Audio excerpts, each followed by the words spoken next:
Chapter 1230. In the end, Immortal Zhenyuan one-sidedly crushed the competition between several parties. Odd Zhua used his spirit sword to break open the door of the inspection van. When he saw that Cowan had already fainted, he didn't think too much about it as he directly picked him up and sprinted 100 meters. He opened the back of the Wuling Hongguang and threw the man inside before driving away as fast as he could. Things had progressed more smoothly than Odd Zhua had imagined. His next step was to drive to Battle Sect, whose mountain gate was outside Songhai City. At the moment, Battle Sect was a relatively safe place. Even if someone wanted to pay a visit, it wouldn't be that easy. Odd Zhua had already decided to pry open Cowan's mouth before anyone tracked him down.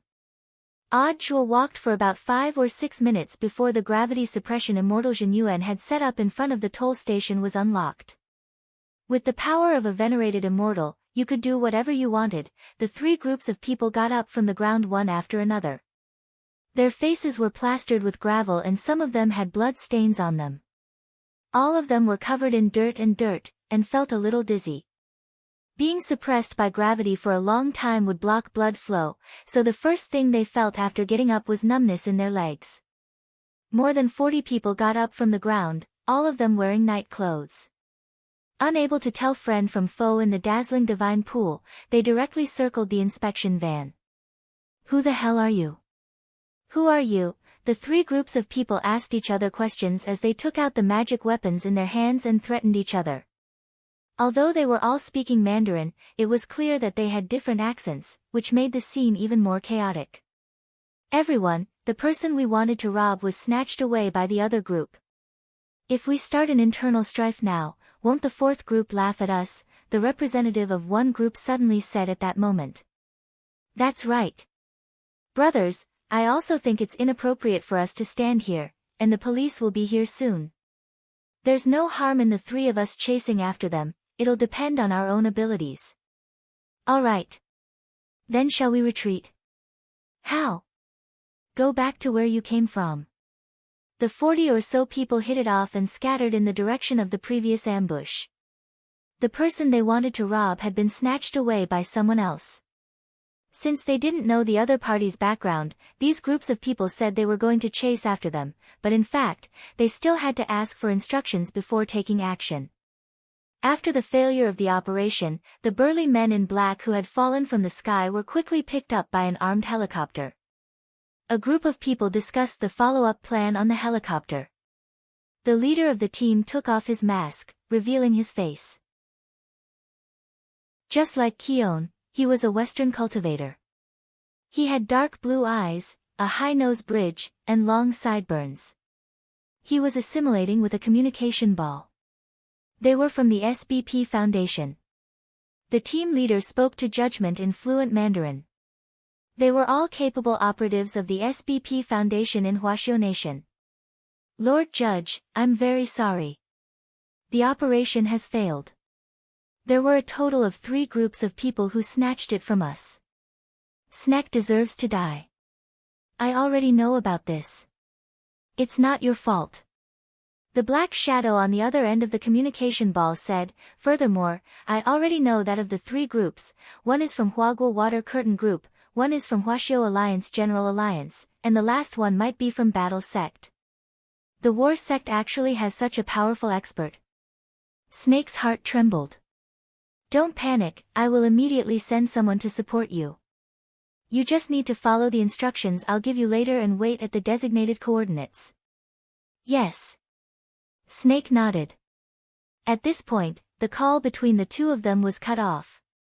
On the edge of a cliff in Mixiao Nation's lonely forest, in front of an ancient castle bathed in moonlight, the black-cloaked owner of the castle stood on the edge of the cliff and slowly stretched out his arms to embrace the moon, praying devoutly to the Great Void in the name of Judgment. "Great Lord of the Void. Thank the Lord for your salvation. I beseech the Lord to save the people of the Void and restart the Void. We, the people of the Void who are lurking here, will surely offer the Lord our most sincere gift of life." After the prayer, the owner of the cloak returned to the castle. The old woman standing silently by the door took off the owner's cloak and hung it on a hanger. The owner of the castle finally revealed his deathly pale face, devoid of all blood. In front of a gorgeous long dining table, 2 tall candlesticks gave off light, and the old woman pushed a dining cart. "Lord Bai, the tonic is ready. Please enjoy." The young man coughed. He scooped up a spoonful of red medicinal soup and leaned close to savor its aroma. It was as if that wonderful feeling could make him forget all his troubles for a short period of time, forget his past, and even for a moment, forget that young man whom he hated to the core. For countless nights, that pair of dead fish eyes had been tormenting him like a nightmare. Before drinking the soup, the young man glanced at the old woman out of the corner of his eye. "My name is Su Bai, and I am a citizen of the void. The Baiju of the past has nothing to do with me anymore." Yes, this old servant will remember. Only then did the old woman realize that she had made a slip of the tongue. After bowing, she hurriedly pushed the dining cart away. As the young man had said, the great void had given him a third life, which had been given to him by a white-haired young man whose face couldn't be seen clearly. Unfortunately, that young man hadn't put him in an important position. He had once been a lord, but after he was resurrected, Baiju realized that he was worse than a dog. In extreme grief and indignation, Baiju chose to end his life. His third life had been bestowed upon him by the void. The void had given him everything he wanted, and had even helped him advance into a higher life form called Hollow Spirit. In the days that followed, he began to look for a host. Then, this Mr. Judgment of the SBP Foundation became the perfect host for him. As his hollow spirit body began to merge with Judgment, he took away everything that belonged to Judgment. Memories, realm, wealth, reputation. With the help of the void, he had regained all of these things that he had once lost. At that moment, he had changed his name to Su Bai. He was a devout citizen of the void. Furthermore, he was a higher life form than human cultivators. With the nourishment of the medicinal soup, it wouldn't take him more than a few days to completely adapt to Judgment's body. He was now confident that he could kill Wang Ling. But he didn't want to be in such a hurry. Letting a person die wasn't the greatest torture. The greatest torture was to make a person lose all the things they wanted. Su Bai had thought it through very thoroughly. What he wanted to take away was the peaceful life that Wang Ling yearned for the most. "Wang Ling, what are you going to do?" The young man put spoonful after spoonful of the red medicinal soup into his mouth and sneered. He had already finished praying in the darkness of the night. The great lord of the void was going to reopen the void gate and test the human world once again. P.S. Poll, please guess how many slaps Wang Ling can take from Su Bai. A. 1-3B, 3-5C, 6-10. Chapter 1231. For a long time, people have been pursuing higher levels of evolution. This is also the reason why cultivators have been pursuing higher levels of cultivation. Countless cultivators pursue higher realms for strength, for longevity, and even more so for the pursuit of a higher form of life. Inside the battle sect, Kun was holding a cup of hot coffee as he explained the situation that he knew. It seemed that he was going to talk about the origin of human beings and cultivation. But time was of the essence now, so Audjua could only guide Keon from the side and let him choose the key points to answer. In order to win Keon's trust, Audjua had even unlocked Keon's spirit shackles. But Keon knew very well that with that long-haired almighty here, it didn't make any difference whether he wore the shackles or not. "You didn't want to say anything before, why are you willing to say it now?" Audjua was puzzled by Keon's sudden change. Keon looked at Audjua. "The reason I joined the SBP Foundation was to help the human world develop more peacefully and orderly. The investigations I've conducted over the past few years have been based on this goal as well. I will only choose what I think is right. In fact, I was still hesitating when I was sent to the prison van, but after a few rounds of fighting, I immediately understood." "What do you understand?" "I understand. It's the right direction." Keon's voice gradually became deeper. "The Foundation has changed. It's no longer the Foundation I used to know. We exist to expose the truth. Now, In order to hide the truth, the Foundation is willing to pay the price of killing an investigator. You mean that the burly men from the Foundation weren't here to kidnap you? Despite their disguises, I know them too. They are the Foundation's scavengers. The duty of the scavengers is to assist in the investigation. They will cooperate with the investigators to carry out specific tasks. For example, sometimes we need to kidnap a specific insider in order to investigate something. At the same time, in order to protect the identity of the insider, we will fake their suicide so that we can take the real person away for investigation. In this way, in the eyes of the outside world, this person was already dead. But in fact, once we have enough evidence, this dead person will come back as a key witness. So, the scavenger's mission was to help you fake a suicide? You can think of it that way. Keon nodded. Holding his coffee cup, he laughed bitterly. But I don't know when the scavengers started to change.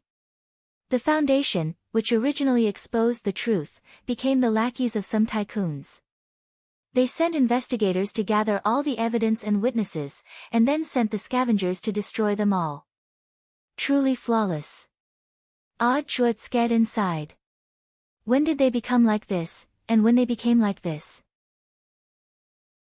A long time ago. In my memory, it seemed to have started 20 years ago.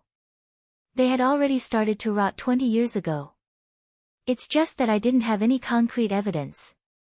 Keon frowned as if he was trying hard to recall the details of the past few decades.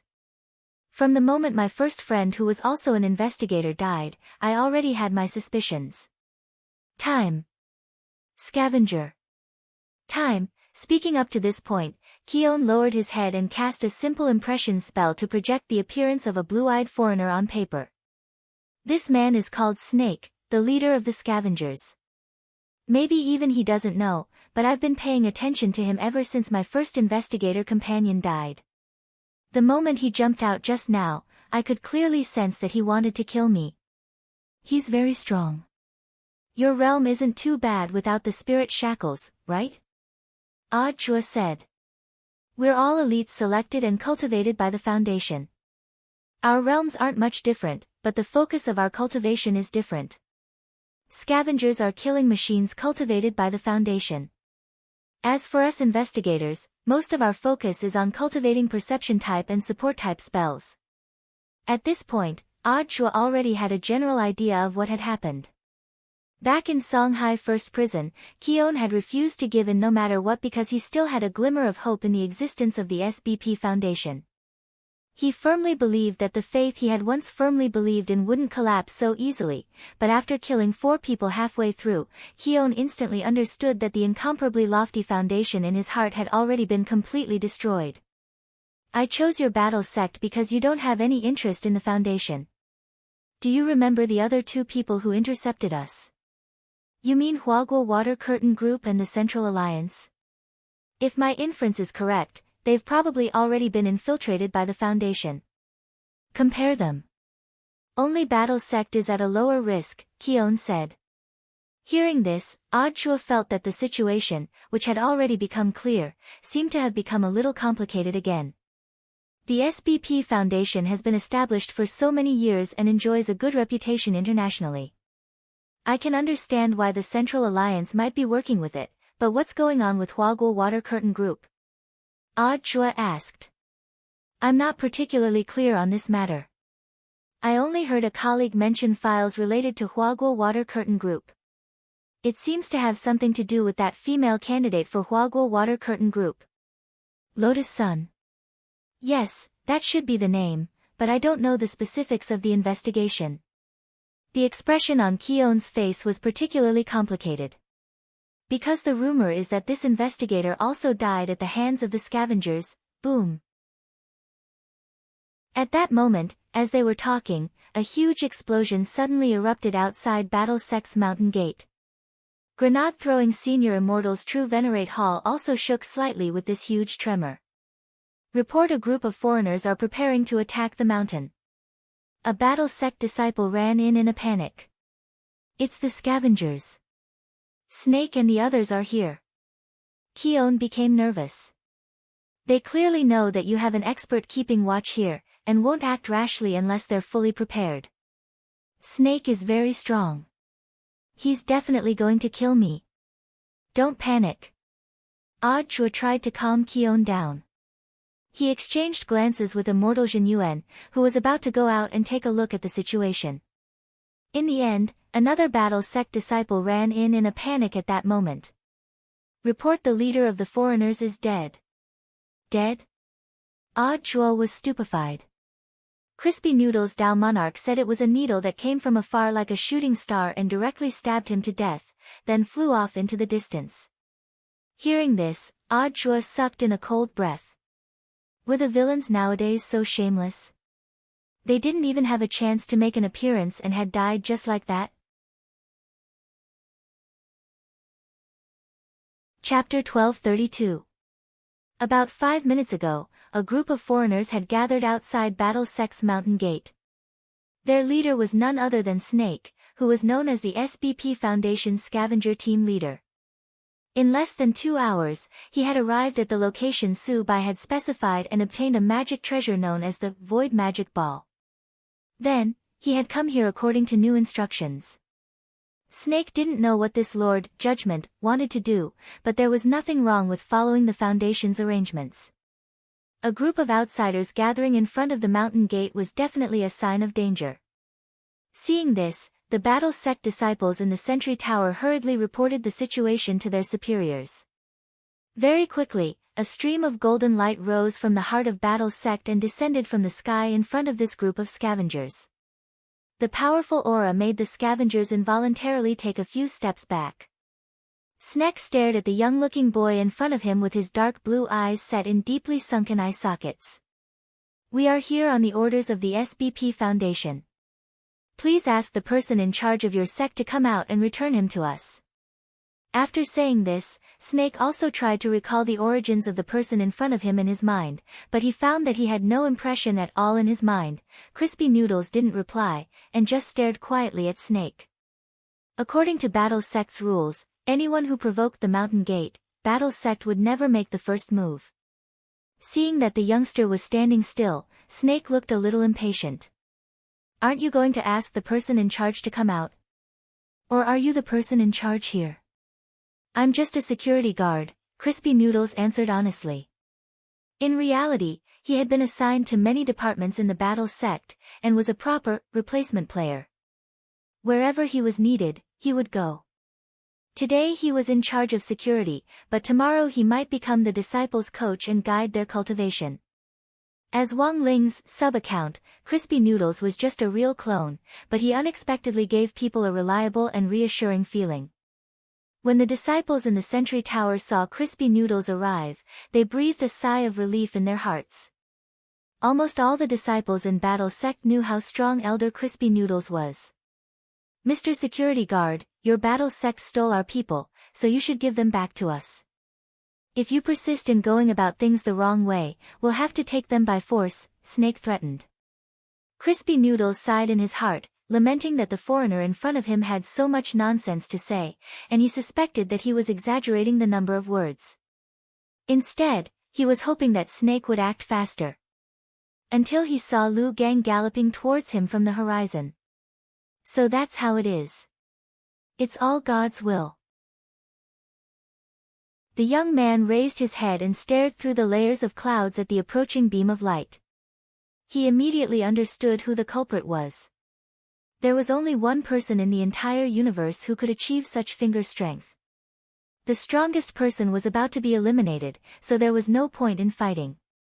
The young man sighed in disappointment and turned to return to the sect. As soon as he took a step forward, Snake reached out and pressed his shoulder. You want to leave? It's not that easy.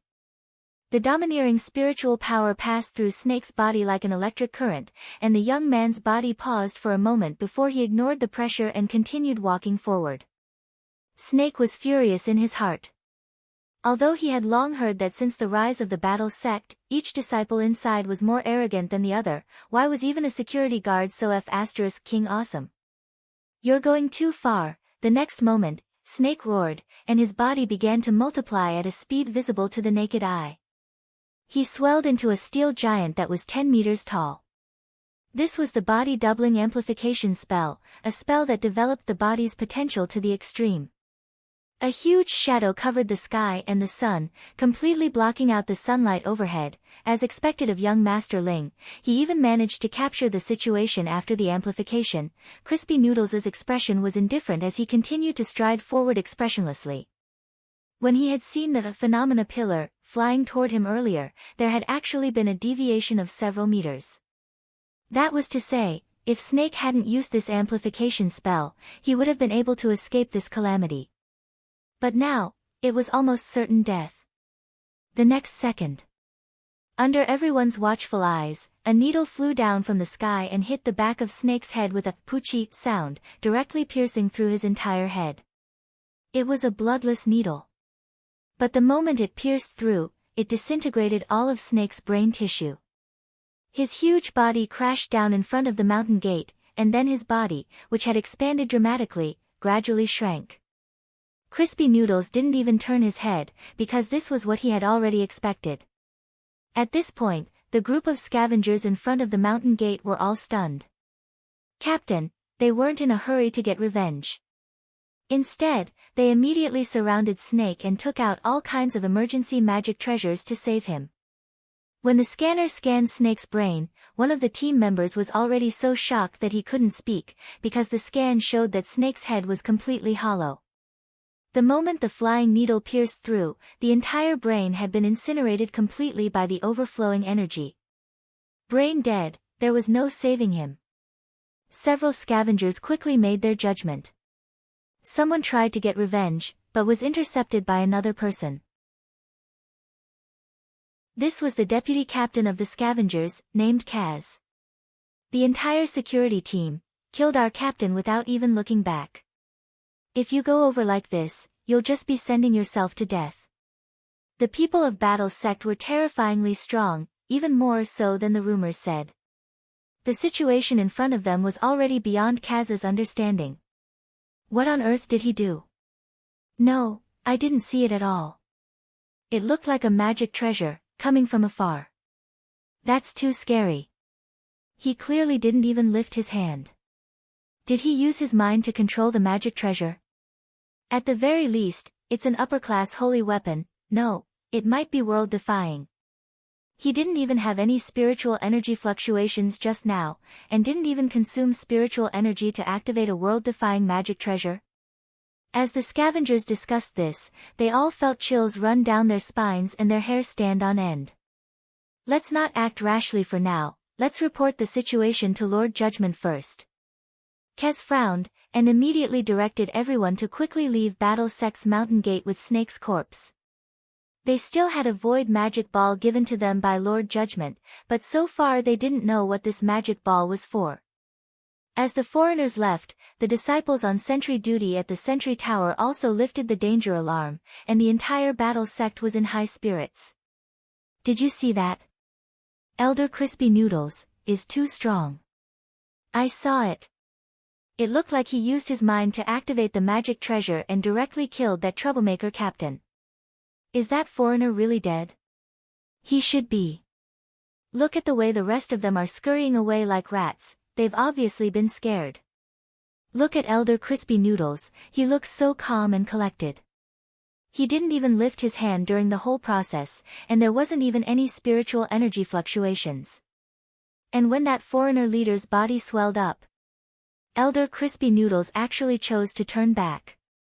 It looks like Elder Crispy Noodles has already decided that this person is dead for sure, so he turned back? Real men. They never look behind them. Crispy Noodles smiled bitterly in his heart at these remarks. Although he was a fill-in player, he hadn't expected that he would also have to fill in as the scapegoat. Wasn't this stealing Audio's job? Chapter 1233. The scavengers had been repelled for the time being, but that didn't mean the matter was over. This was just the beginning of chaos. Audio was still pressing on with his questioning of Cleone. On the other side, the various forces were also making their own moves. The towering Huagua water curtain group building was empty. Everyone had been evacuated in advance. Only the men in black who had been sent out earlier were left to report on their work. Sun Yuan's face was exceptionally ugly. He hadn't expected so many people to be involved this time. Not only were overseas foundations and combat sects involved, but even the main alliance was also involved. Furthermore, it seemed that these forces had branches that were secretly fighting each other. Legend has it that the Foundation has a scavengers team, which are killing machines specially bred by the Foundation. I never thought it would actually be true. When the men in black finished their report, Jiang Xiaoche also had a very surprised expression. Then he frowned deeply. Master, I'm afraid we've already exposed our identities by getting involved this time. Sun Yuan glanced at Jiang Xiaoche and shook his head. No, the truth is that our operation this time was secretly instructed by the main alliance.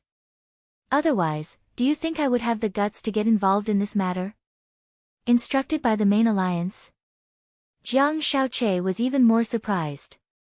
To be exact, it was directly instructed by His Excellency. It's actually His Excellency. Jiang Xiaoche's eyes widened.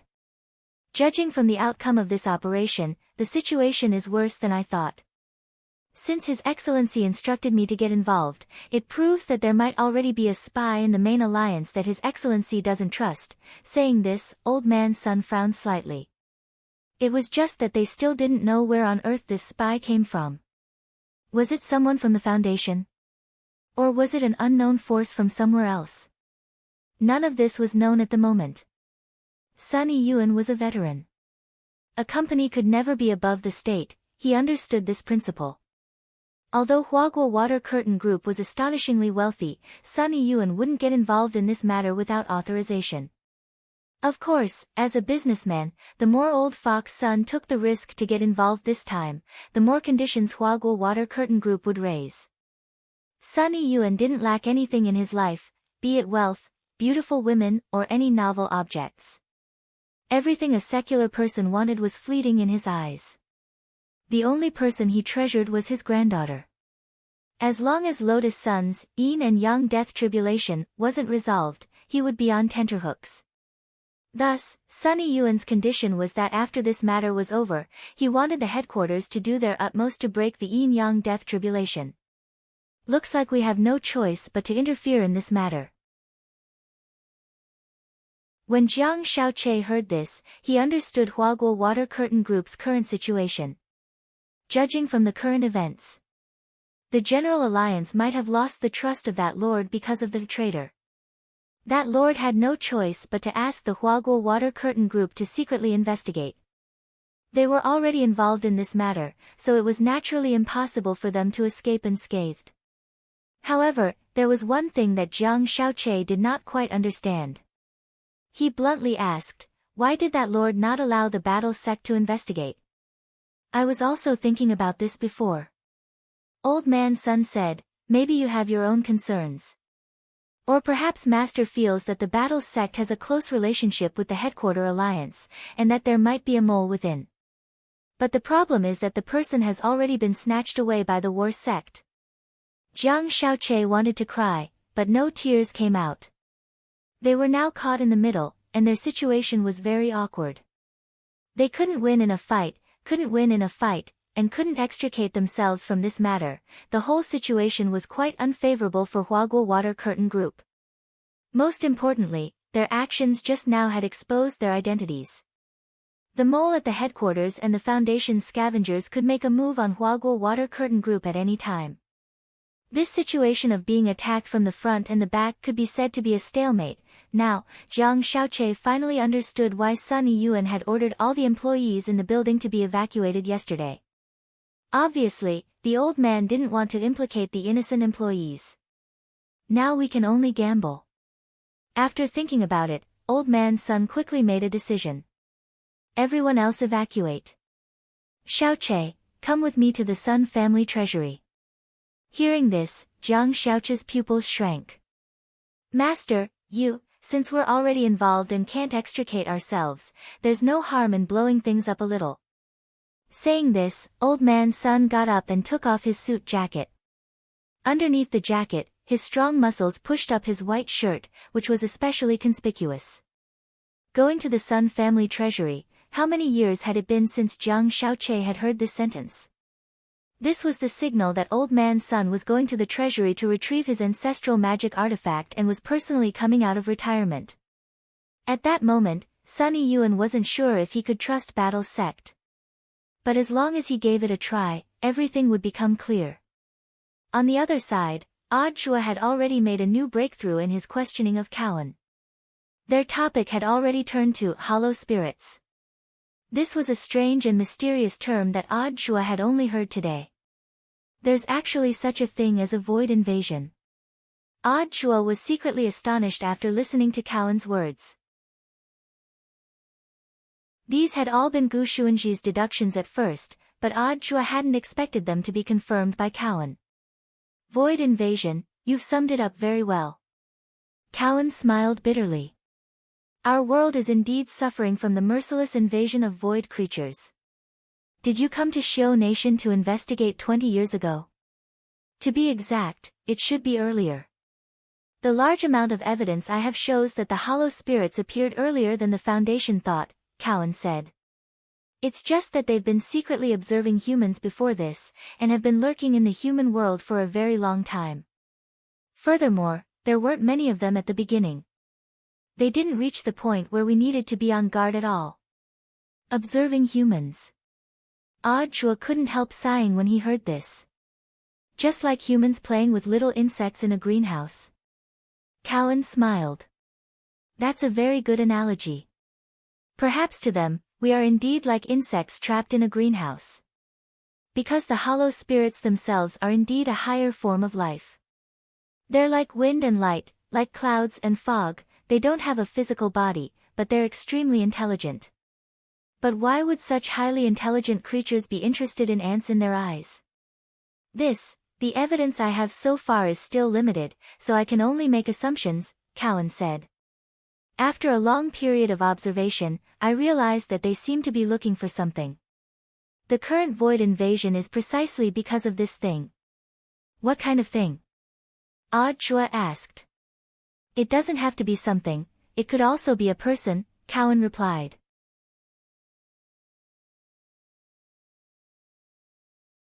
Chapter 1234. After this conversation, Kun's nervousness had clearly eased a lot.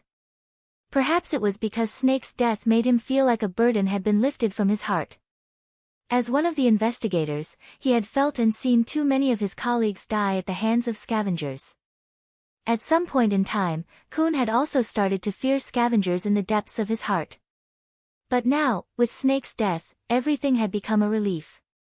It was as if Battle's sect had become Kun's safe haven.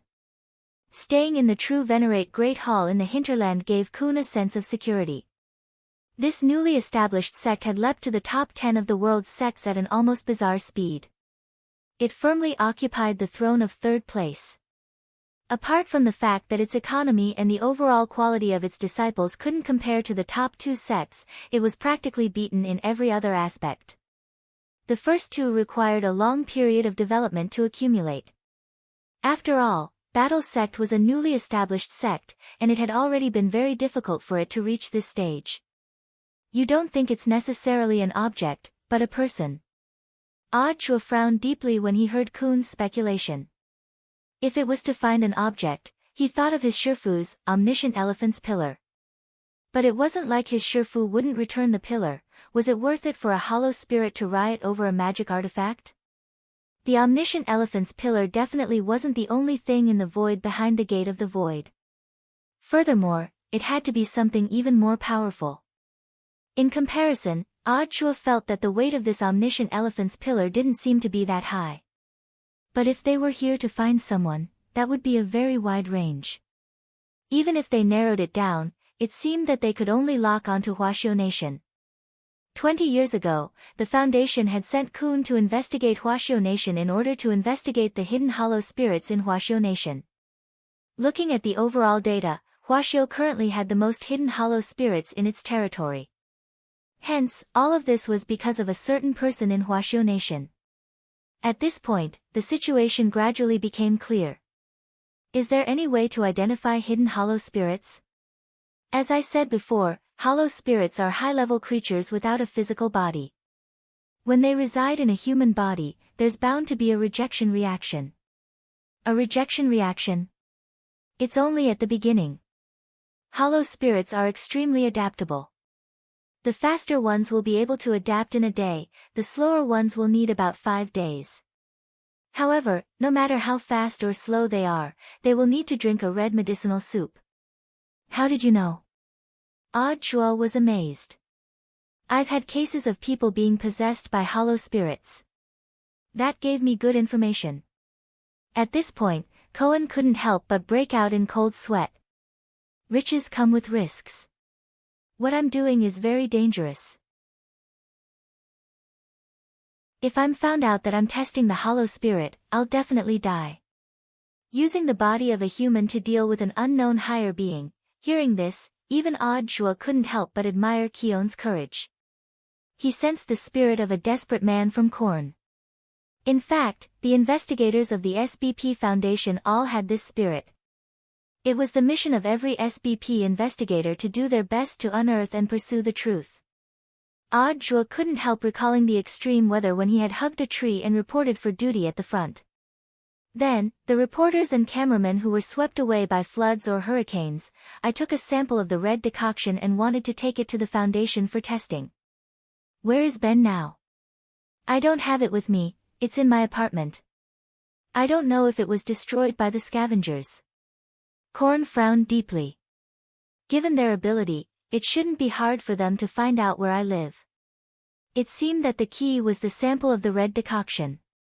If they could crack the secret, they might be able to discover the difference between human cultivators who were possessed by hollow spirits and ordinary human cultivators. I'll think of something about the decoction. After saying this, Audra looked at Immortal Jinyuan next to him. Senior, did you hear that? Please help me find this decoction. That's easy. Immortal Jinyuan nodded. With a turn of his body, his entire body turned into a cloud of smoke and disappeared. Even someone as experienced and knowledgeable as Korn had never seen such frightening spatial manipulation before. What on earth is this senior's background? That's a sect secret. If you want to know, you can investigate it yourself. Korn wiped at his sweat. It's not that I haven't looked into Battle's sect, but it wasn't until today that I realized there were still a lot of things I missed. Furthermore, this is the first time I've seen a sect set up a snack shop in their own sect. In order to control what their disciples ate, large sects usually didn't set up this kind of snack shop. They ate too much puffed and fried food and carbonated drinks. Over the years, this would have a huge impact on the growth and development of the spirit root. This was also why people who liked to drink fat otaku cola generally had low cultivation levels. A certain expert had once publicly published this opinion in Cultivator Has a Say Daily. Of course Audra knew what Korn was trying to say by specifically mentioning the snack shop. He smiled slightly. Actually, I don't think that eating snacks will necessarily have an impact on one's realm. When a person's realm and strength had already reached a sufficiently heaven-defying level, how could they be swayed by a few bags of snacks? Audra had also thought this way when he was younger. But after meeting his adorable little Shifu, he felt that a whole new world had opened up to him. Wang Ling's existence had completely subverted his understanding of cultivation. In Audra's eyes, the so-called impact of eating snacks on one's realm was simply a paradox. Cultivators just needed to have a limit to everything they did. Thus, Audra believed that eating less or occasionally wouldn't have an impact on the development of the spirit root. I don't agree with Mr. Zhuo's point of view. The reason I have my current cultivation is because I've never eaten those so-called junk foods since I was a child. Korn smiled. But in the next moment, Audra's soul interrogation stunned Korn on the spot. But Mr. Korn, do you think you've been happy all this time? Korn fell silent. I know that it might be very difficult to change Mr. Korn's understanding of cultivation in the short term, Audra said. Audra said, but if Mr. Klein is willing to join our sect and fully understand our corporate culture, so Mr. Zhuo wants to pull me in? Keon stopped Audra from speaking. After going around in a big circle, he finally understood Audjua's meaning after hearing this. Sure enough, the Oriental way of talking was broad and profound. Korn gasped in amazement. Audjua smiled. Mr. Korn, Battle's sect won't easily extend an olive branch. Korn thought for a bit and also smiled. Once this is over, I'll think about it. The two of them chatted as they waited for Immortal Zhenyuan to bring back a sample of the red medicine. At that moment, a disciple outside the door hurried in. Report Mr. Sun of Huaguo Water Curtain Group requests an audience. Mr. Sun. The visitor was a little unexpected for Audjua. At the same time, Audjua felt that this person was quite difficult to deal with. After all, there was a small chance that this person would become Audjua's Shifu's father. Simply put, there was an extremely small chance that this person would become Audjua's future Shifu. Then Audjua's attitude towards this person, whether Sun Yiyuan was here to cause trouble or not, Audjua had to consider it carefully.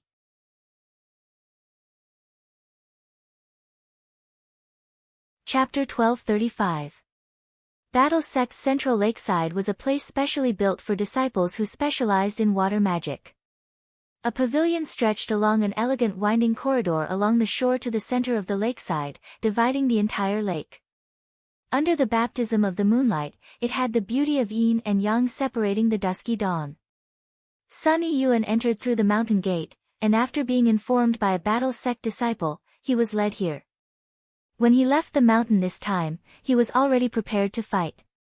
However, he did not expect that the way the war sect treated him was unusually gentle. On his way here, Sun Yiyuan had just received news that one of the scavengers had died. One of the team leaders had already died. No one had seen how he had died, but the intelligence indicated that he had been killed by a security guard. When he had first received this news, Sun Yiyuan had thought that something had gone wrong. In the end, when he had just passed the mountain gate, he had seen a youngster who looked a little like Wang Ling, but who was fundamentally different, looking at him with a smile. Although he looked like Wang Ling, he knew very well that this wasn't Wang Ling. His aura was fundamentally different, and from what he had always observed about Wang Ling wasn't someone who knew how to smile. But this youngster in front of the mountain gate was smiling at him. It was a smile that sent chills down his spine and made his hair stand on end. If he were to fight with that youngster just now, what were his chances of winning? Sun Yiyuan had been pondering this question on his way to the central lakeside. Battle Sect's battle strength was too terrifying. Even the security guard at the entrance was a sweeping monk. No wonder Battle Sect had been able to quickly secure its throne as the #1 sect in Huaxiu Nation in just a few short months after its establishment. If this continued, Battle Sect would probably be able to easily take down the #1 position in the world. Sun Yiyuan waited in the pavilion for a while. Before long, footsteps could be heard in the corridor, and in the pale and bright moonlight, he saw the newcomer's face. It was a young man who looked a little ugly. At first, Sun Yiyuan didn't recognize him. Then, the young man said, "Mr. Sun, it's our Battle Sect's great fortune to have come to visit. May your immortal luck prosper." This familiar voice instantly evoked Sun Yiyuan's thoughts, and he immediately narrowed his eyes. I'm Audjua." Audjua revealed his true identity without any hesitation after he had pinched his face. "As expected, you weren't caught." Sun Yiyuan smiled. "It seems that Mr. Sun has expected this. I can roughly guess that you've already escaped, but I don't know where you are." With his hands behind his back, Old Man Sun gently floated up and left the pavilion. His body was as light as duckweed as he stood on the surface of the lake. There were only a few ripples and a few circles of ripples. Audjua followed Old Man Sun's example and also stood on the surface of the lake, the two of them looking at each other deeply in the soft moonlight. "Dakong has his eyes on you, and you're also the person most likely to succeed him as the leader of the Alliance of 10,000 Schools in the future." Sun Yiyuan said, "I originally had some doubts about his choice, but now it seems that you do have some ability."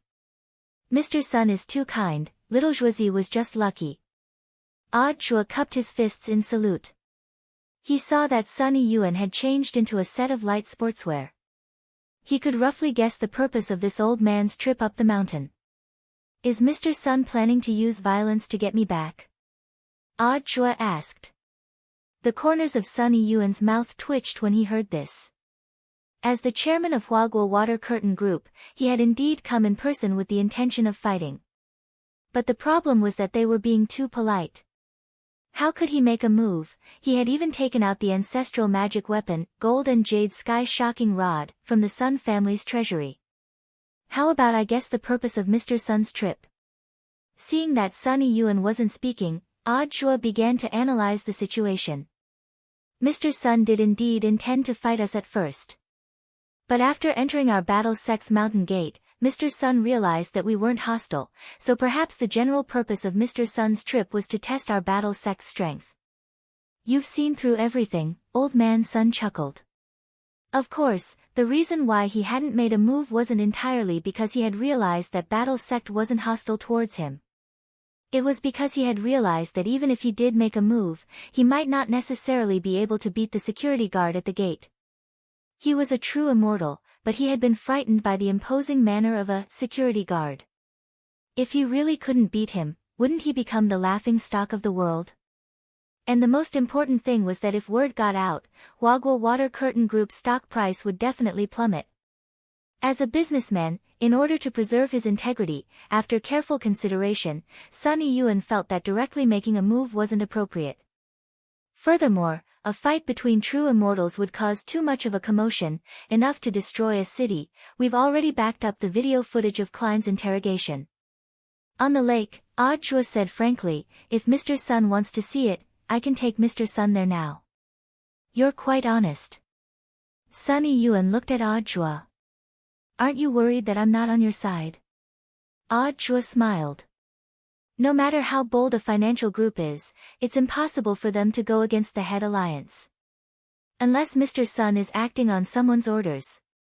Chua had thought of this when he had listened to Immortal Jinyuan's analysis in the Wuling Hongguang van about the smell of medicine on some of the people on the road. So when he thought about it further, it was very obvious whose orders Huaguo Water Curtain Group was acting on. Ever since the head alliance was established, it's been that lord's. Our battle sect relied on it to grow. Naturally, we will stand on that lord's side unconditionally. Chua bowed again. Mr. Sun, do you know why I asked to meet you here? In the evening breeze, Sunny Yuan's gaze was incomparably tranquil as he looked at the bright moon reflected on the lake in front of him. Heart like a bright moon. Old Man Sun stared at the moon, his tense heart relaxing a little. He sighed in his heart. It was a good thing that Battle Sect wasn't an enemy, they weren't on the other side. Otherwise, the outcome would have been really hard to predict. Just sending out the security guards at the door would have been enough to kill like crazy. We will share the following information with Mr. Sunday. If Mr. Sun trusts us, we will share it with you. If Mr. Sun trusts us, we can also share some of what we know. Saying this, the phone in Jua's trouser pocket vibrated. Immortal Jinyuan had returned. Jua learned that the sample of the red medicine was in perfect condition. The main thing was that Klein had stored it in a very tricky place. He had actually put it in the toilet. When Immortal Jinyuan had arrived, Klein's place of residence had been a mess, and it had clearly been searched by the scavengers. But they had never expected Klein's action of putting the sample in the toilet would imperceptibly protect the sample. Because before this bunch of scavengers had opened the toilet, in this way, Lord Ma had already sent the sample away. When Immortal Jinyuan went over again, Lord Ma had sent the sample back.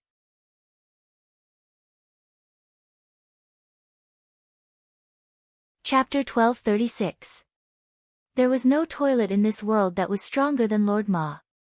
Not only was he an enlightened spiritual monster who had seen the buttocks of the men from the Wang family, but he was also a spiritual monster who controlled the toilets of the entire earth. If he reached the standard of a grade 4 enchantment, this range could be expanded. As Wang Ling's chief disciple, he naturally knew how powerful Lord Ma was. This kind of teleportation ability could only be described as heaven-defying. This matter is all thanks to Lord Ma.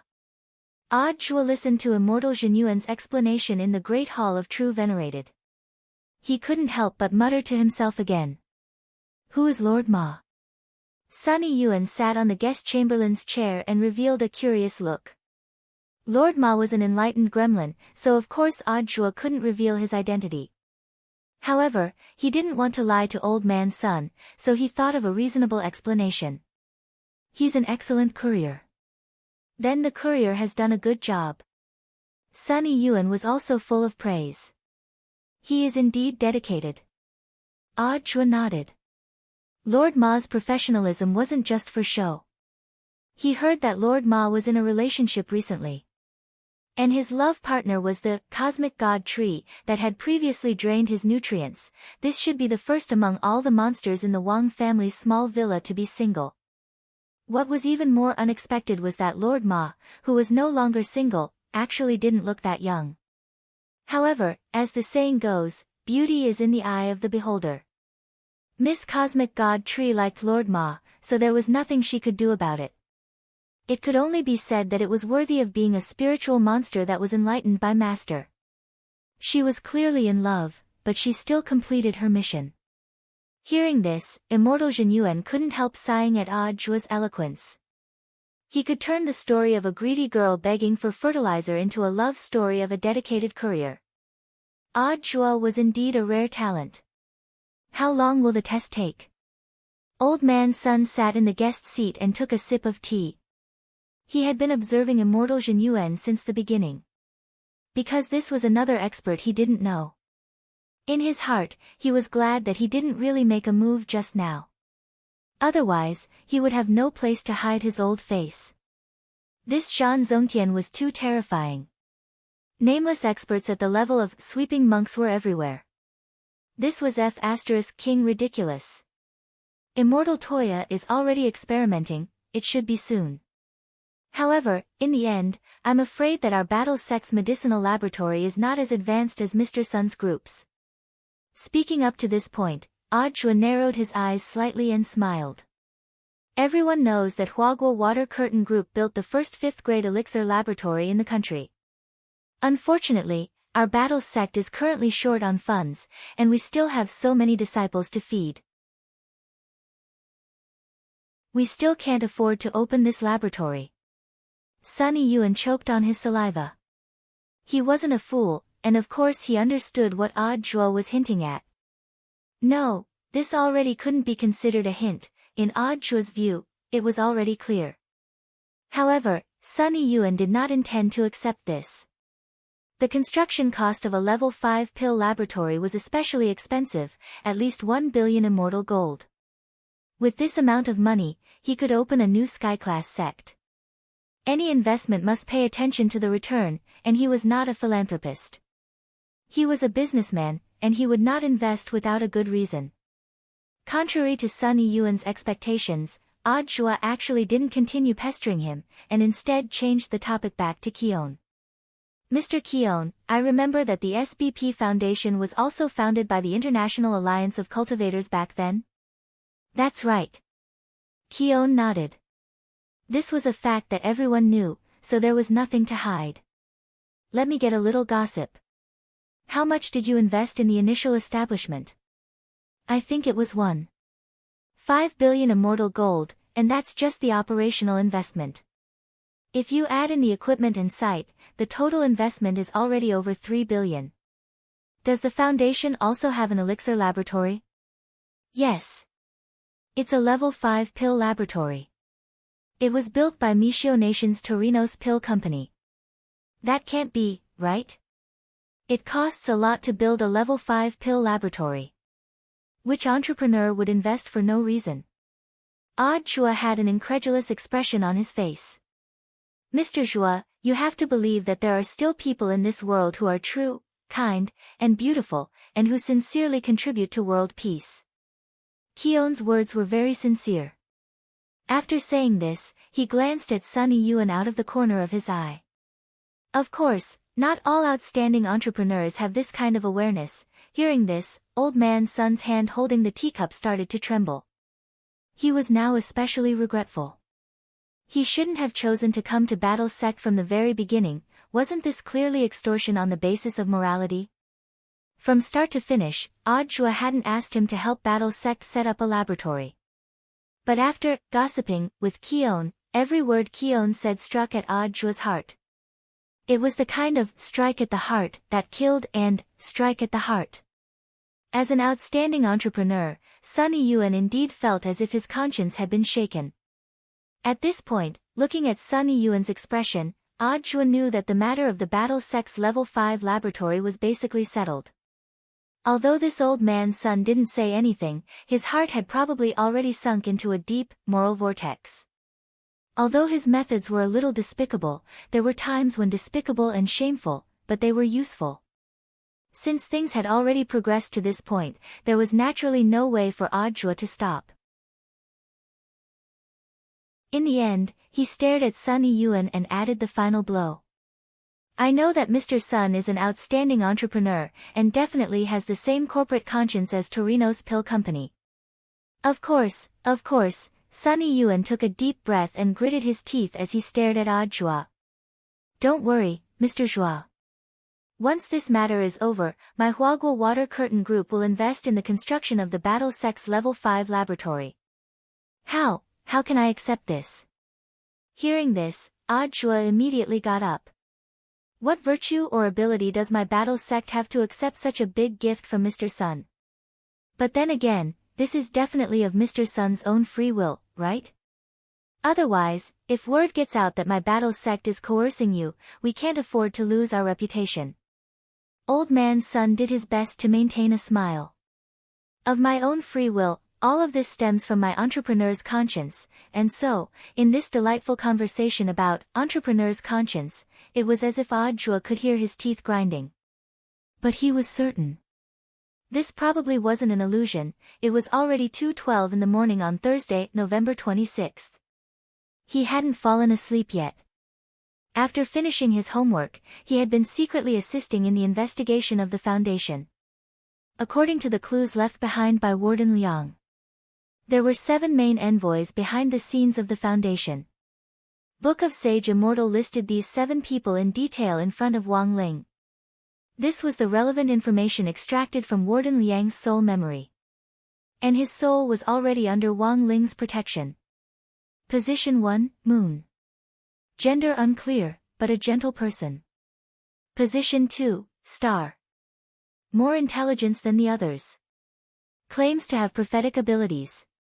Position 3, Sunday. Always exudes a sense of justice like a big brother. Position 4, Judgment. Host of the meeting. Voice shrill and funny. Gender unclear. Position 5, War Chariot. Like his code name, his style is full of violence. Position 6, Fate. A man of few words, but can always give hints at critical moments. Position 7, the Fool. Always leaves the meeting midway. Very mysterious. After reading this, Wang Ling felt like he was playing werewolf killer. Then, among these 7 people, who on earth was the Void Spy, and how many wolves were there?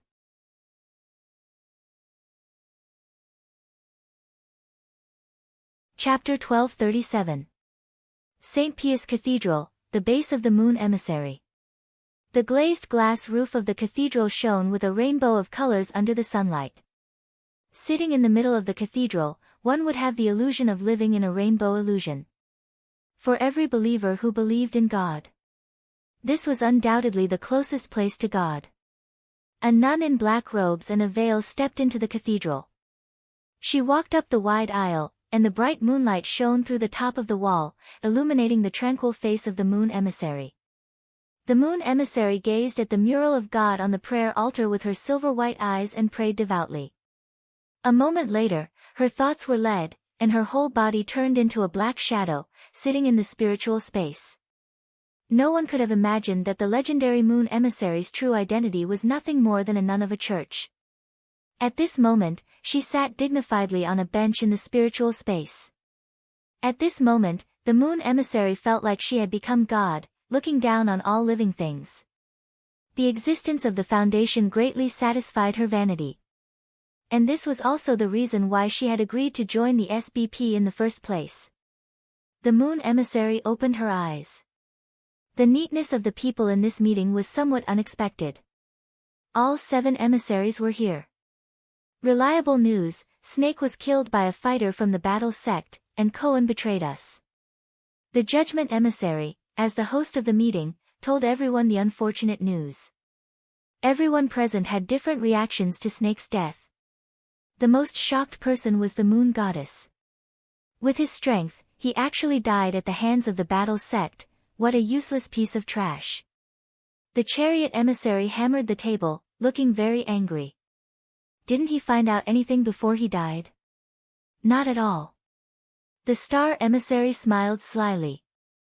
The information he had obtained was no less than that of the judgment emissary.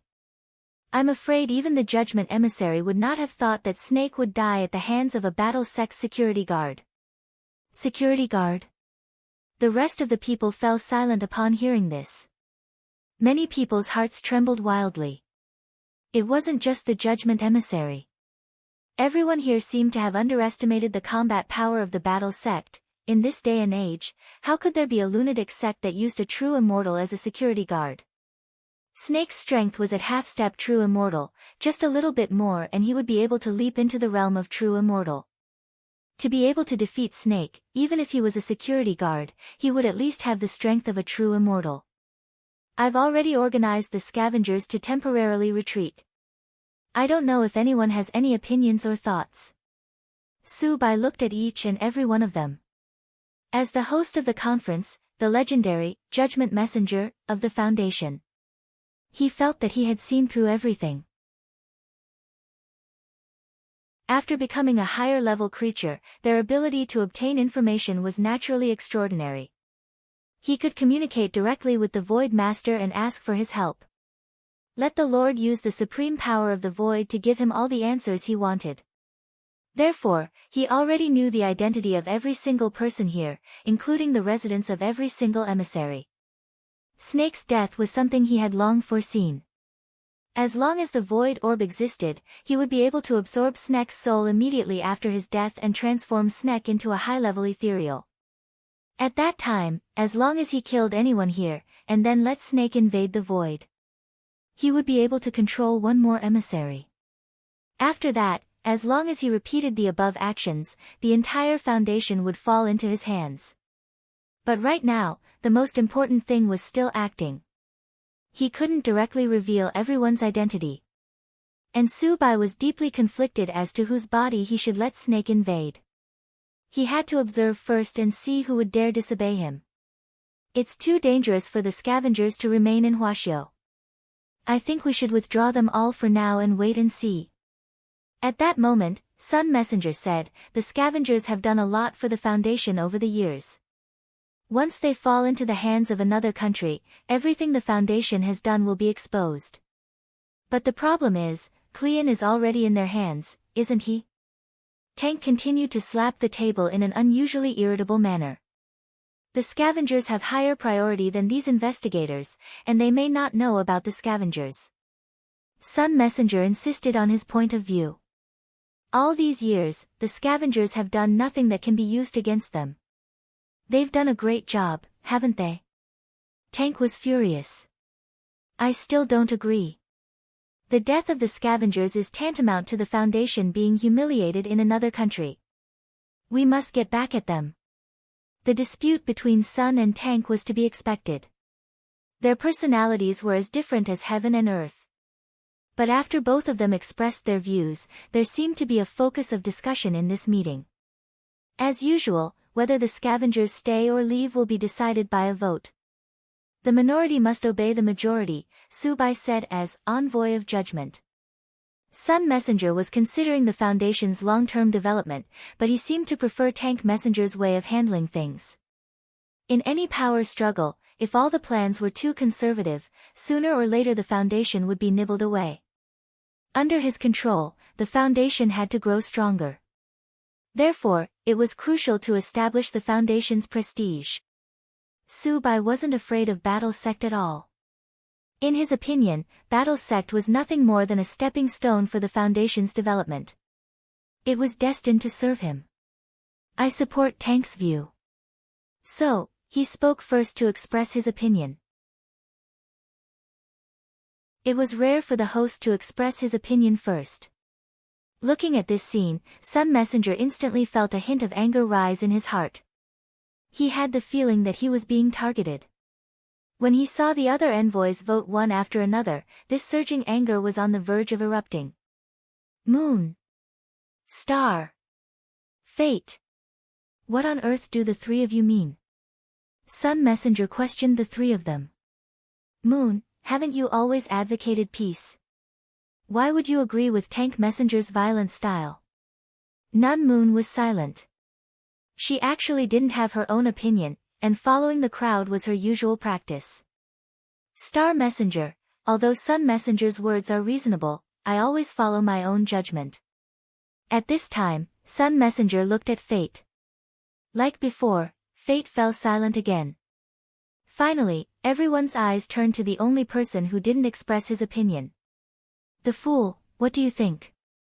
Su Bai stared at the black shadow sitting at the back and narrowed his eyes. The fool often left midway through a meeting. This was the only time the fool didn't leave. But now it seemed that the fool's vote was meaningless. Even if he voted for Sun, this vote was destined to be won by Tank. In the silence, everyone seemed to hear a rustling sound, as if someone was chewing something. Who's secretly eating snacks during a meeting? Su Bai asked in surprise. Everyone looked in the direction of the sound. They were surprised to find that the sound came from the fool in the seventh seat. It was coming from the black shadow that the fool had transformed into. Although they couldn't see the fool's face and could only see a black shadow, they could clearly see what the black shadow was doing. They saw the fool seem to have opened a new bag of packaging, took out the seasoning packet, and skillfully tore it open and sprinkled it in. Then he put his hands together and crushed the snacks. Su Bai's heart skipped a beat when he saw this. From what he knew, the fool was not like this. He didn't have a hobby of eating snacks. But who was this fool? And this action of opening the bag of snacks seemed a little familiar to Su Bai. His gaze touched. Deep in his heart, an inexplicable sense of fear was awakened at this moment.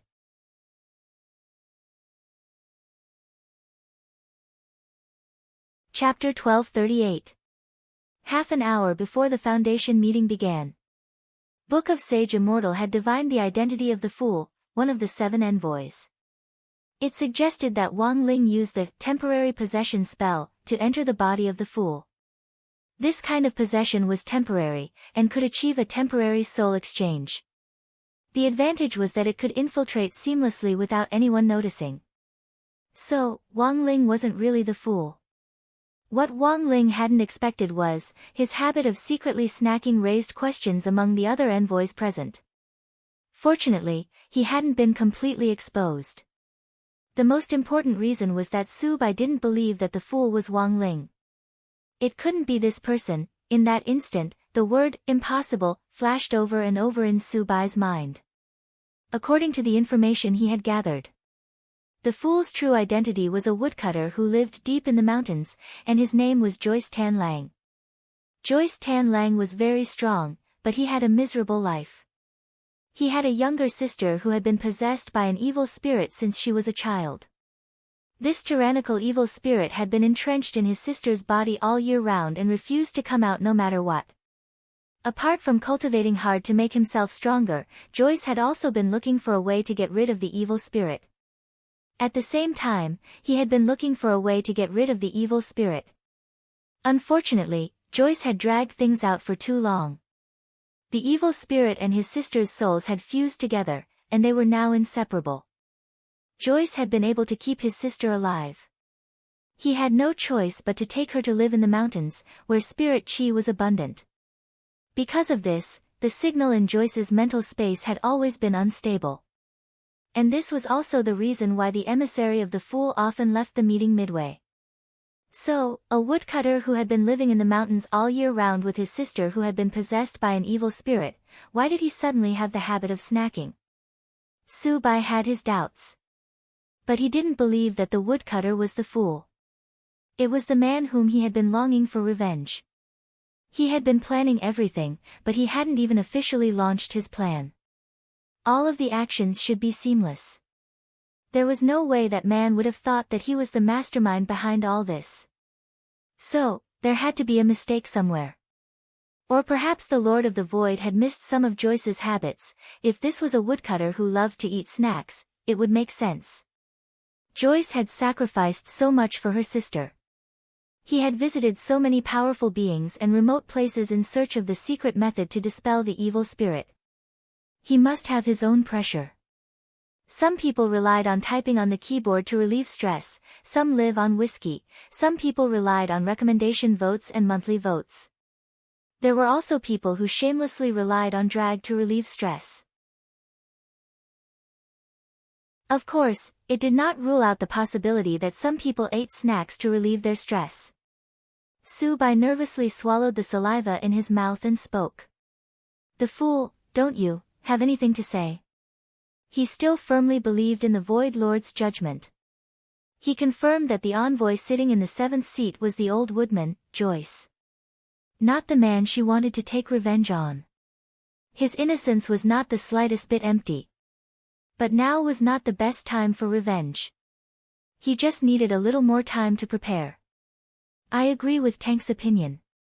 Finally, the voice of the fool was heard. This slightly rough voice made Subai heave a sigh of relief. He was sure it was Joyce's voice. And his tone was exactly the same as Joyce's. In that case, 6 chariots and 1 sun. The Foundation will draw up a follow-up plan based on Tank's suggestion. After saying this, Subai made his final decision in the mental space. The meeting came to an end. In the bedroom of the Wang family's small villa, Wang Ling opened his eyes. At the last moment of the meeting just now, Wang Ling had cancelled his temporary possession spell. He returned the body to its rightful owner, Joyce Charcoal Lang. This was a good brother who knew how to dote on his little sister.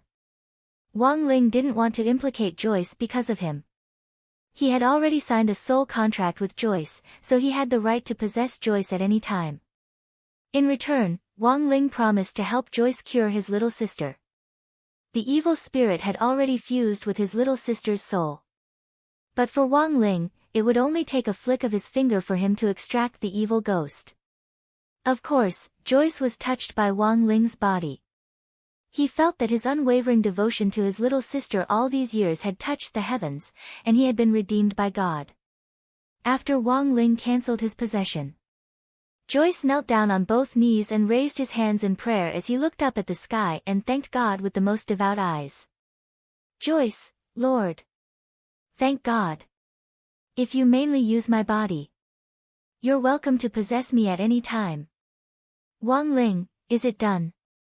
At that moment, Wang Ling turned his gaze to the tablet on the table. Although Wang Ling already had the thought of giving it away. So, he had to give it away. But for the time being, April was still useful. While my lord was possessing me, I already figured out the identities of the people in the spirit space. Book of Sage Immortal gave the results of its deductions. There was no doubt that the 7 members of the Foundation were all foreign cultivators. But that didn't rule out the possibility that some of them were colluding with the General Alliance. Among them, the probability of Tank colluding with them was as high as 87%, and he was a key target for observation. Wang Ling clicked on Tank's information. He discovered the real full name of Tank's emissary, Toy Dre. He was the big boss of a multinational spirit sword production company, and controlled more than 20 large spirit sword production factories. Every year, some of the mass-produced spirit swords in Huaxiao Nation came from Toy Dre. What astonished Wang Ling even more was that, this Toy Dre actually seemed to be related by blood to someone Wang Ling knew. According to Book of Sage Immortal's bloodline analysis, Toy Dre's DNA was actually highly similar to Yi Jiang's. The two of them were actually father and son. But Yi Jiang had been alone since he was a child. It was only after General Yi had taken a fancy to his talent that he had accepted him as a disciple. His life had gradually gotten better. To be honest, if it wasn't for this bloodline data, it was hard for Wang Ling to imagine that Yi Jiang had foreign blood.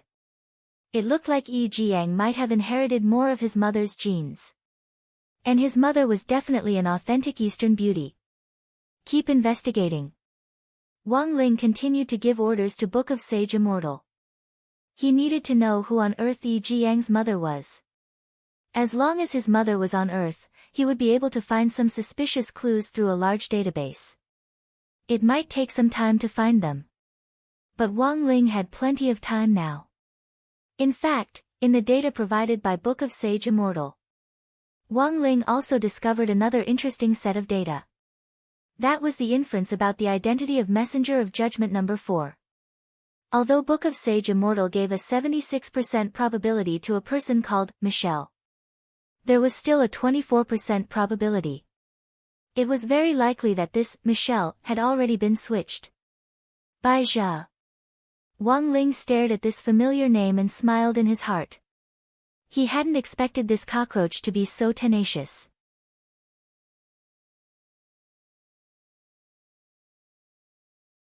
Chapter 1239. Today's Bai Zhe indeed couldn't be mentioned in the same breath as before. Wang Ling could sense that Bai Zhe's combat strength had improved significantly.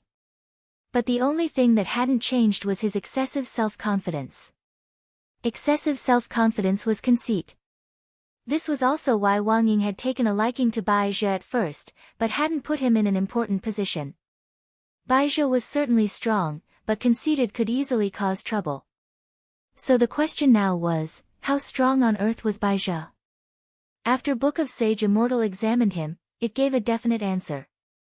My lord, he seems to have already become a hollow spirit. Had he really been invaded by the void? Wang Ling wasn't surprised by this result, because he was well aware of President Bai's hatred for him. In order to defeat him, President Bai would rather not be human and become a so-called higher-level creature. Wang Ling could feel this hatred even from across space. Do you have a specific estimate of his combat strength? Wang Ling asked Book of Sage Immortal. It's not easy to calculate, because my current understanding of void creatures is still limited. But the first thing Bai Zhe did after becoming a hollow spirit was to absorb Devil Gut Fungus Lord. This is a creature that has been enlightened by my lord. So right now, he might be stronger than Wang Zhen at his peak. Above venerated immortal was Tao Master. In other words, this person's current strength was indeed immeasurable. Back when Wang Zhen had come down from Ninefold Star to seek an explanation from him, Wang Ling actually wasn't afraid. With one glance, he could tell that Wang Zhen could probably withstand 5 slaps from Wang Ling at his peak. By punishing Wang Zhen, the Heavenly Tao Governing Committee had actually saved his life. Otherwise, Wang Zhen's soul would have long been destroyed by these 5 slaps. President Bai, who was now called Su Bai, was now stronger than Wang Zhen, which instantly piqued Wang Ling's interest.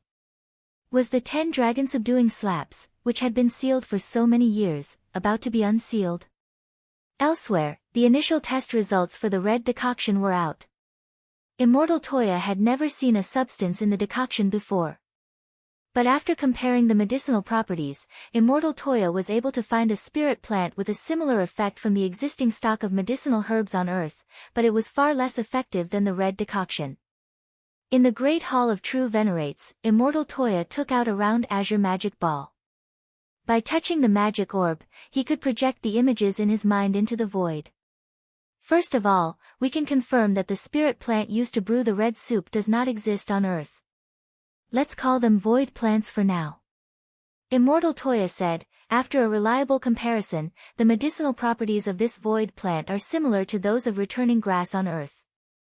Returning grass. Hearing this, Sun Yiyuan nodded slightly. He was in the production of medicinal pills, so he was naturally very sensitive to the names of some spirit plants.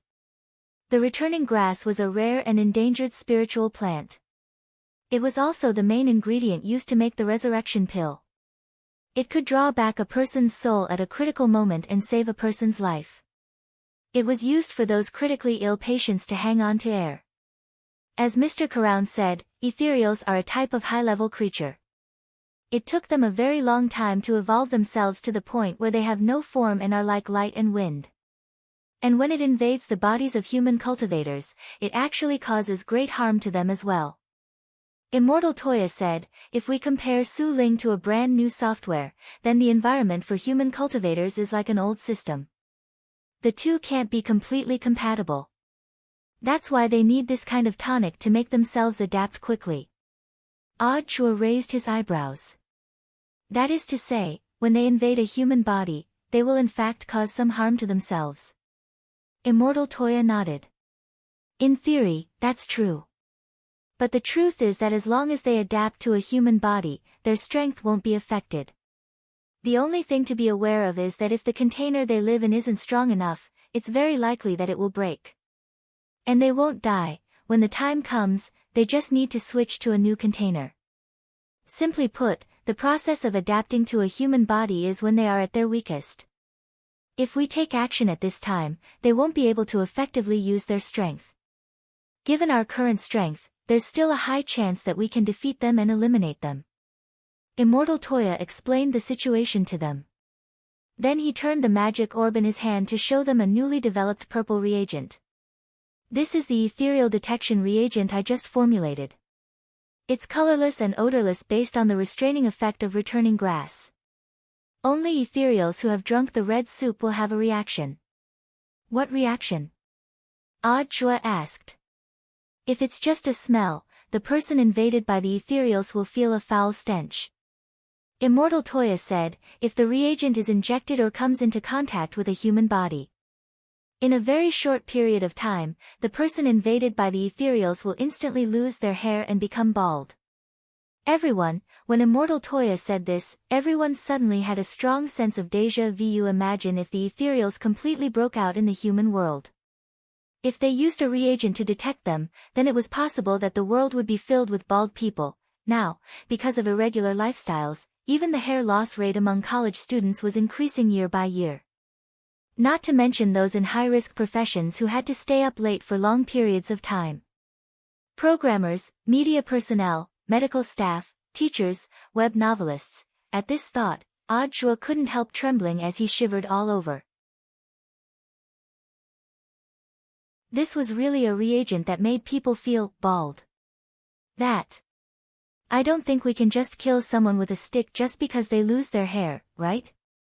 There are still a lot of people who are bald now, Ah Chua said. Killing them with a stick definitely won't work.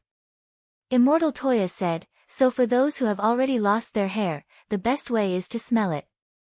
As long as they don't feel nauseous, there's no possibility of them being invaded by the ethereals. When the time comes, we can give them a certificate or something. But how can people who have been invaded by the ethereals accept it so easily? I've also thought about that. Therefore, this matter must be a diversion. Immortal Toya said, the flu has been prevalent recently. I believe they won't refuse as long as we say it's a flu test. If they really don't cooperate, we can use the reagent in artificial rain. When the time comes, we just need to keep an eye on the streets to see if there are any people who have lost their hair after getting caught in the rain. At that moment, Sunny Yuan heaved a deep sigh and took off the wig on top of his head. Ah Chua, Mr. Sunny Yuan, work is always stressful. A few years ago, I took hair-growing pills every day, and now my body has developed a resistance to them. Then I gave up resisting. Everyone.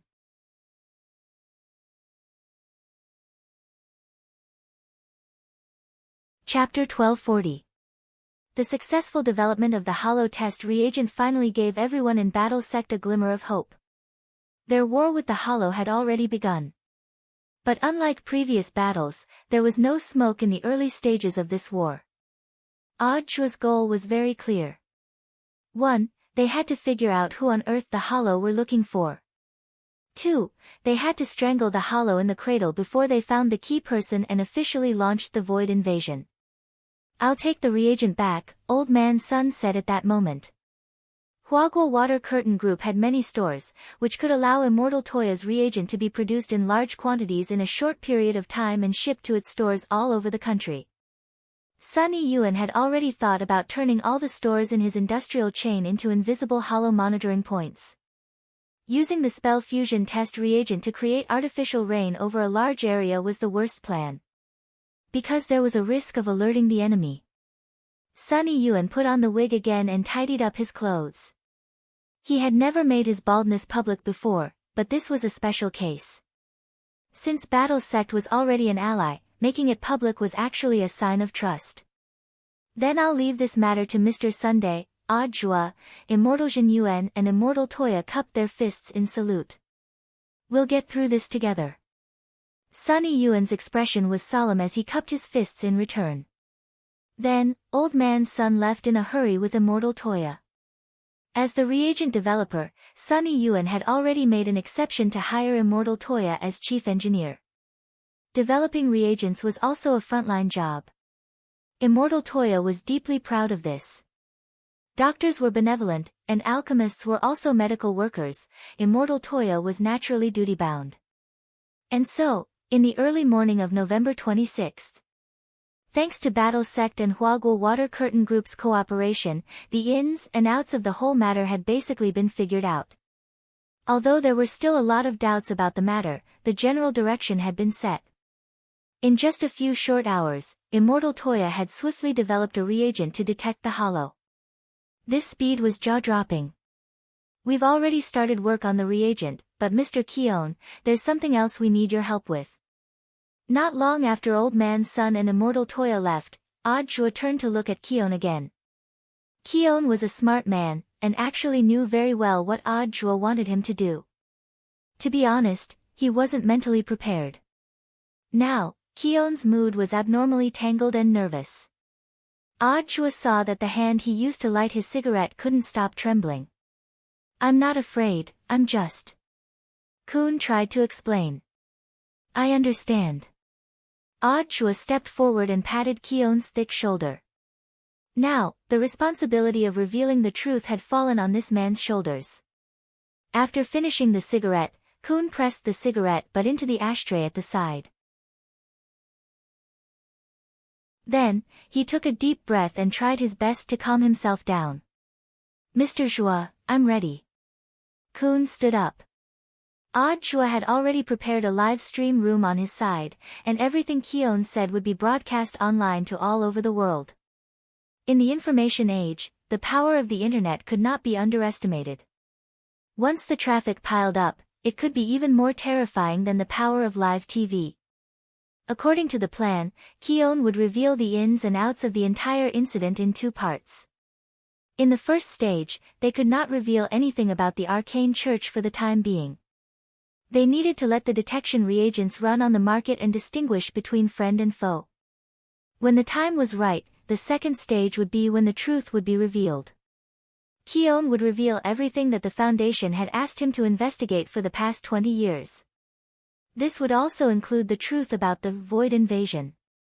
Of course, in order to protect Keon, Odd Zhua would protect Keon's identity in the first stage, and would only report the first incident as a researcher in Battle Sect.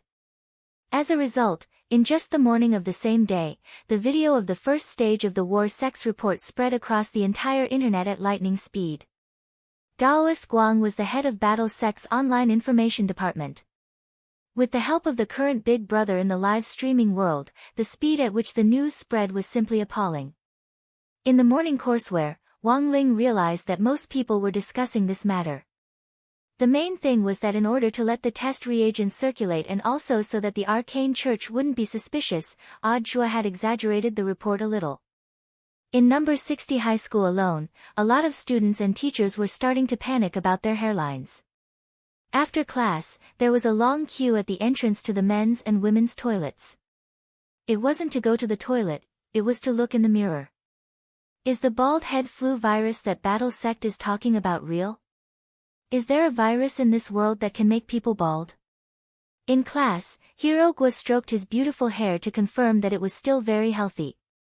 The person who was least worried about this matter was Super Chin, because he had a buzz cut to begin with. For him, to be bald or not to be bald? Actually, there wasn't much of a difference. F***K. I saw some people online say that they're already bald. They lost a lot of hair in one night, and they suspect that they might have this bald head virus. At that moment, someone cried out in alarm as he scrolled through his phone. Where? Let me see. Hearing this, everyone gathered around to watch the excitement. This was just a screenshot of a chat log, it was full of text, and there weren't even any pictures. Wang Ling sighed disinterestedly.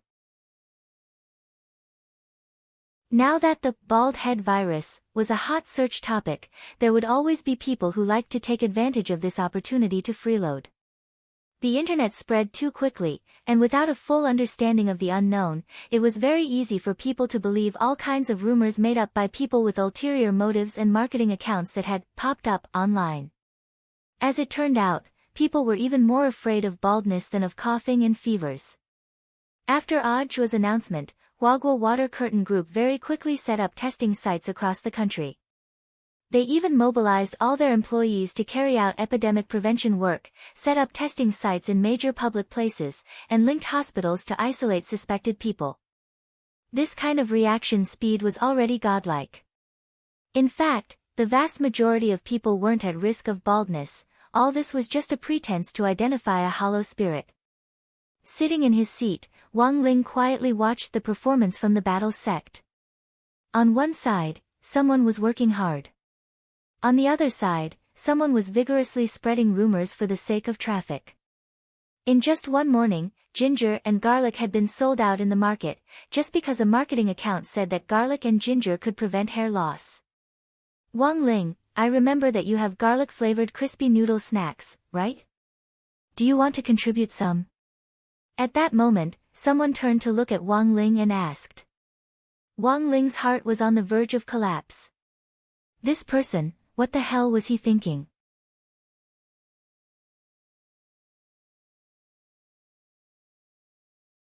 Chapter 1241. Audiobook's move could be described as catching everyone off guard and catching them off guard. Apart from Battle Sect and Huaguo Water Curtain Group, the other two forces who had been fighting over Cologne earlier were also in a daze. Bald head virus, what is this? In the ancient castle, Su Bai vaguely felt that something was wrong, but he couldn't put his finger on it. He asked the Lord of Void for advice, and the Lord's answer was, they could use this matter as a cover to speed up their invasion of the Void. They could let more ethereals join the operation to find the people they wanted to find. For the first time, Su Bai, who used to be a human, had some doubts about the Lord of Void, but he didn't dare disobey him. It was the Lord of Void who had given him everything. Since he could give it to him, if he was unhappy, he wouldn't take it back. At that moment, Su Bai realized for the first time that ethereals had a disadvantage as advanced creatures. They were used to living a carefree life in the world of the Void, and had never experienced the deceit, lies, and mutual deception of the human world. To put it bluntly, this group of ethereals, including the Lord of Void, were a bunch of honest people, through and through. Now, Su Bai could only pray that things would go according to plan, and that this so-called bald head virus storm wouldn't turn out to be some kind of trick. In the short span of one morning, the bald head virus storm swept the world and became a hot topic among the people. How to guard against this terrifying influenza virus instantly became the focus of all cultivators' discussion. Some experts said that washing hands and wearing masks weren't enough, because this bald head virus could also be transmitted through contact. For example, if someone who was already infected with the bald head virus stroked their head, it could also cause hair loss. Wang Ling knew that this was, of course, unreliable nonsense. But the problem was that there really were people who believed this unreliable information. Take number 60 High School as an example. That afternoon, an epidemic prevention team formed by the cultivation police and the local health department came to number 60 High School and took away several bald-headed teachers for investigation. Old Antique explained again and again to the epidemic prevention personnel in thick protective clothing, "Brother, I'm really not sick. I don't have much hair to begin with." In that short moment, Old Antique even had the urge to revert to his gorgeous itinerant, true form. In his gorgeous itinerant form, he had long, elegant, waist-length hair. The feeling of being misunderstood was really unbearable. However, the epidemic prevention personnel did not listen to the explanation at all. The order they received was that they would rather kill everything by mistake than let a single one go. Teacher, please cooperate with me first. We will bring you to the testing point later. If there are no problems, you can leave on the same day. Now, please cooperate with the van. The attitude of the epidemic prevention personnel was very firm. Old Antique had no choice but to cooperate. The trunk of the minivan had already been treated to expand the space. When Old Antique entered, he found that the space had already been divided into several individual areas. This is a separate design to prevent cross-infection. Brothers, where did you all come from? Old Antique tried to get close to the people next to him through the transparent space wall. Hey, my name is Shiraishi Shio. I'm a monk. My name is Baldy Pippi, a short and bald author. As suspected cases from all over the country were taken away for testing, the epidemic prevention work was carried out in an orderly manner. Things weren't over after Old Antique was taken away. Just before school was over, everyone was told to stay in school for a school-wide screening. Every student, teacher and staff member had to be examined, no one could escape. The method of examination was also very simple. It was to spray test reagents on the top of one's head. As long as there was no large-scale hair loss, it was proof that one wasn't infected with the virus, and one could directly receive a free mask before going home. To prevent cross-infection, the tests were carried out according to class. Everyone whose number was called would gather at the entrance of the stadium, where a temporary testing point had already been set up. When it was number 60 High's turn to wait, Wang Ling blinked as he stared at Class 2, which Fang Xing was in. So far, all the tests had been normal, and there had been no abnormalities. As far as he knew, the number of spiritual invasions at the moment was still very limited, and it was very unlikely that someone from number 60 High would be infected. The spiritual spirits needed hosts with strong physical qualities, and generally wouldn't target students who were only at the foundation establishment stage. Up ahead, the teacher in charge of Class 2, Teacher Lu Ruoxu, was in the middle of an examination. This teacher Lu taught mathematics, and had previously taken over Wang Ling's class. He was an expert at the peak late golden core stage, and was proficient in calculations. To be able to become the teacher in charge of an elite class proved that Teacher Lu indeed had some skill. In fact, there weren't many female teachers in the school who could show their face. Teacher Pan was one, and Teacher Lu was another. Don't you feel that the quality of Teacher Lu's teaching has been getting better and better recently? Don't mention it, old Pan is having a headache over this, said Hirogwa. Remember the test 2 days ago? Our class and Class 2 took the test together, and in the end, our average score was 10 points behind Class 2. Was it during the break after the national competition? Said Super Chin. That's right. Old Pan exploded with anger. Even if we didn't take the test, it's still a little unreasonable for the other people's scores to be 10 points behind Class 2's average. Otherwise, with Su Xiao leading the way, the gap would have been even bigger. Hirogwa sighed and said, and it's not just our written test scores that are bad, our class's experimental scores are also lagging behind. Using an induction cooker to refine pills and causing it to explode, what a talent. Just adjust the formula according to the ratio, add water, and it'll be over. When he said this, Hirogwa deliberately spoke very softly so that he and Super Chin could ridicule each other.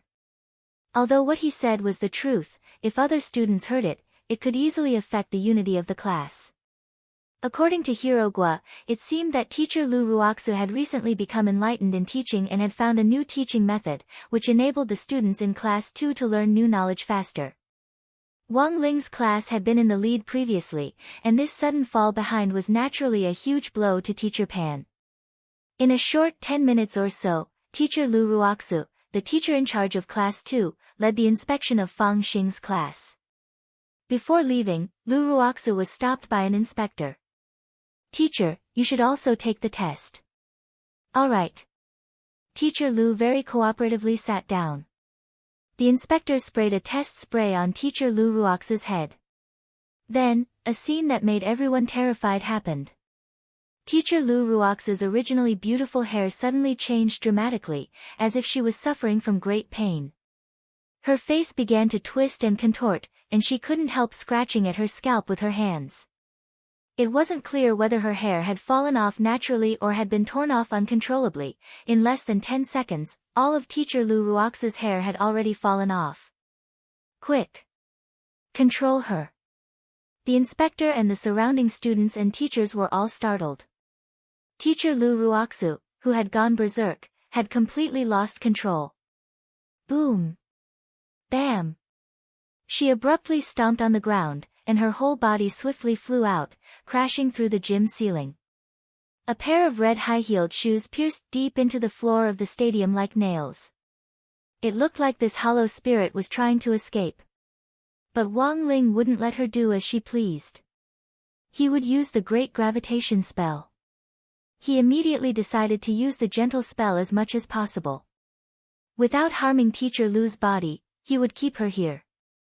But in the next moment, a huge light flashed on the horizon. A meteorite fell from the distant starry sky.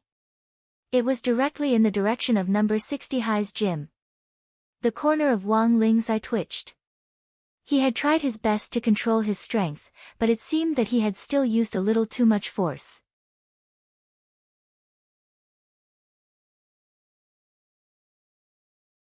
Chapter 1242. Wang Ling had indeed held back when he had attacked. He had used a condensed version of the Great Gravitation spell, which was only used on Teacher Lu Ruoxu, who was trying to escape. This was a lock-on skill. But Wang Ling hadn't expected the condensed power to actually be able to trigger a meteorite in space. He really had. He had only used a little bit of his power. But in the end, this was still his fault, and he had to think of a way to get rid of it.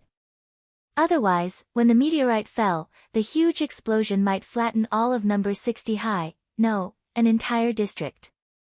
But to be honest, Teacher Lu had indeed become very strong after being possessed by Su Ling.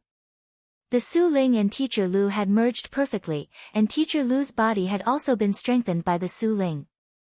For Wang Ling, this was an experiment. Because he had yet to fight the creature on the other side of the Gate of the Void. This was a good opportunity to test the waters. Bzzz.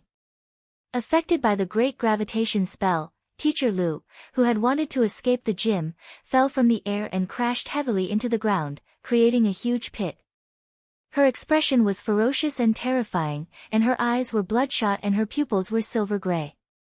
The Su Ling inside Teacher Lu's body had completely given up on concealing itself. In the face of the crazed Teacher Lu, all the staff at the test station retreated, and several security personnel rushed to the front to cover her. They had to ensure the safety of the remaining students.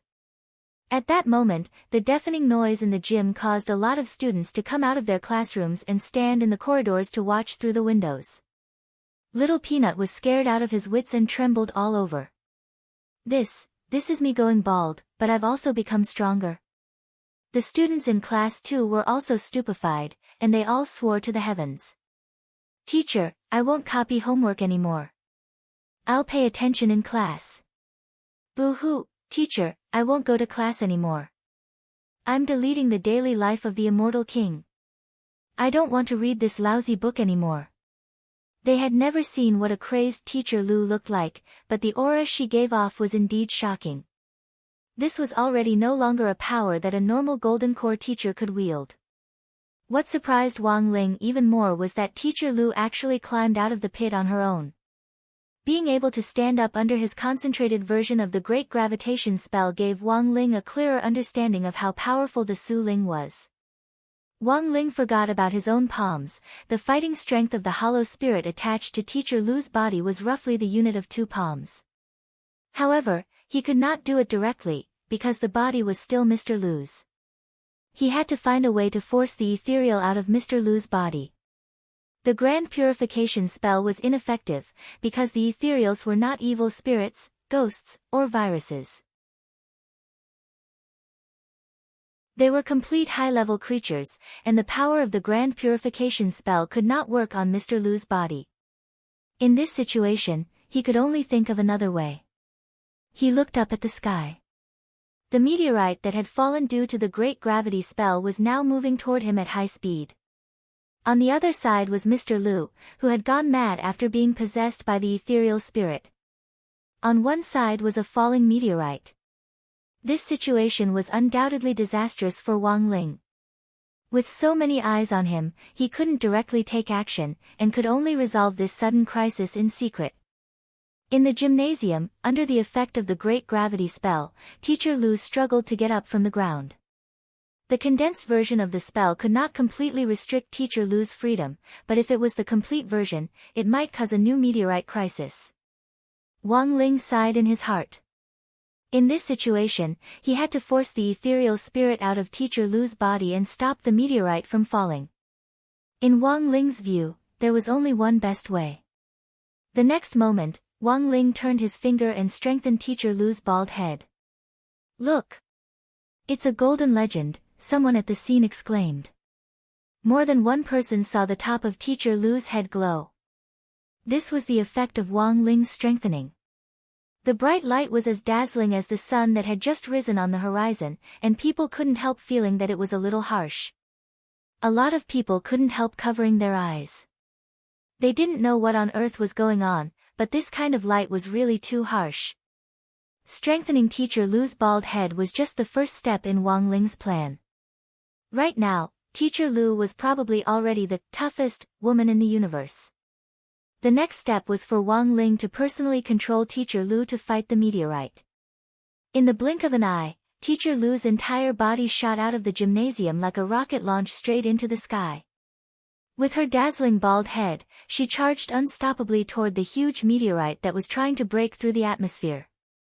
The ethereal spirit attached to Teacher Lu's body realized that the body it was controlling wasn't listening to its commands at all, and it couldn't help swearing. Ethereals didn't normally swear, but they were very good at learning. The ethereal spirit in Teacher Lu's body had inadvertently learned this when Teacher Lu reprimanded the students on a daily basis. A few seconds before it hit the meteorite, the ethereal spirit felt fear in its heart. It didn't know that Wang Ling had already strengthened Teacher Lu's bald head, so it couldn't make an accurate judgment of the current situation. It had already been in Teacher Lu's body for a long time, and it could be said that it had already achieved a perfect fusion. Once Teacher Lu's body was injured, it would also suffer an equal amount of damage.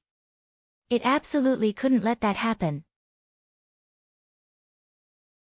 It had to stay alive to complete the task given to it by the Lord of the Void.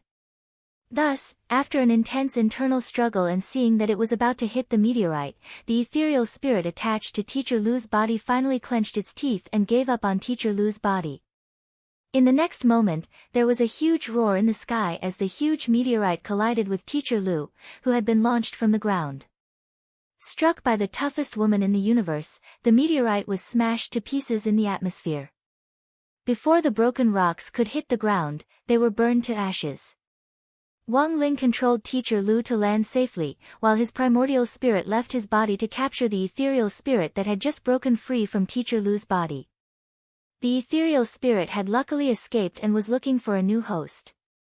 At that moment, it saw Wang Ling with his primordial spirit, a very strong person. The ethereal spirit was instantly excited. To be able to leave the body with his primordial spirit at such a young age, his physical quality was definitely top-notch. This was trillions of times stronger than the female teacher it had attached to previously. "Kid, it's your bad luck to run into me," the ethereal spirit said excitedly, and without saying a word, it directly plunged into Wang Ling's primordial spirit. At the same time, Wang Ling swiftly withdrew his primordial spirit. His plan to use his primordial spirit as bait to capture the ethereal spirit had been a complete success.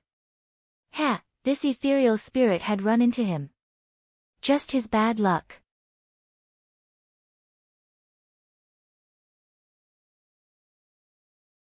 Chapter 1243. After entering Wang Ling's body, the void spirit's first step was to take control of the brain, seize the spirit space, and then start to devour Wang Ling's will. Every human cultivator who was invaded by the arcane spirits would face this step. This was also one of the reasons why these human cultivators behaved so erratically and their temperaments changed so much. The invasion officially began. An ordinary human's spirit space couldn't be considered big. This was related to a person's cultivation level. For example, the female teacher surnamed Lu from before had a spirit space the size of a rented apartment, which in the void spirit's view was so small that he couldn't even stretch his legs. But the advantage was that it was easier for him to control a small spirit space. As long as it wasn't ridiculously big, it was generally fine. Cultivators on Earth weren't ridiculously big. A true immortal's spirit space was only the size of 10 football fields. Full of confidence, the void spirit snuck into Wang Ling's spirit space. Then, he was completely stupefied by the scene in front of him. Because the spirit space he saw was a sea of stars. The sky was full of stars and countless planets orbited here. They reflected each other's beauty and radiated dazzling brilliance, and the void spirit couldn't see the end of it. This was the universe. The void spirit was instantly scared out of his wits. How could a normal human cultivator's spirit space contain the entire universe?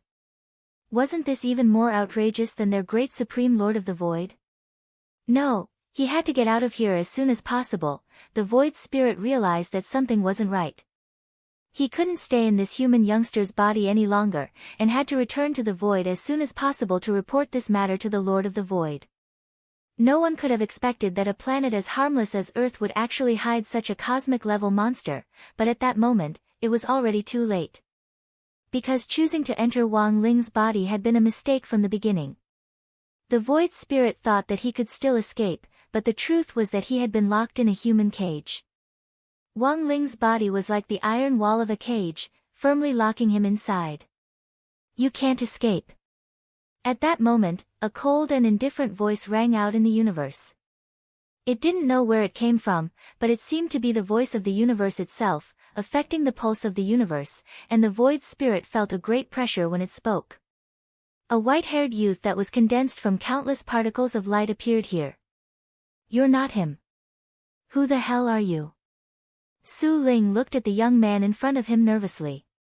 Although this young man looked exactly the same as the owner of the body outside, Su Ling could still tell that they were not the same person. I am his shadow. Wang Ying opened her eyes and replied indifferently. You think you can destroy me?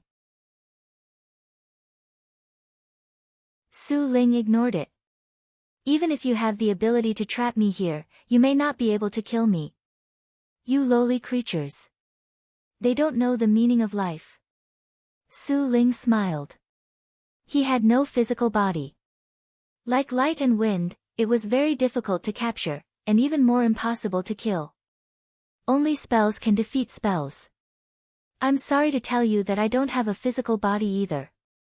Wang Ying smiled. The next moment, his body quickly disintegrated under Su Ling's nose. In the blink of an eye, the black shadow pressed down, and the dazzling stars were shrouded by the endless shadow. Wang Ying disintegrated his body, forming a large-scale shadow howl that covered the sky and the earth, as if it wanted to swallow the whole universe together. The sight in front of Su Ling's eyes quickly dimmed. In a very short time, he had been swallowed by the endless black shadow. He felt as if he had fallen into a black hole. However, he was not afraid. He just felt that Wang Ying's actions were meaningless. 596 so what? Su Ling laughed.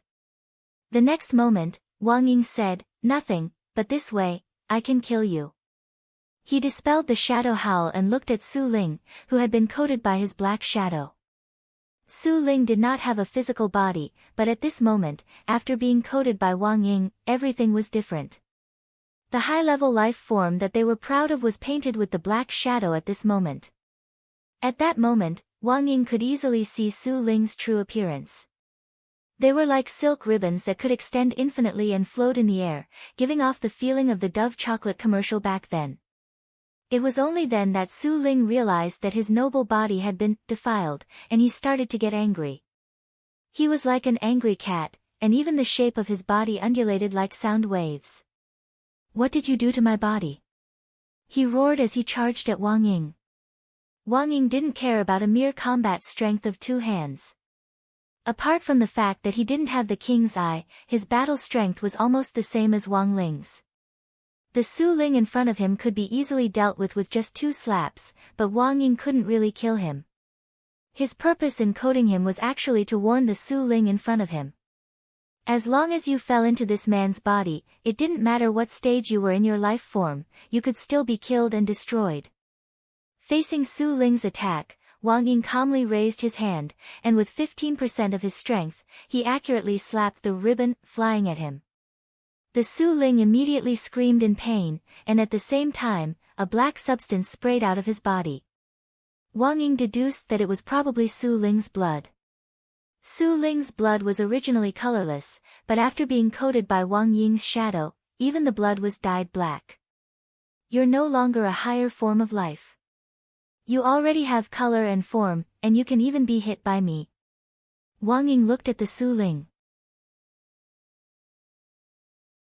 He didn't look like he was looking at a higher form of life.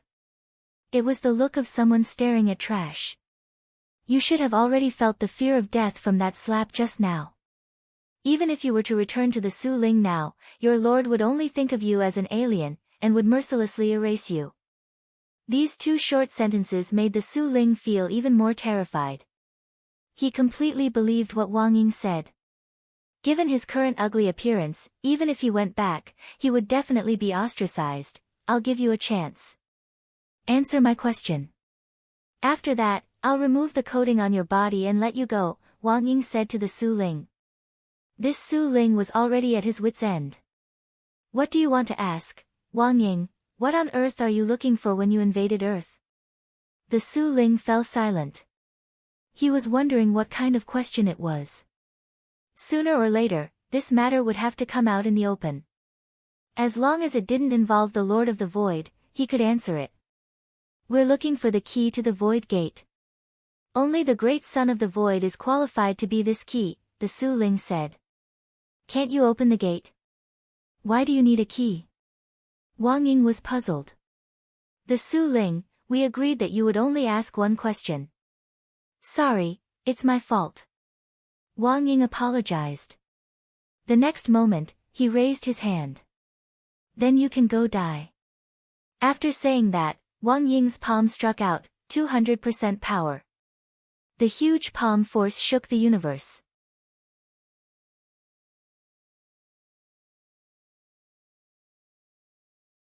Chapter 1244. You're pretty ruthless. Wang Ling's voice reverberated in the spiritual space, which was as vast as the universe. I won't allow anyone to defile this place. Wang Ying's voice was cold. He turned around and his whole body turned into a black shadow, once again merging with Wang Ling's spiritual space. He was decisive in killing. Wang Ling admitted that he was far inferior to Wang Ying in terms of character. Although Wang Ying was his shadow, his personality was very different from his. Wang Ling named the slap Wang Ying had used on the void spirit just now, no one recognizes me. He felt that, this was very much in line with Wang Ying's personality. If it had been Wang Ling, he probably wouldn't have killed this void spirit. Because Wang Ling wouldn't care about a small bug, the blockade of the spiritual space actually gave Wang Ling a very good opportunity to play with this bug he had just caught. But unfortunately, the situation was urgent, and Wang Ling didn't have much time. Although Wang Ying had killed this void spirit, at least Wang Ling had learned why they wanted to invade Earth. To find the key. Wang Ling rubbed his chin as he carefully pondered what this void spirit had said. No one had ever truly opened the void gate, and since ancient times, anyone who crossed it would undoubtedly die. Master Li Shaokai and Li Huanran had even paid the price with their lives. If he put the whole incident together, Wang Ling felt that there might be a possibility. That was, the void spirits might have long had designs on Earth, but unfortunately, they couldn't open the void gate themselves. Back then, Master Li Shaokai had broken the void gate by force and inadvertently opened a crack, which in fact was a signal for the void spirits to invade. Some of them had come out of the crack. Unfortunately, it was far from enough to achieve their goal of invading Earth with just a small portion of the arcane church. Therefore, The Void spirits had to find the so-called Son of the Void and use him as the key to completely open the Void Gate. This was just Wang Ling's conjecture. But generally speaking, Wang Ling thought it was reasonable. He typed this conjecture into text and sent it to Zhuo. He would leave the rest to him to handle. This hollow spirit had called itself a high-level creature, but in the end, Wang Ying had destroyed it with 2 slaps. Wang Ling felt that the ruler behind this hollow spirit might not be that strong. Teacher Lu's incident caused a lot of chaos in number 60 high. Fortunately, apart from Teacher Lu, no one else in number 60 high who had been invaded by my Su Ling had been found. When Headmaster Chen arrived, Teacher Lu was already under the control of the epidemic prevention personnel. He wanted to go up and check on Teacher Lu's condition, but he was stopped by an epidemic prevention worker. Headmaster Chen, it's best if you don't look. You don't have much hair to begin with.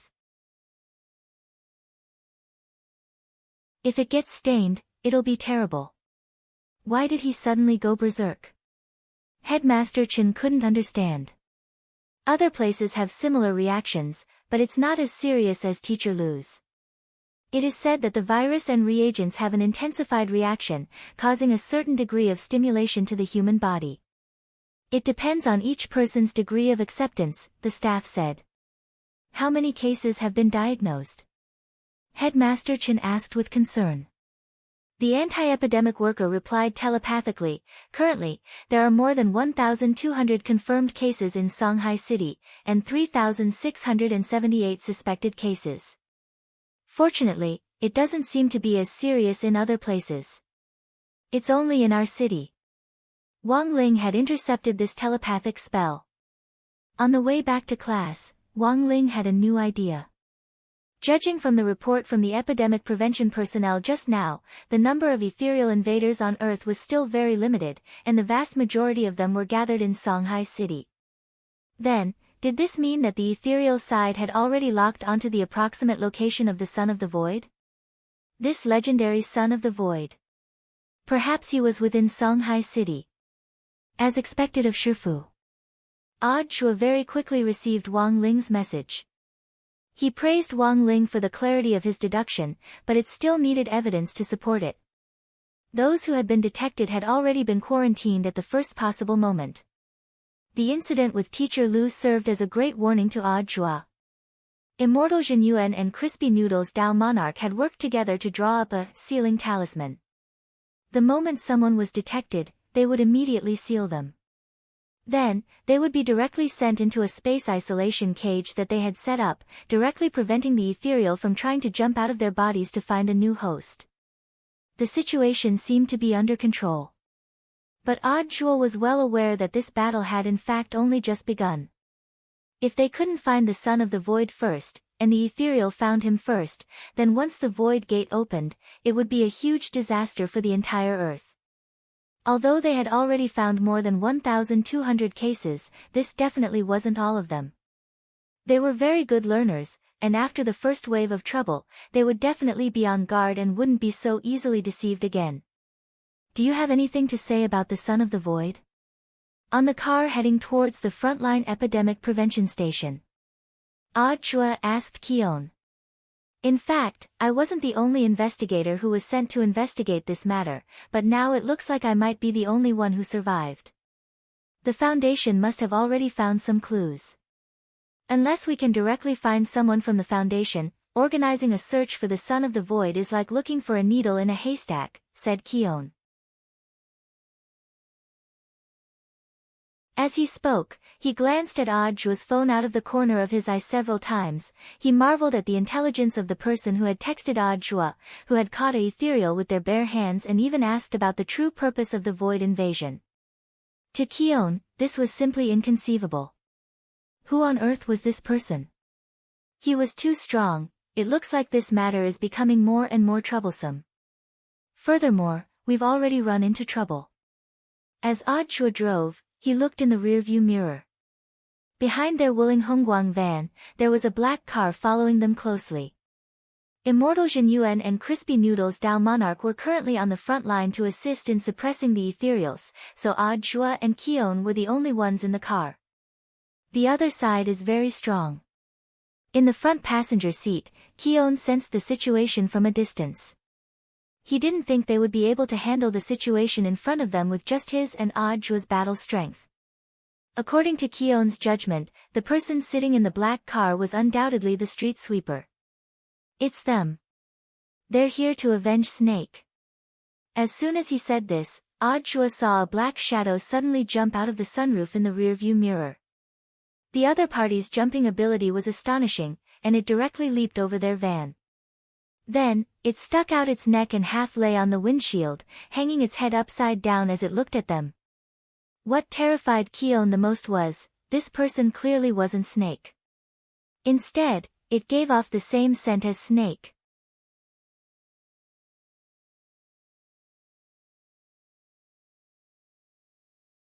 Chapter 1245. With deep dark circles and sunken eye sockets, coupled with his dangling red hair, Snake lay on the windshield like a ghost. The next moment, he stretched out his hand and his sharp nails directly pierced through the windshield. The entire side of the reinforced glass shattered in a split second, turning into glass shards that drifted into the air. Then, they turned into particles of light and swiftly disappeared. Audrey and Keon reacted quickly. Almost at the same time that Snake launched his attack, the two of them swiftly unbuckled their seatbelts, opened the car doors, and leapt out on their spirit swords. Who on earth is this person? Audrey stared at the young man in front of him, his eye-catching fiery red hair falling to his waist. He was bare-chested, revealing his huge muscles and the perfect lines of his muscles. It's Snake, yes, but this body definitely isn't his. Keon frowned. The aura of this resurrected Snake was many times stronger than the one Keon had known. Countless cultivators nearby were alarmed by the scene of a fierce fight on the overpass. Many abandoned their vehicles and flew away on their swords, while some passers-by also chose to call the police. Choosing to evacuate at a time like this was definitely a wise move, but in Audrey's view, there wasn't much point in calling the police. Snake's aura was already different. Even if the cultivation police sent someone over, they wouldn't be his match. Keon, have you heard of the void? At that moment, Snake was standing on the roof of a car. He gazed at Keon, enjoying the feeling immensely. Bang! A gunshot rang out in the distance. A sniper rifle bullet formed from powerful spirit power swiftly pierced through the air and was aimed at Snake's head. Someone from the police has arrived. Audrey was startled. He hadn't expected the nearby area to react so quickly. In the face of the speeding sniper rifle bullet, Snake stood motionless. In fact, his gaze had long since come into contact with the trajectory of the sniper rifle. Spirit power bullet? Do you think you can hurt me? Snake sneered. The bullet accurately hit the spot between his eyebrows, and like a clay ox disappearing into the sea, it was swallowed into Snake's body. Devour the void. This was a new ability he had gained after becoming a higher life form. As long as he willed it, everything that wanted to pass through his body, including spells, hidden weapons, and all kinds of flying objects, would be devoured by him and completely disintegrated. Snake could never forget the scene of him being pierced in the head by a needle when he became a human. And now, he had become a hollow spirit. These flashy feints were already meaningless to him. He has become an ethereal. Kun quickly realized what was happening. As an investigator, he had secretly made contact with the ethereals, and even though he wasn't 100% sure, he was convinced that Snake was no longer human. What's so good about being human? Keon, you will never understand the thrill of transcending the limits of life. Snake sneered. You know, it really feels good not to be human. Perhaps this is the ultimate evolution of life form. As soon as he said that, Snake rose high into the air and looked down at Audrey and Keon as if they were two ants. In a very short period of time, it was as if time had come to a standstill, and even the air had stagnated. An astonishing pressure erupted from Snake's body. With a deafening sound, the viaduct instantly broke, and one car after another sank into the soil like sand in a mudslide. Is this the power of a hollow spirit? Both Jua and Keon were under tremendous pressure. If it wasn't for the long johns he was wearing, Jua felt that he wouldn't be able to withstand this power at all. This pressure was different from spiritual pressure, but it was even more frightening than the spiritual pressure of an earth cultivator. For a brief moment, Jua even felt like he was losing his mind. It's no use, a golden core cultivator. A false true immortal. He's no match for me. Snake was full of confidence. He stood high up in the sky, and his arrogant eyes were filled with disdain. It was as if he were playing with two ants. Fortunately, at the critical moment, Jua swiftly activated the 33-path primordial chi. This was the technique Wang Ling had bestowed upon him in chapter 679. Jua had been painstakingly cultivating every day, constantly using the 33-path primordial chi to accumulate spirit power, and it finally came in handy at this moment. A technique to accumulate psionic powers? Snake smiled. It wasn't like he hadn't seen this kind of technique before, but it was usually stored up and released at a critical moment to gamble with one's life. After releasing all of it, one's realm would advance by leaps and bounds for a short period of time. But Jua was only at the golden core stage, and there was a huge gap between them to begin with. So what if he released all of it? Snake looked at Jua contemptuously, wanting to see what on earth he was up to. Open the floodgates. With Jua's explosive shout, his aura began to surge. The spirit power that he had normally accumulated in his golden core was now gushing out like a tide. Until this moment. Keon frowned as he sensed that something wasn't right. A heavenly Tao technique? He started to be astonished by Jua's 33-path primordial chi. An ordinary technique to store spirit power could only store dreams of one realm at most, which meant that after Jua released his power, he could at most grow to the nascent soul stage's battle strength. But the 33-path primordial chi in Jua's body could store up to 33 realms of spirit power. That was to say, Jua's body contained the spirit power of 33 giant reservoirs. Of course, given Jua's daily savings and Wang Ling's occasional pointers, his reservoir of spirit power had long since reached saturation.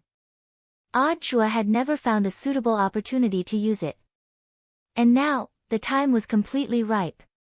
You, a golden core cultivator, actually have a heavenly Tao technique? Snake looked at Jua in astonishment. When he had still been human, he had also painstakingly pursued heavenly Tao, but he hadn't even touched the hem of its robe.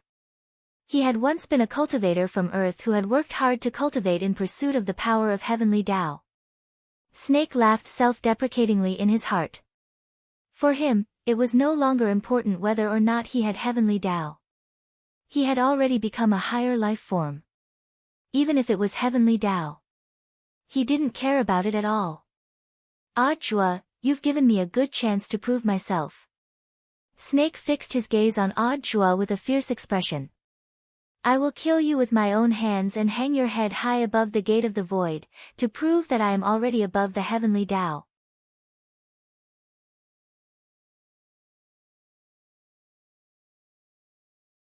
Chapter 1246.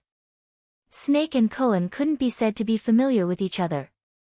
But as a colleague who had worked together in the same unit, and in addition, Cleon had secretly investigated Snake's information. He felt that Snake had become a completely different person after transforming into a void spirit. Snake had become even more arrogant, and could even be said to have become more conceited. After completely becoming a void spirit, even his personality has changed. This could be considered a new discovery for Koan, and he believed that there were two types of personality changes. The first was an earth cultivator who had been invaded by a void spirit. After merging with a void spirit, under the premise that their mental space was controlled, even their personality would be taken over by the void spirit. There didn't seem to be any abnormalities in their behavior, but it was still quite different from usual. Number 60 High School's teacher Lu was the best example. The second type was Snake, who was in front of him. He hadn't been invaded by a void spirit, but had accepted it of his own accord, allowing his soul to completely change and become a void spirit himself. Cohen had been investigating the void all this time, and had even made some silent contact with them. But this was indeed his first time exchanging blows with a void spirit. Standing here as a false true immortal, he could already feel immense pressure, let alone odd joie. Mr. Joie, what are our chances of winning? He instinctively wanted to persuade odd joie to retreat. Judging from the astonishing pressure that Snake was exerting, even if odd joie, who was at the golden core stage, was added to the mix, it didn't seem like they would be able to completely reverse the situation. But at that moment, odd joie shouted, "Open the floodgates." Hearing this, Cohen was shaken to the core. Mr. Joie. He turned around in disbelief and stared in astonishment at odd joie's live performance. The power of heavenly Tao. At this point, Cohen was completely stupefied. The expression on his face was exactly the same as Snake's when he saw this scene. A golden core stage cultivator actually possessed a heaven's path cultivation technique. This was simply unimaginable. This war sect's people were simply abnormal. Was this still a sect made up of people? At that moment, Cohen's emotions were exceptionally complicated. Excitement, astonishment, doubt, all kinds of emotions were intertwined. He had long since known that odd joie wasn't a simple person. But now, his impression of odd joie in his heart needed a major update. A tremendous amount of spirit power gushed out of the tiny golden core in odd joie's body like a landslide, a tsunami, or a flood breaching a dam. In a short period of time, odd joie's aura skyrocketed. Of the 33 giant reservoirs of spirit power, odd joie had only unsealed 6 of them, but he had already achieved astonishing results. The reservoir was good, but it couldn't be completely released at once. At the moment, odd joie was already at his limit for releasing 6 people in a single round. He needed to wait for his body to adapt before he could proceed with the next round of unsealing. Unlocking the seals of the 6 reservoirs would increase his cultivation level to the false true immortal stage. His current battle prowess wasn't any weaker than Calhoun's. However, it would be a little difficult for the two of them to defeat Snake together. Miss Bai Chiao. If I die, no one will test the game for you in the future. At that moment, odd joie roared into the air, if we don't act now, when will we? As soon as he finished speaking. On the horizon, a beam of brown light lit up and shot straight into the sky.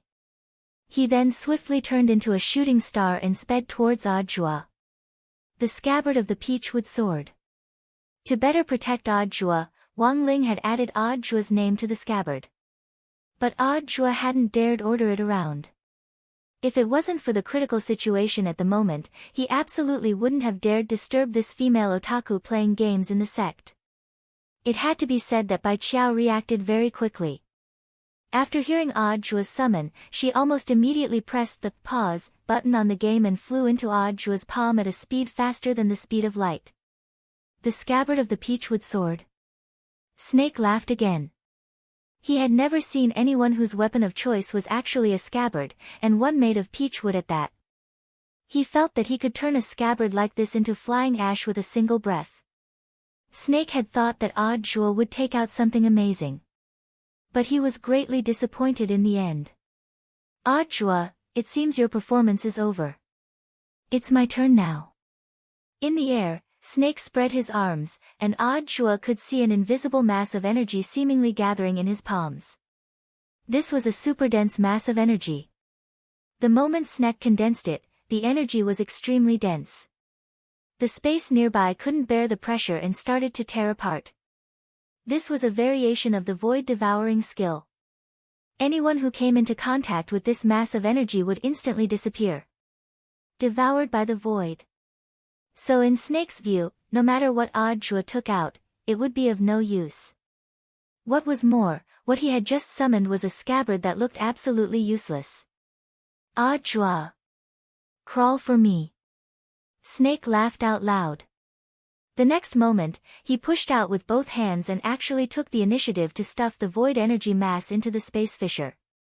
Before odd joie could react, in the blink of an eye, 2 energy masses surrounded him from both sides, trapping him in the middle. This was Snake's ability to use the energy mass's ability to devour space to achieve this instantaneous effect. Oh no! On the side, Kun's expression changed dramatically. No matter how fast Audra reacted, there was no way he could stop this kind of encirclement. In a moment of desperation, Kun sent out a wave of spirit power from his hand. He wanted to send Audra flying, in order to break free from the encirclement of the energy masses. But Snake's target wasn't just Audra. Kun, crawl for me too. He sneered and used the same trick. Another 2 balls of void energy that could devour everything locked onto Cleon's position. In Snake's view, this was already a sure win. His mission was actually to kill Kun. Audra was just a buy one get one free bonus. He was an important figure in Battle's sect. By killing Audra, he could prove that he was above the heavenly Tao. And in doing so, he could challenge the entire Battle's sect. He could wipe away the humiliation of being stabbed to death by a flying needle in front of Battle's sect's mountain gate. But in the next moment, something unexpected happened. Just as the 2 void energy masses were about to collide, Audra and Kun's positions suddenly shifted backward, and in the blink of an eye, shifted several coordinates. When the void energy masses collided, there was a loud explosion, and 2 huge wormholes appeared. Audra heaved a slight sigh of relief. At long last, he had dodged this calamity. Ever since he had noticed Snake's ability to devour space, Audra had been on high alert. So the instant Snake condensed the energy mass, at the same time, Audra was ready. He used Bai Qiao to cut off a section of space to achieve the effect of teleportation. Now, it was time for him to counterattack. Audra took a deep breath. In the air, he swiftly assumed the posture of throwing a javelin, and abruptly threw Bai Qiao out of his hand. This was an attack aimed directly between Snake's eyebrows. Audra, there's no way I'm going to fall in the same place. In the face of this attack, Snake appeared very confident, and couldn't stop laughing wildly. His body had changed with this attack, and anything that got close to him would be devoured clean by the void. He even took the initiative to stick his head out to meet Bai Qiao's attack. He was going to devour the entire scabbard. Then, in the next moment, there was a splat.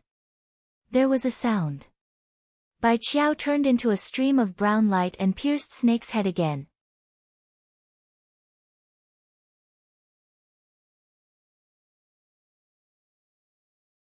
Chapter 1247. It was a familiar scene, and the same way he died.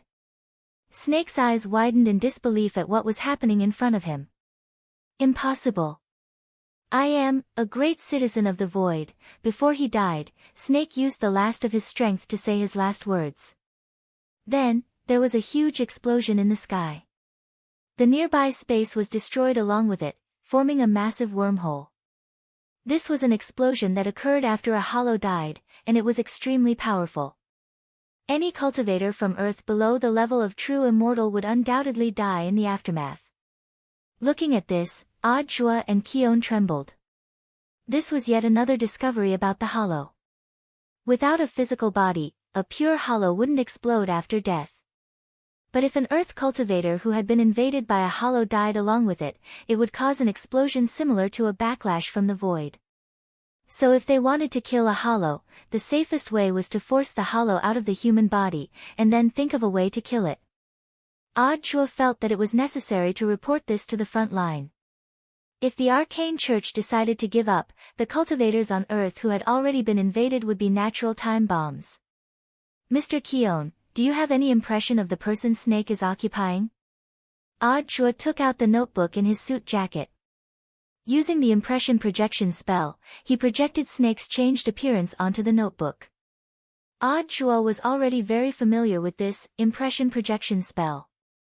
A person with a rich imagination could even use this technique to create a comic, and it wouldn't be a dream at all. He could go wherever he wanted to go. I never thought Snake would actually give up his human identity and become a hollow. Qion sighed endlessly. Staring at Ajua's portrait, he made a simple deduction about Snake's situation. After his first death, he must have used some method to become a hollow. Then, he invaded this man's body. This man. I seem to have seen him somewhere before, but I'm not too familiar with him. Could he be someone from your foundation? I know most of my colleagues in the foundation, but I've never seen this person. Keon shook his head. Unless what? Unless he's one of the 7 great envoys behind the scenes of the foundation. One of the 7 great envoys. Ajua mused. Indeed, the possibility of this inference could not be ruled out. Even putting aside the fact that Snake had become a phantom, Ajua and Keon had to admit that the owner of this body that Snake had found was very strong. This could be seen from the quality of his physical body. Snake was not a random target to invade. There must be a mastermind behind all of this. At this moment, the blasted wormhole in the sky was gradually shrinking. Spatial cracks have a self-repairing mechanism, but this repair is very slow. For a wormhole like this, it would take at least a day for it to completely recover. Ajua saw that the police officers in the nearby area had already arrived on spirit swords and were holding immortal leftovers. They needed to set up a cordon here and temporarily seal off the airspace in this area. Director Joie. A team leader of the cultivation police officers approached Ajua and bowed respectfully in front of him. I'm in such a disguise, you can still recognize me? Ajua was astonished. The main thing is that the criminal who self-destructed just now screamed very loudly. Hearing this, Ajua smiled. I'm already wanted by the Straits Alliance, aren't you going to arrest me? I wouldn't dare. The team leader shook his head. From the beginning, I felt that there was some misunderstanding, or perhaps it was a setup. Director Joie has made outstanding contributions, how could he have killed Warden Liang? Ajua secretly breathed a sigh of relief at this team leader's words. He felt very lucky to have run into a reasonable person. If he had run into some sort of iron blockhead, there would have been no way to clean up this matter. I still need to go to the front line, so I'll have to trouble you to keep my matter a secret, brother. Ajua patted this team leader on the shoulder. Oh, that's right, brother, what's your name? My name is Lu Yang. The team leader with the surname Lu saluted again. Ajua nodded and cupped his fists together with Keon. Then I wish Captain Lu good luck. Good luck. Captain Lu saluted back. Because his appearance had already been exposed, Ajua changed his appearance again before he left. This time, he was even uglier than Kushuan's previous appearance. As he left, the team leader called Lu Yang called out to Ajua again. Director Joie, we found this. We don't know if it's something that Director Joie abandoned. Lu Yang handed over the item. It was a round pearl the size of a palm that gave off a brilliant light. Ajua sniffed it, and was surprised that it actually had Snake's scent on it. This might be the key to why Snake was able to become a hollow spirit.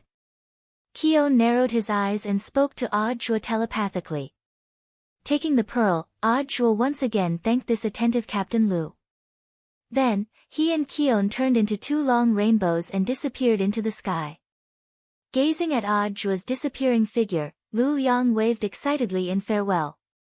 He had been an Ajua fan for a long time.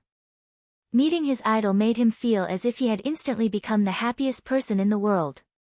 Captain Lu, the area has basically been cordoned off. Now we're going to tally the casualties. I'll handle this part. Lu Yang nodded and said. He felt that it was better to do some things himself. Many of the police officers in their area were Ajua's fans. Who knew what kind of outrageous things these people would do to protect Ajua, but he was different. He was a rational fan. It would be a little too fake if he completely covered up the matter. Lu Yang had already thought of a very good way to cover for Ajua while also handling this matter seamlessly.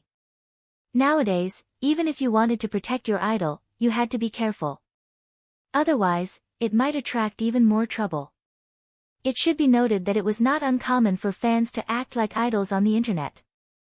Director Zhua, watch me. Lu Liang looked in the direction Zhua had left, full of confidence in himself. Elsewhere, on his way to the epidemic prevention station, Zhua received news from Battle Sect's intelligence department.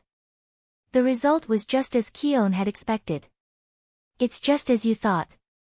Zhua frowned. Who on earth is this person?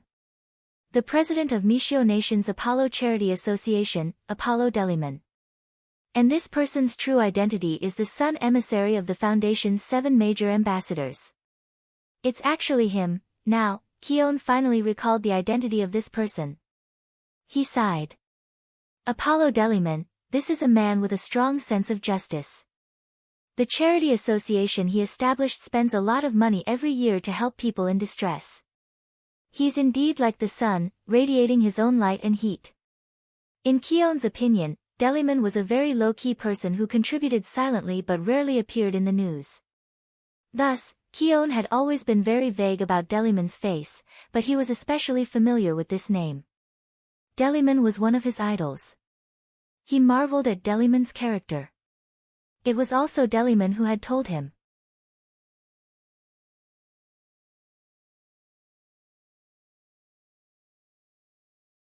Chapter 1248. In the independent mental space of the Foundation. This time, the 7 emissaries were not all present. Only 5 of them were present. The Sun's emissary is dead. The fool has betrayed us, Su Bai, who was sitting in the seat of judgment, said. The former was an unshakable fact, while Su Bai had yet to find clear evidence for the latter. However, he felt that the emissary's behavior was a little strange. Therefore, to be on the safe side, he actively kicked the fool's emissary out of the group chat. Who is he? Moon was curious. No one knew each other's identity. Now that the Sun's emissary was dead, the focus was not on how or why he died. Instead, they were more concerned about his true identity. That sounded a little ironic. Su Bai sneered inwardly. Humans were indeed creatures filled with curiosity and arrogance. However, it was indeed harmless to reveal his identity now. He was not in a hurry to speak. Instead, he looked in the direction of the Star emissary and asked, Star, you have the ability of prophecy. Do you still not know Sun's identity? Star was silent. He or she pondered for dozens of seconds before speaking. I observed the sky at night and saw stars falling, so I knew that the Sun's emissary was in danger. But I don't know his true identity. At this point, Su Bai raised an eyebrow meaningfully. He did not hide it anymore. Su Bai, the Sun's emissary's true identity is Apollo Deliman. Everyone, it's him. It was the same reaction as Kun when he heard the name. In the mental space, everyone except Su Bai was more or less surprised. Moon observed a moment of silence for the emissary. She made a praying gesture. He's a good man. We all know he's a good man, Tank said. To everyone's surprise, he changed his irritable attitude from before. Instead, he spoke in an uncharacteristically gentle tone. Although I don't agree with him, everyone can see what he and his people have done. We should avenge Sun. So now, we need to know who killed him. At this moment, Su Bai, who was sitting in the seat of judgment, knew that the meeting had finally reached its climax. He did not hesitate to announce the man who killed Sunday.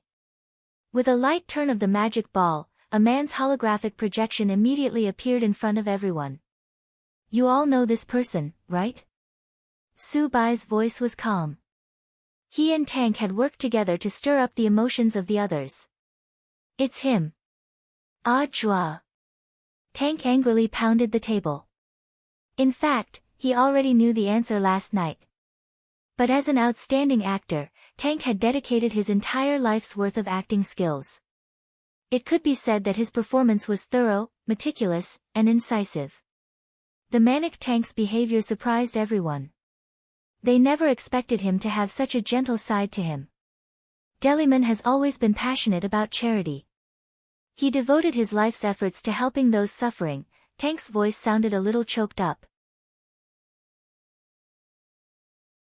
This was a technique that he had spent the whole night honing. Anyway, in this spiritual space, everyone was a mass of black shadows, and their expressions could not be seen clearly. Therefore, he only needed to concentrate on the shaping of his voice. When Su Bai heard war chariots sobbing, he sighed inwardly. He felt that Tank had the potential to become the champion of his voice in the arena.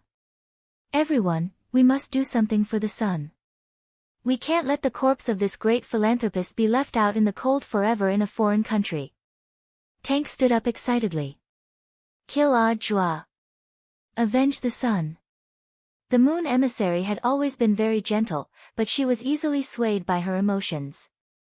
As a nun sent to the mortal world by God, she probably shouldn't have such a strong desire for revenge. But now, guided by Tank's emotions, she also felt pity for the dead Deliman. So very quickly, the moon emissary also expressed her opinion. This devil must be punished. God will definitely give him the punishment he deserves. Her words were very subtle, but the truth was that she was already on Tank's side. The general trend was set. This meeting was a war of condemnation for Deliman, the sun emissary. The perfect teamwork between Su Bai and Tank evoked the emotions of almost everyone present. This was also the first time that everyone had spoken in unison. Then, as everyone has voted, this foundation meeting has voted to crusade against Jua. Unanimous. Su Bai, who had the overall situation under his control, dropped his gavel from his seat. Everything was going according to his plan. Including Snake's plan to invade the body of the sun emissary after becoming a phantom.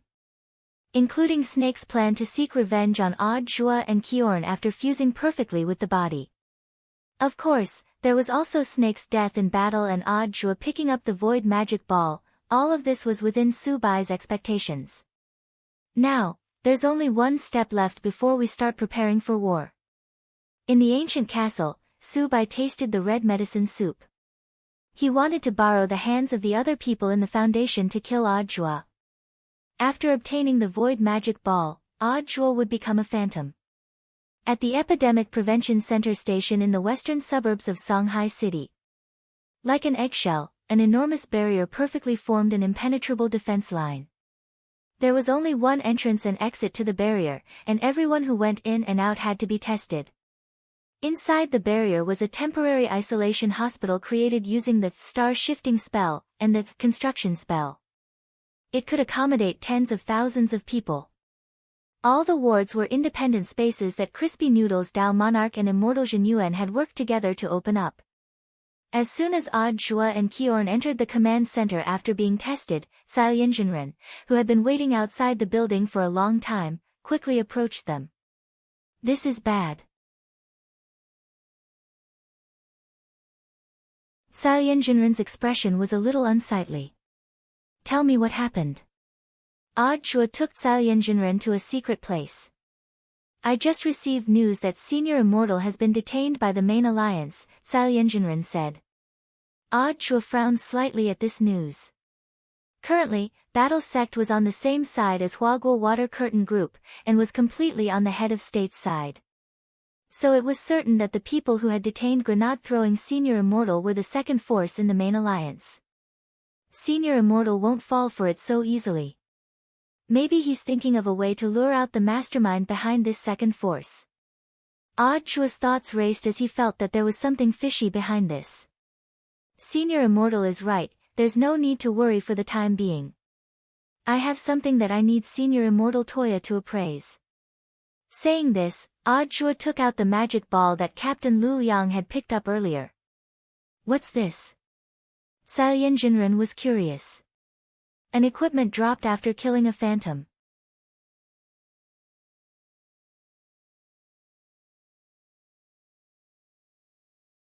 Chapter 1249. In the name of testing for the bald head virus, they were in fact investigating the void creatures lurking among Earth cultivators in Huaxiu Nation. Under Jua and Sun Yuan's arrangements, the operation was carried out in an orderly manner. The first front line of epidemic prevention was set up all over the country, and Shanghai City currently had the highest concentration of void spirits. Wang Ling saw that the number of confirmed cases was still rising. In the afternoon, there had clearly been just over 1,200 cases, but in the evening, there was already an extra 0. On the internet, people were panicking over the new, bald head virus. Wang Ling glanced at the class group and saw that Super Chen, Hero Gua, and a few others were openly discussing this matter. There weren't any teachers in this group, and it was a group set up by the students in class. I heard that we'll be attending classes at school tomorrow. I wonder if it's true. Don't be happy too early. Classes are suspended, but school isn't suspended. Old Pan will definitely give us a lot of homework. AI, it's better if teacher stays at home now. Masks are already out of stock, you can't even buy them. There are also some people who are secretly raising the price. Shameless. It's fine if it's 1 or 2 yuan more expensive, but it's too outrageous. There were bound to be complaints. After all, the emergence of the bald virus had disrupted everyone's normal rhythm of life. It was indeed very comfortable for Wang Ling to stay at home. But this wasn't the peaceful life he wanted. So Wang Ling had already intervened. He hoped that this matter would pass as soon as possible. Based on the population of Songhai City, Book of Sage Immortal conservatively estimated that there were already no less than 100,000 void spirits lurking in Songhai City. The reason why these void spirits hiding in the dark had yet to riot was very simple. They were looking for a son of the void. Wang Ling didn't know what conditions one had to meet to become a son of the void. But right now, this was the source of all the void spirits' stability. As long as a son of the void wasn't discovered, these void creatures wouldn't cause too much of a ruckus. Can you calculate a son of the void? Wang Ling gazed at the tablet on the table. So far, they had collected the data of 2 void creatures. One was the one Wang Ying had killed in Wang Ling's mental space. The other was the one Odd Zhua and Bai Qiao had killed together. Bai Qiao had already shared that memory with Jinka, so that Wang Ling could use Book of Sage Immortal to perform the data calculations. However, it was clear that the data of the 2 void creatures was still a bit too much for Book of Sage Immortal. My lord, I can only try my best. This is my first time learning about the creatures at the gate of the void, so I don't know much. Okay. Wang Ling wanted to laugh in his heart. To be honest, he rarely saw Book of Sage Immortal being defeated. Among all the spiritual monsters that he had enlightened, only this iPad felt that it was intelligent. It often thought itself to be smart and even made decisions for him on its own. Thus, Wang Ling had long planned to send Book of Sage Immortal away. If it hadn't been for the invasion of the void this time, he would probably have sent it away by express delivery long ago. This time, the Book of Sage Immortal took a longer time to search. During this period, he also did a lot of other things. He did a set of 3-5 exercises. After he finished looking at the person he was chasing, he cast his monthly recommendation vote. He used the small amount of pocket money that Father Wang had embezzled to donate to a trustworthy charity. My lord, I've basically finished searching. Judging from the results of the search, the sons of the void that the hollow spirits are looking for are actually preparing for an invasion. There should be 2 real sons of the void. Both of them are the key to opening the gate of the void, and neither is missing, Book of Sage Immortal replied. What's the purpose of the invasion? Wang Ling asked telepathically. These hollow spirits thought they were superior to others, but wanted to invade Earth. To Wang Ling, this was unthinkable. There's a 37% chance that they want to occupy Earth. There's a 31% chance that they intend to transform Earth into a void farm to breed void creatures in batches for the hollow spirits to devour. There's a 23% chance that they want to use Earth as bait to disguise themselves as humans to lure other advanced creatures to attack Earth. They will then devour those advanced creatures in order to pursue a higher form of life. Judging from the memories of the 2 dead hollow spirits, the void creatures behind the gate believe that their current form isn't perfect, and that they can go one step further and evolve. There's a 9% chance that they want to attract the attention of the heavenly Tao. There's a less than 0.1% chance that they want to kill a certain short and mischievous author. Wang Ling, Book of Sage Immortal, but no matter what their purpose in invading is, opening the gate of the void is a crucial step that they must take. Because even the Lord of the Void doesn't have the ability to open the gate. No ability to open the gate? Lying on the ground, Loopy Toad laughed. Isn't the world behind the gate their home? Why would they dislike staying at home? Book of Sage Immortal, the world behind the gate is heaven for the hollow spirits, but after staying in heaven for too long, they'll always feel tired and want to go out in search of new stimulation.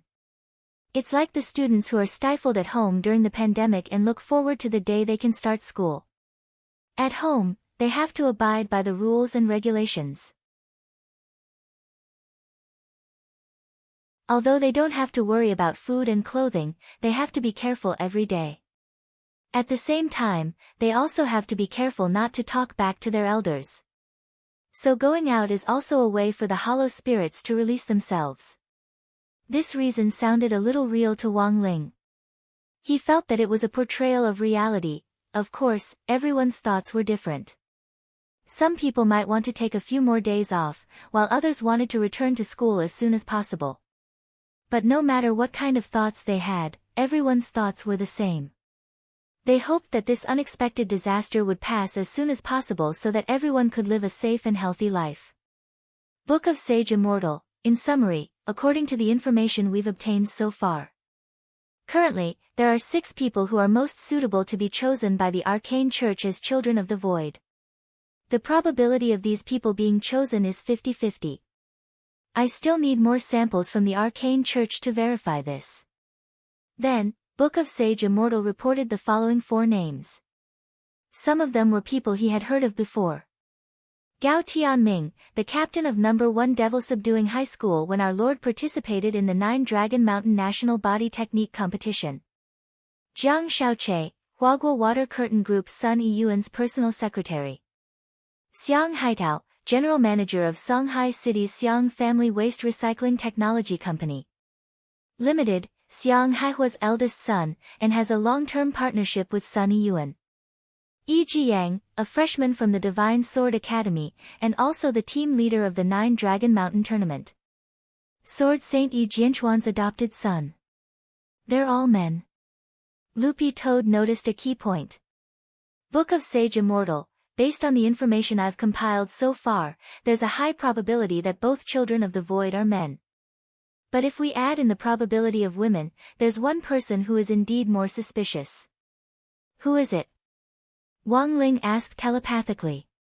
Book of Sage Immortal, Huaguo Water Curtain Group's Sun Yiyuan's eldest granddaughter, Lotus Sunday.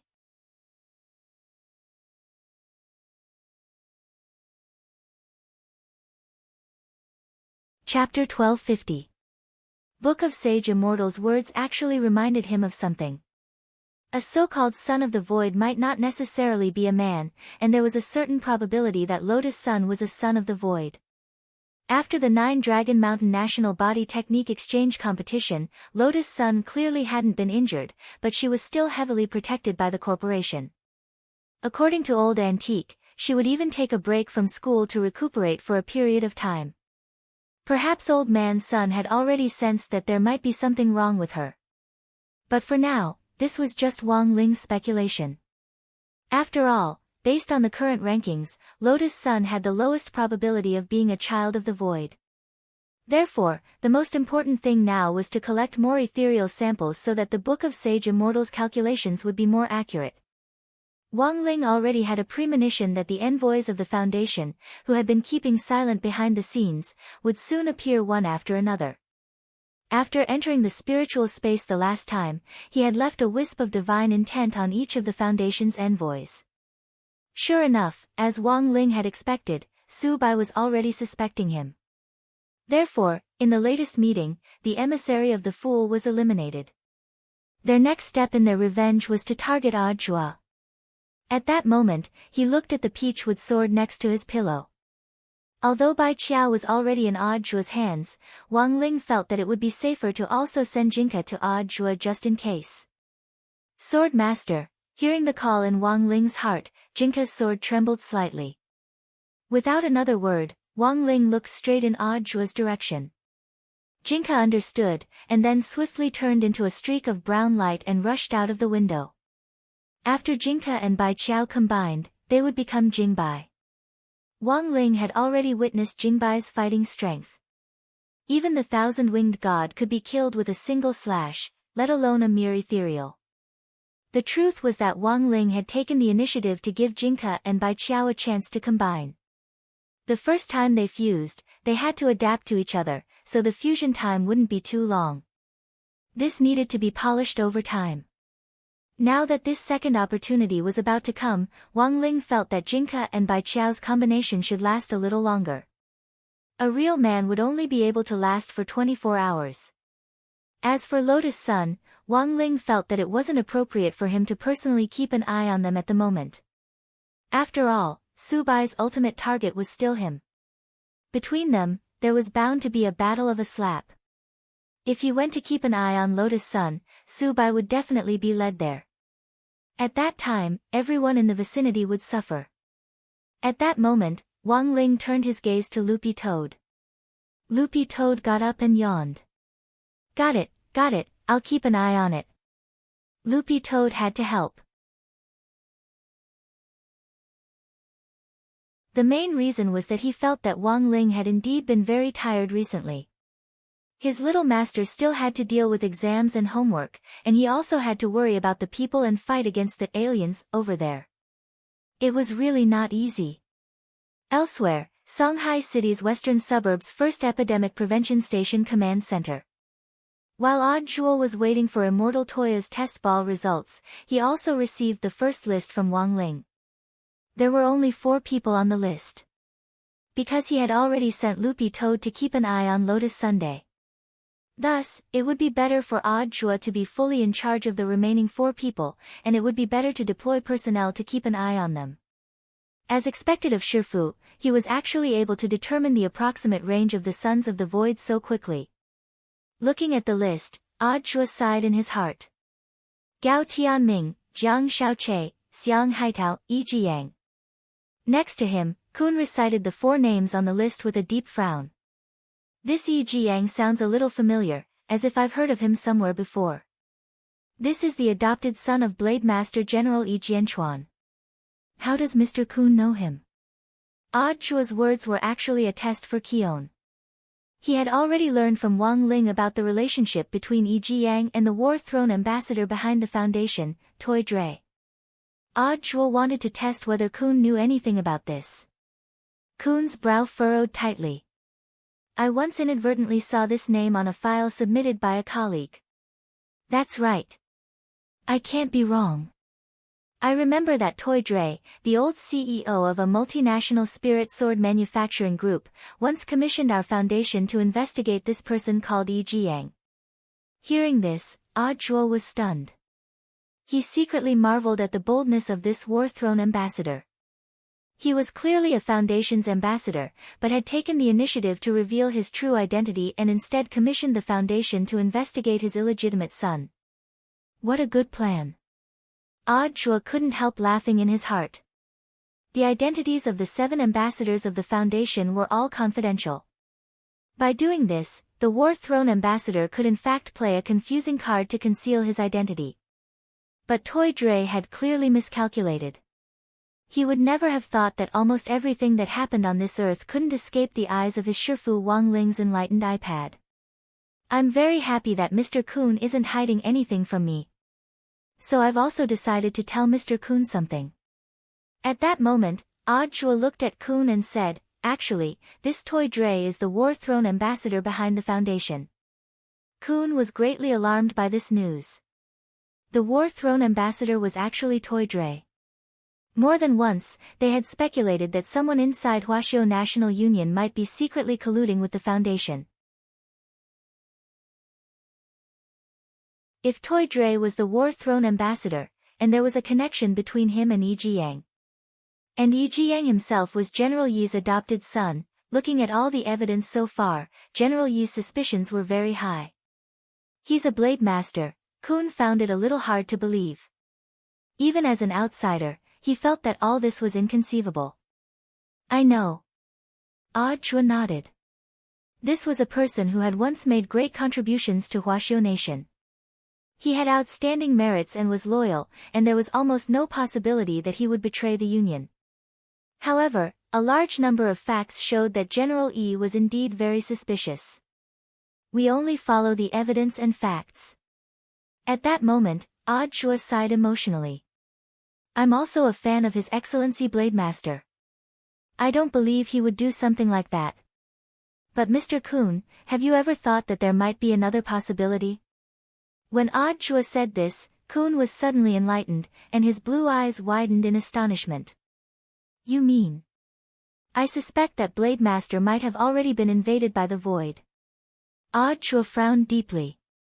This was the only reasonable explanation he could think of at the moment. But if that was the case, the situation would become very troublesome, given General Yi's own battle strength, coupled with the power of the hollow spirit in his body, he might be even more astonishing than snakes. The key was the way they had handled General Yi.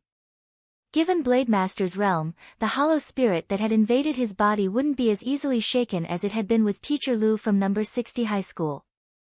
Given that he wasn't completely confident that he could force the hollow spirit out of his body, Zhuo could only think of one way. And that was kill Blademaster.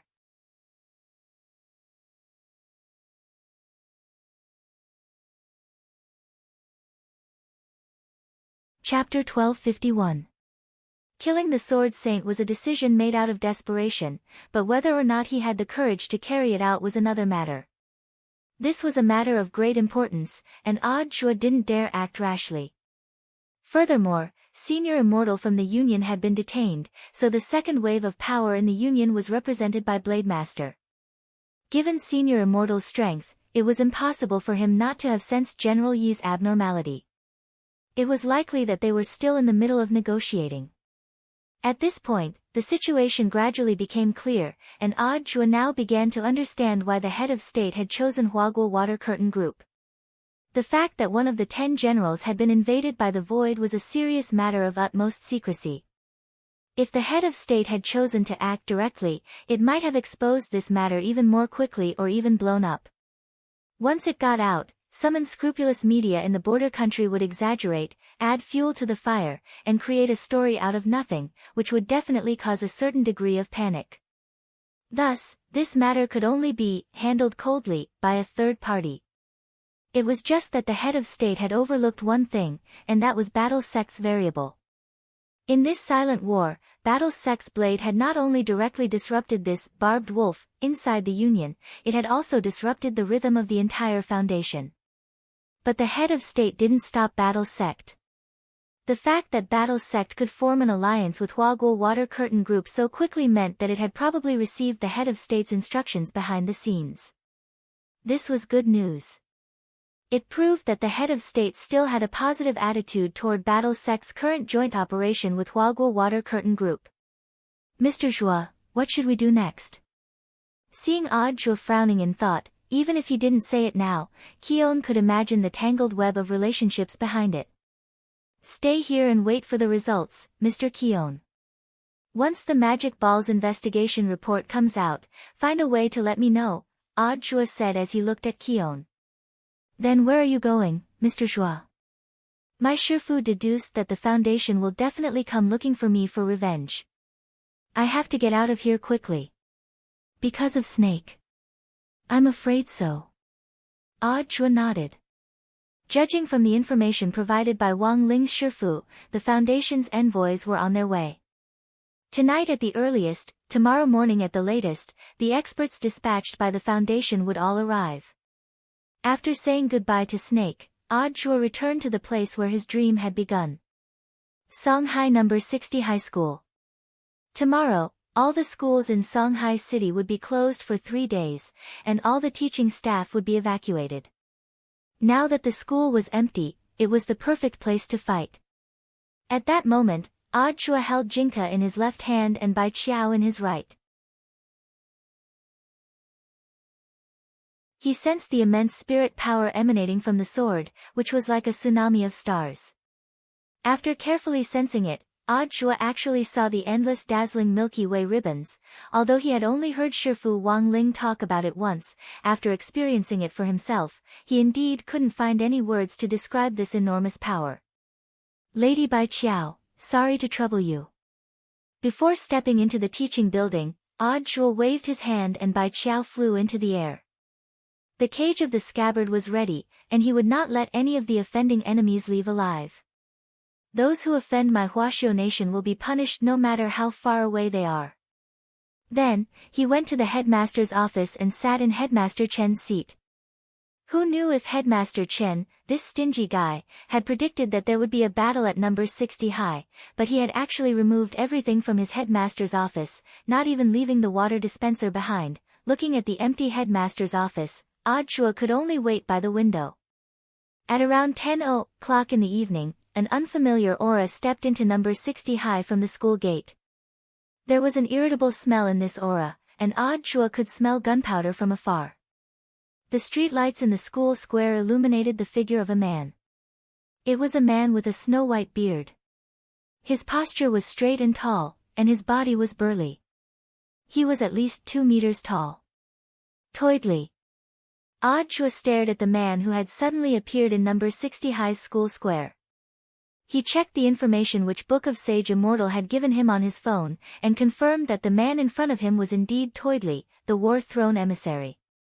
At that moment, standing in the square in heavy metal armor, he looked like a Western knight.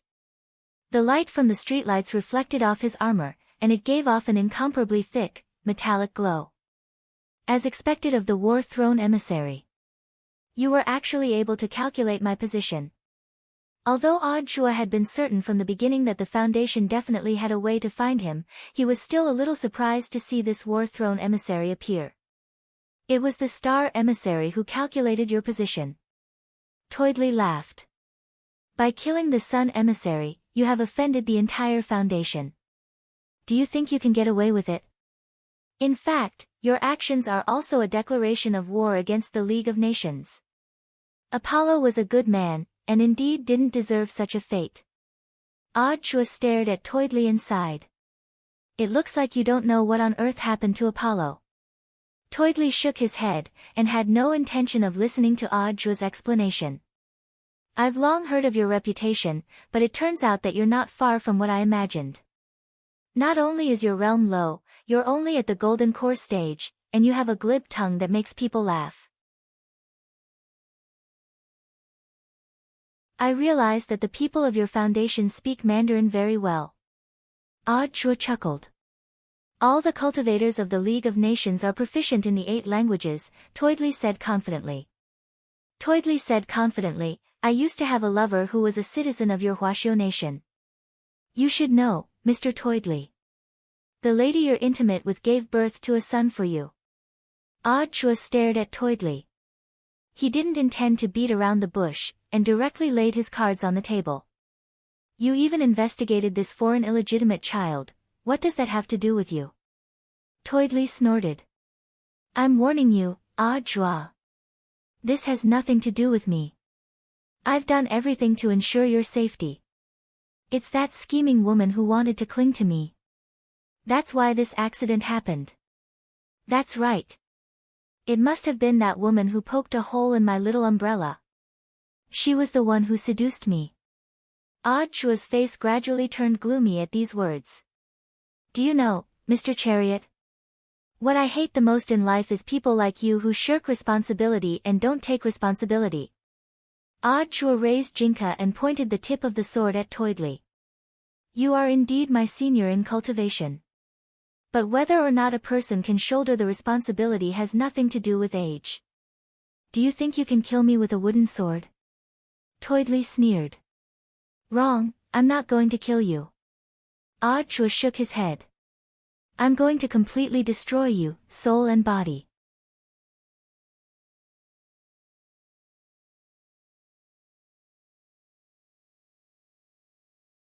Chapter 1252. Even if Toidli said he looked down on Audjua, but in reality, from his furrowed brows, it could be seen that he did not take this battle lightly. Apollo Lied Man, the Sun Messenger, had died at Audjua's hands. Tank couldn't help pondering how Odd Jua had defeated the Sun Emissary when there was also a huge disparity in their realms. As a swordsman, Tank unsheathed his silver greatsword from his waist. The full name of his sword was Silver God of War, or Silver God. Tank's expression was unperturbed. After his experience fighting the hollow spirits, he could now tell whether a person had been infected by the hollow spirits from their aura. Of course, this method might not be completely accurate. However, the war chariot's aura was stable, and its breath was filled with dense spiritual energy. There was a clear difference between him and the inhuman snake. Thus, the chances of the war chariot being infiltrated by the hollow were very low, but Odd Jua still felt a little uneasy. He stared at the greatsword in Tank's hand that emanated thick silver radiance and frowned slightly, instinctively sensing that something was not right. Your sword. Odd Jua felt that there was something wrong with this silver greatsword, but he couldn't put his finger on it. Anyone can talk big. Today, you will die for sure.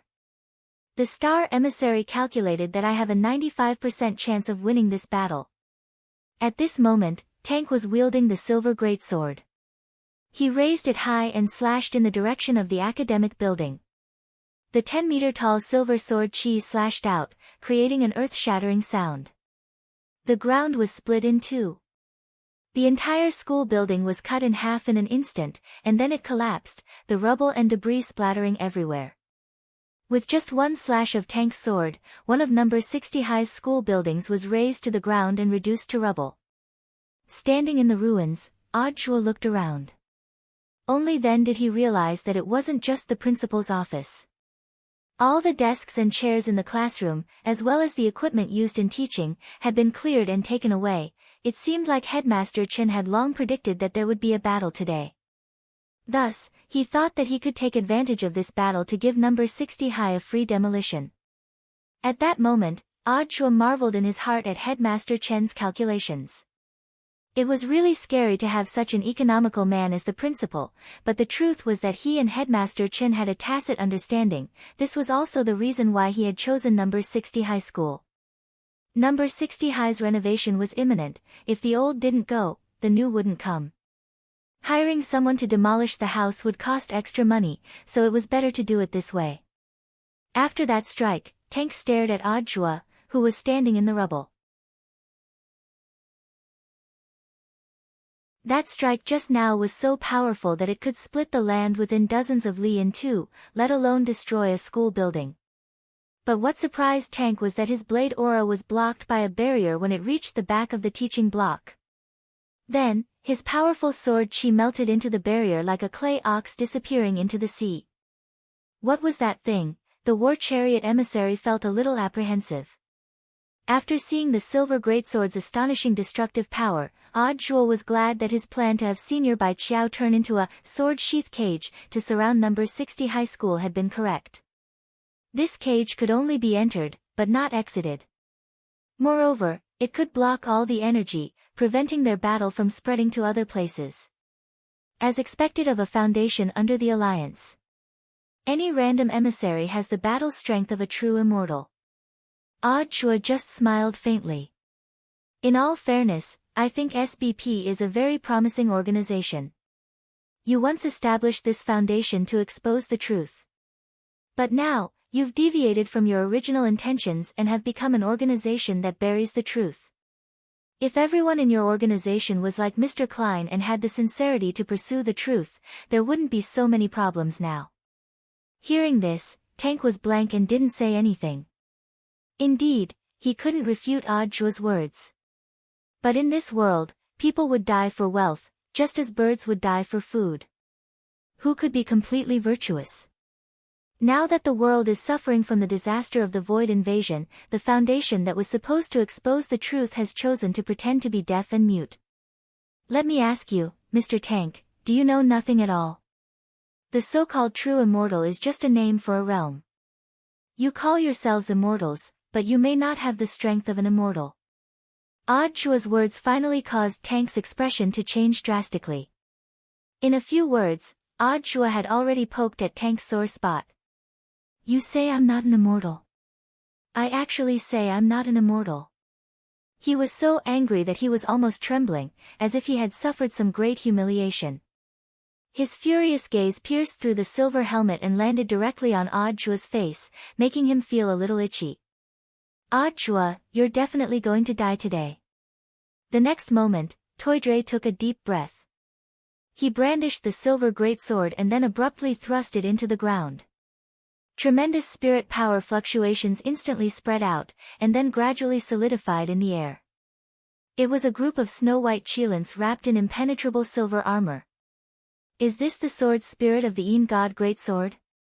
Audjua's pupils contracted slightly. This sword spirit was extraordinarily huge. At least to Audjua's knowledge, this sword spirit's size had already exceeded the norm. From a distance, it looked like a monster that had landed on Earth from another planet. In front of this sword spirit, a human body was as tiny as an ant. There was something wrong with this sword spirit. Audjua frowned deeply as he looked at this snow Chilan, which was hundreds of feet tall. He could even sense that the oppressive aura emanating from this sword spirit was already greater than that of Toydre himself. Very quickly, Audjua figured out what on earth was going on. You made your sword spirit accept the void? There was no mistaking it. He could sense from this snow Chilan the same way that Snake did, that it had been invaded by a hollow spirit. At that moment, the snow Chilan had been summoned as a sword spirit, and rather than roar, it was more like wailing. Although Audjua didn't know what method the Foundation had used to actually control a hollow spirit and a sword spirit to merge, he could hear that as a sword spirit, the snow Chilan was instinctively resisting a hollow spirit. The hollow spirit's invasion was devouring the snow Chilan's will, and it was feeling pain. Have you finally realized, Audjua? Toydre laughed wildly. At first, I wasn't going to use this trump card, because the fusion between my sword spirit and the hollow spirit isn't perfect. It's very easy for it to go berserk. But now I've thought it through. This isn't my land, so why should I be so polite? Hearing this, Audjua's face was expressionless. Everything was just as he had thought. Not only did the Foundation have a lot of information on the hollow spirit, it now looked like they even had secret experiments on them.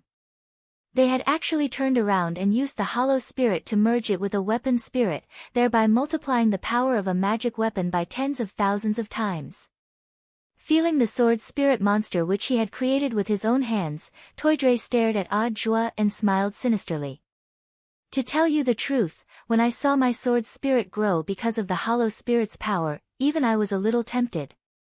Do you know why I investigated Yi Jiang? He's my flesh and blood, and I wanted to see how strong the bastard born of that bitch could become after being invaded by a hollow spirit. Hearing this, Audjua spat on the spot. This scum.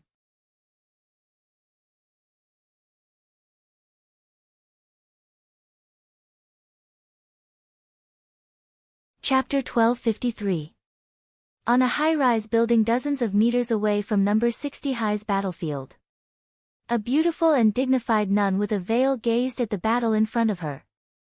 She had been brought here 3 minutes after Tank had arrived. She had wanted to directly go in and declare war on Audjua. But the battle between Tank and Audjua had already begun.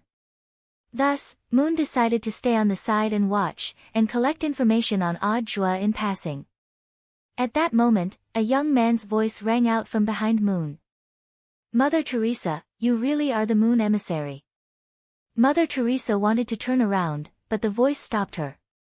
Don't turn around, I don't want anyone to know what I look like, said the young man.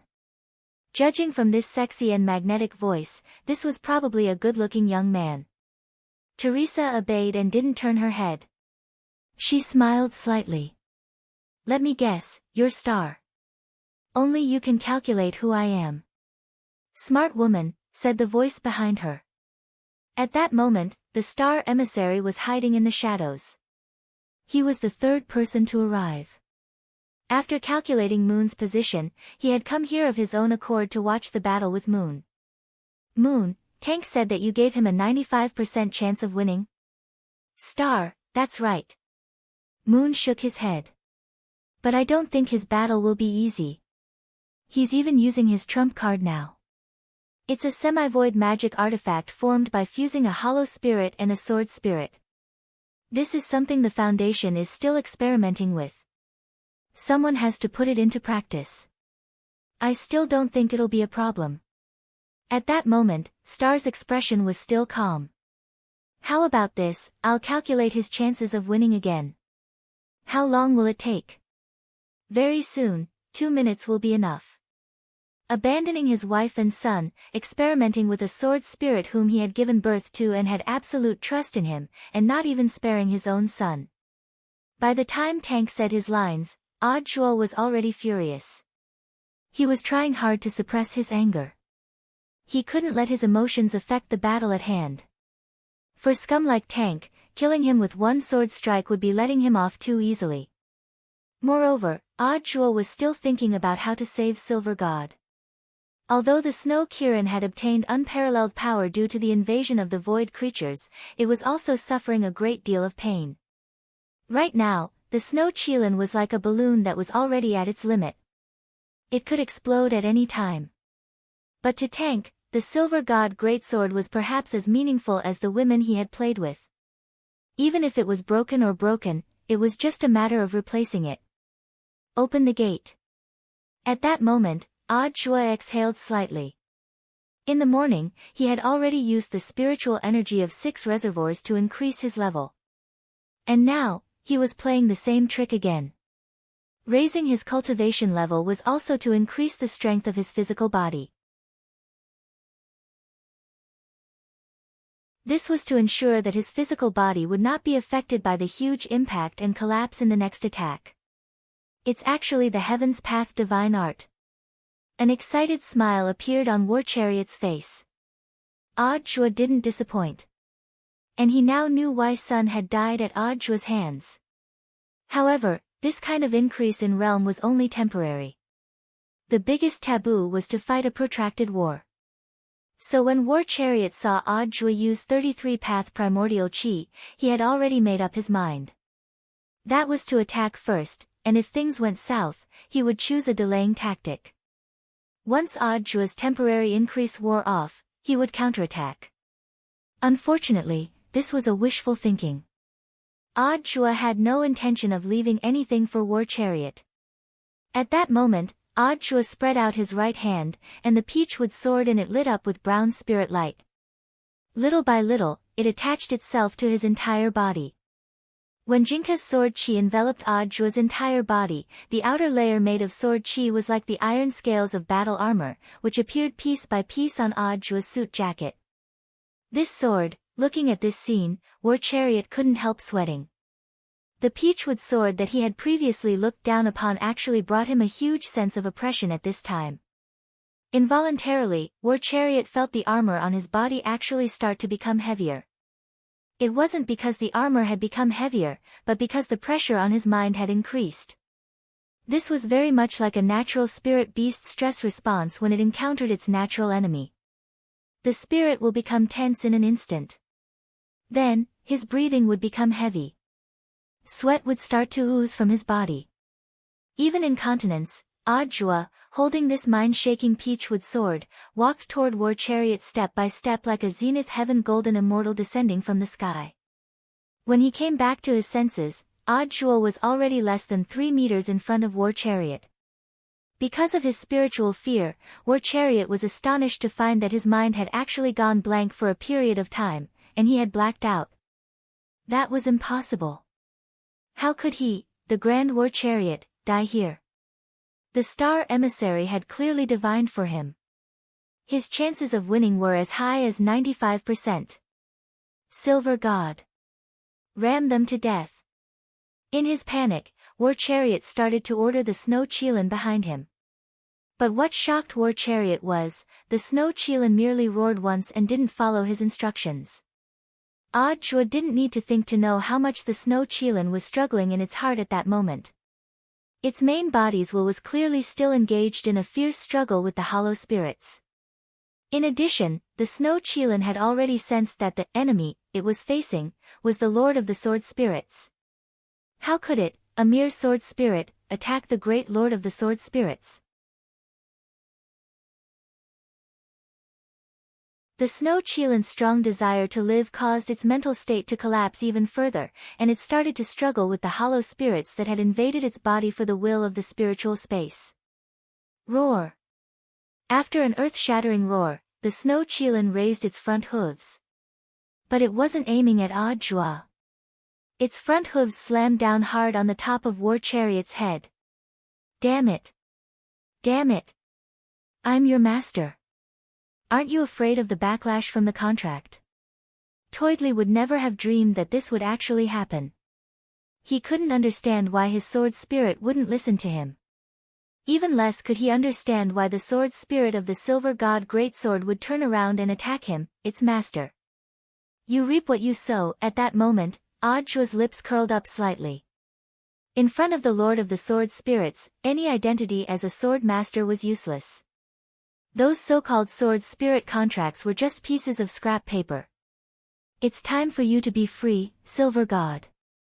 Audjua looked at the berserk Snow Cheelan, raised Jinka, and gently waved it in the air.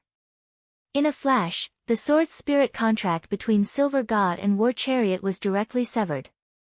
The roar then stopped, and the whole world fell silent. Without the contract, the Snow Cheelan instantly turned into particles of light. It was no longer anyone's slave. Instead, it returned to being the spirit of all living things, and waited for a new master who was worthy of its wholehearted trust to appear. Audjua's sword. It turned the contract into scrap paper, and also destroyed the hollow spirit attached to the Snow Cheelan's body. It forcibly severed the contract. The astonishing backlash instantly hit War Chariot himself, causing him to spit up a mouthful of blood. At that moment, War Chariot was in a terrible state. After being trampled by the Snow Cheelan, half of his body had sunk into the ground, and now he had suffered internal injuries from the backlash. The outcome of the battle was already very clear. Audjua sneered. Looking at War Chariot's battered and exhausted appearance, he still didn't feel the slightest bit of pity in his heart. He slashed out with sword chi. He only used a tiny bit of Jinka's strength. That indestructible sword chi completely disintegrated War Chariot's armor on the spot. This layer of armor is your shame. Now, I've even torn off your underwear. Audjua stared at War Chariot, who was lying on the ground with fear in his eyes, and said lightly, by the way, I'll also sever your spirit root with this sword. The whole process took less than 2 minutes, and the battle was already over. On the other side of the tall building, the star emissary cried out in alarm, impossible. What the hell is this? He was frightened by the huge variable in his deduction. What did you calculate? The moon emissary was also amazed at that moment. She had seen Audjua end the battle with just 2 sword strikes. The star emissary also spat up a mouthful of blood at that moment. I saw the peachwood sword in Audjua's hand, and its scabbard. He had seen Audjua enter number 60 high with Jinka in his left hand and the white scabbard in his right. He had just taken a peek at it. In the blink of an eye. His spirit had suffered a terrible backlash, and he had been directly blinded in one eye. A peachwood sword and a scabbard. What on earth are you talking about? These 2 things turned the situation around greatly and increased Audjua's chances of winning. The star emissary simply didn't dare believe the data he had calculated. A 200 quadrillion% chance of winning, this was simply holding a father in his left hand and a mother in his right. What the hell, a plant.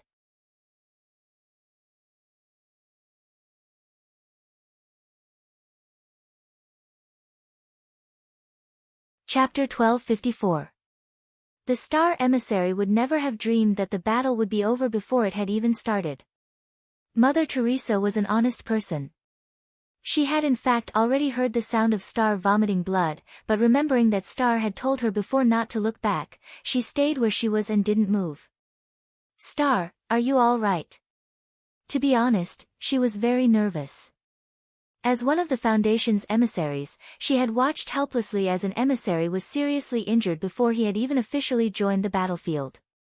This was a very complicated feeling for Teresa. Was this Audjua a monster? If you need my help, just ask. I have some healing methods, Teresa said. In fact, she wasn't a combat type, but a supportive healer. In the world of healers, she was even known as the mother of all stars. No need, you can't help me, Star said weakly. He had already taken the tonic he carried with him.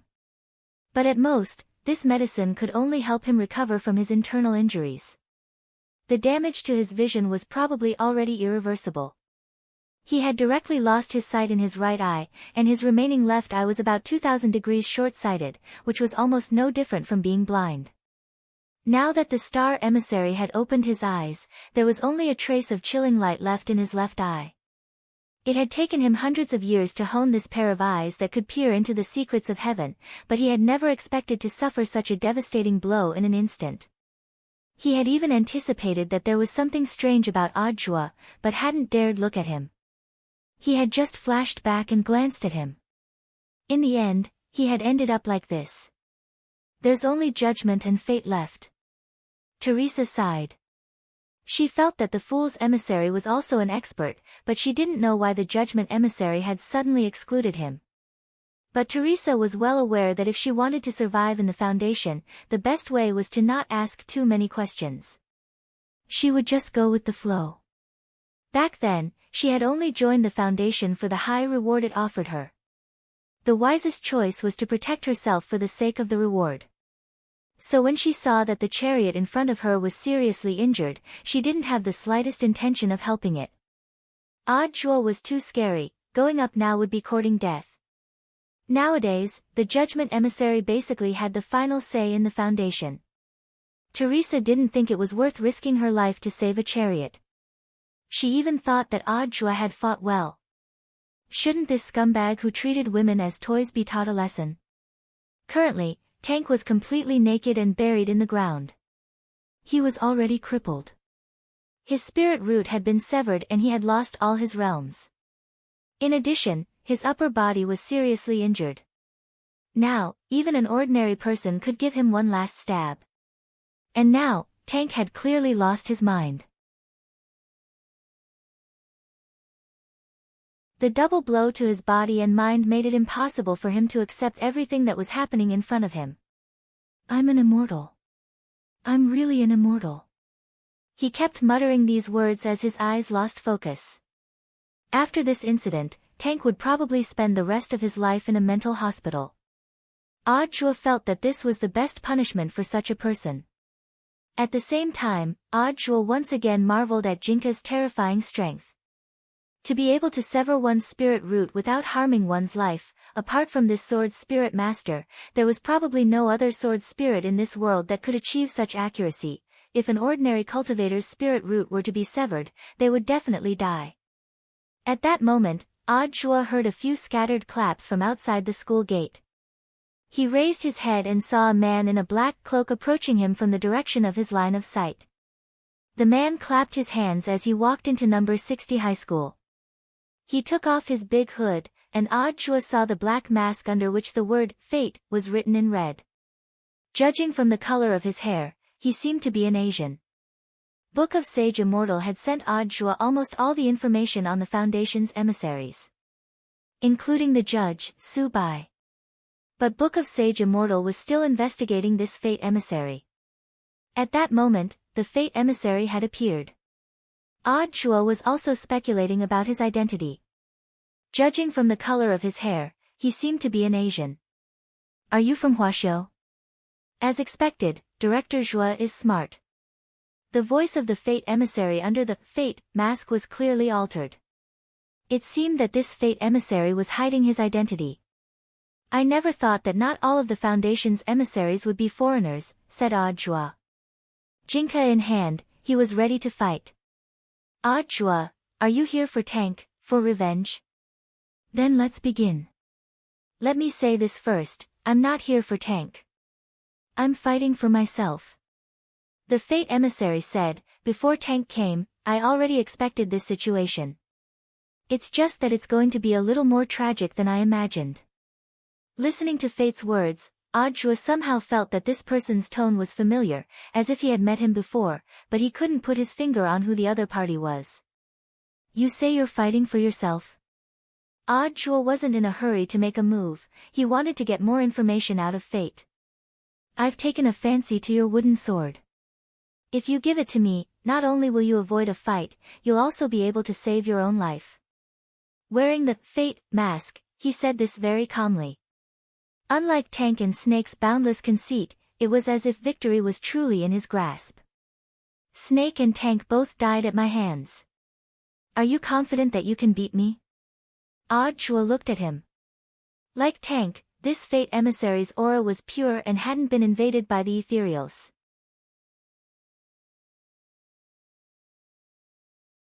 But with the experience of fighting Tank, Audra was also wary of the magic weapons that Fate might use.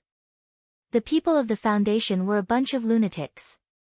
God knew if Fate had injected the ethereal into its magic instrument or not. Don't worry, I'm not like a despicable person like Tank. I'm truly capable. The Fate emissary stepped forward at that moment. He then took out his weapon, which was an emerald green bamboo. The bamboo had been shaved to a very sharp point, like a blade. Under the faint light, its entire body exuded a luster similar to that of amber glass. Audra was instantly on guard. The greatest truths were simple. The simpler a weapon looked, the more unparalleled its power might be. Wasn't the peachwood sword in his hand such an existence? Do you know the Sword of Destiny, Director Joie? At that moment, the Fate emissary raised his head and looked at Audra. I have a feeling that the Sword of Destiny in my hand might come from the same place as the peachwood sword in your hand. As soon as he said this, he vanished into thin air. In a flash, he appeared behind Audra in the blink of an eye. You're slow to react, Director Joie. But it's also fate that you were stabbed by me. As soon as he said this, the bamboo sword instantly pierced through the sword chi wrapping Audra's body and stabbed him in the kidney. Audra felt as if a foreign object had invaded him from behind, and blood dripped down the tip of the bamboo. It actually pierced through Lord Jinka's sword chi. Shocked, Audra clenched his teeth and pulled his body out of her. No, not pierced, but ignored. At that moment, Jinka's voice rang out inside Audra's body. Ignored sword chi. What on earth is this? Hearing Jinka's words, Audra was even more astonished. Jinka's voice was calm. It's fine. When Bai Qiao and I combine, we can beat it. Were they finally going to combine? Audra nodded. Enduring the pain of his kidney being pierced, he sheathed the peachwood sword.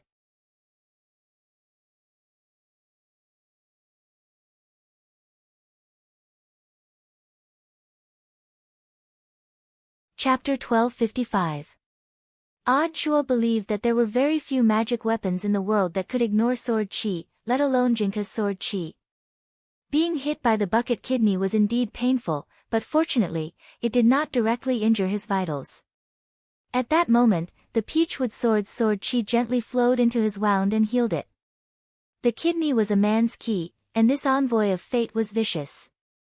Fortunately, he had Jinka's sword chi to protect him, so Audra felt that he could still be happy for the rest of his life. Buzz! When Jinka and Bai Qiao became one again, an astonishing sense of oppression swept through the area. The youth dressed in a snow-white fur coat seemed to have come from the Milky Way. Starlight sparkled on his body, and he was so clean that there wasn't a trace of dirt or filth on him. He was like a king who had arrived on the stage, insufferably arrogant. This was Lord Jingbai. Audra looked at the figure in front of him in astonishment.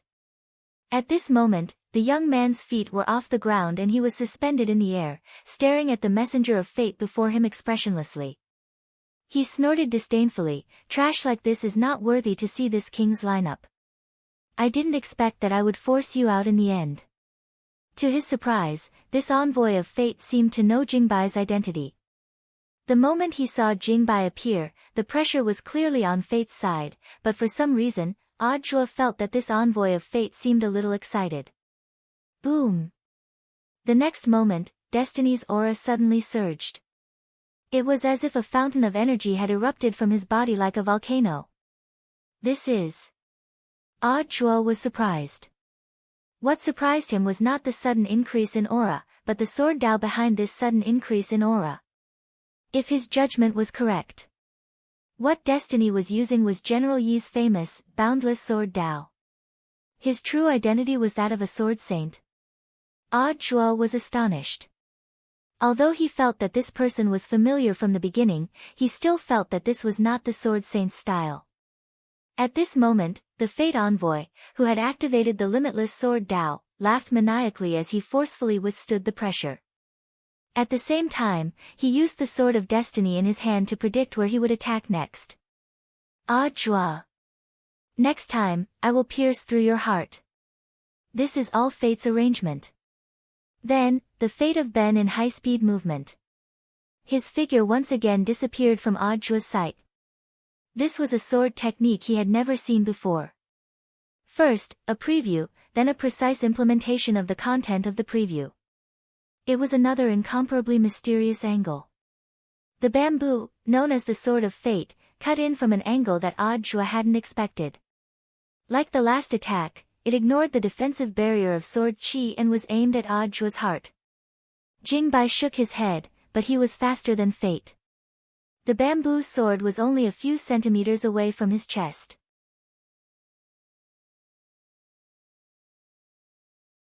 He directly attacked and circled behind Zhuo's back. He held the bamboo sword with his index finger.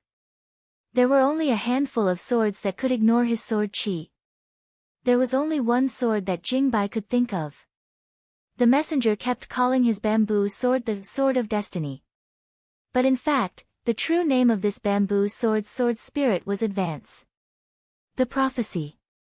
A sword spirit that was born in the same place as him. He had even competed with him for the position of the sword spirit master. But in the end, he still won the throne by an overwhelming margin. Even Jingbai hadn't expected that their second meeting would actually be here. Is this the new master you found? Jingbai's face was expressionless as he mercilessly criticized the messenger of fate in front of him. You're really too inferior. On the other side, after stabbing out, Fate tried to pull the bamboo sword away, but found that his sword was firmly stuck to it by a tremendous force. The disparity in strength made it impossible for the Sword of Fate to escape Jingbai's grasp. Get lost, this is Fate's arrangement. Jingbai sneered. He returned the words of the messenger of fate without changing them. A sword light shot out of Jingbai's fingertip and traveled along the bamboo sword. This sword light was just a billionth of Jingbai's strength. But it was so fast and strong that it was far beyond what Fate could have imagined. Not good. At that moment, Fate gritted his teeth. He realized that he had to let go of the bamboo sword. But it was too late. The sword light traveled so fast that, like an electric shock, it swiftly poured into his sword-wielding right hand. In the blink of an eye, a crushing sword intent poured directly into Fate's right fingertip and crushed everything into powder along his finger. Fate reacted swiftly. He knew that he couldn't resist such a ferocious sword intent at all. The next moment, he gritted his teeth and used the finger sword in his left hand to cut off his entire arm along his right shoulder. This was to prevent this sword intent from spreading to the rest of his body.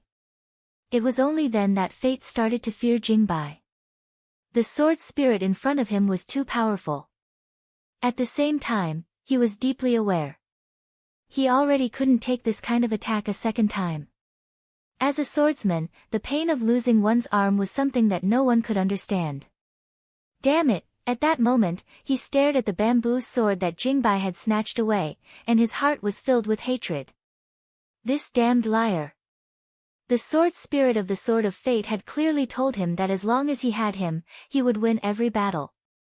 He had actually been swindled by a sword spirit. Winning every battle, it's all fake. Fate roared in pain at that moment. Jingbai Siji laughed when he heard this. He gripped the bamboo sword that he had snatched back from Fate with a rather surprised expression on his face. You actually told him that you would win every battle? Clearly, even Jingbai thought that this was a blatant fraud. During this period of living on Earth, Jingbai knew that there were phone scams and text scams on Earth. The sword spirit's deception, this was the first time he had heard of it. The bamboo shook slightly in Jingbai's hand, as if in response to his question. Jua felt that after this sword of destiny fell into Jingbai's hands, it would be a different story. She was extremely obedient. A few seconds later, after knowing the truth, Jingbai raised his head and stared at the envoys of fate in front of him, who were dizzy with rage. He didn't lie to you. Jingbai said, from the very beginning, the forecast was very clear. He is below 1 spirit but above 10,000 spirits. He is victorious in every battle. Realization instantly dawned on Jua. It turned out that this messenger of destiny was too excited when he picked up the heaven-defying bamboo sword and only heard the last 4 words, 10,000 battles, 10,000 victories. Listening to the whole sentence, it was indeed not a scam. Above all living beings, with this as a prerequisite, it could indeed be described as 10,000 battles and 10,000 victories. But perhaps even Zhu Jian himself would not have thought of it. The new master he had decided on. He had actually directly led him to the only man he couldn't beat. Sure enough, all of this had been arranged by fate. Take off your mask, fate. At that moment, Jua looked at the man in front of him who was deeply involved in the sword spirit's deception.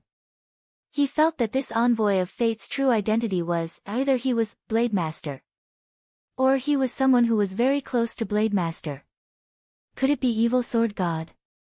But this guy was still playing landlord in prison.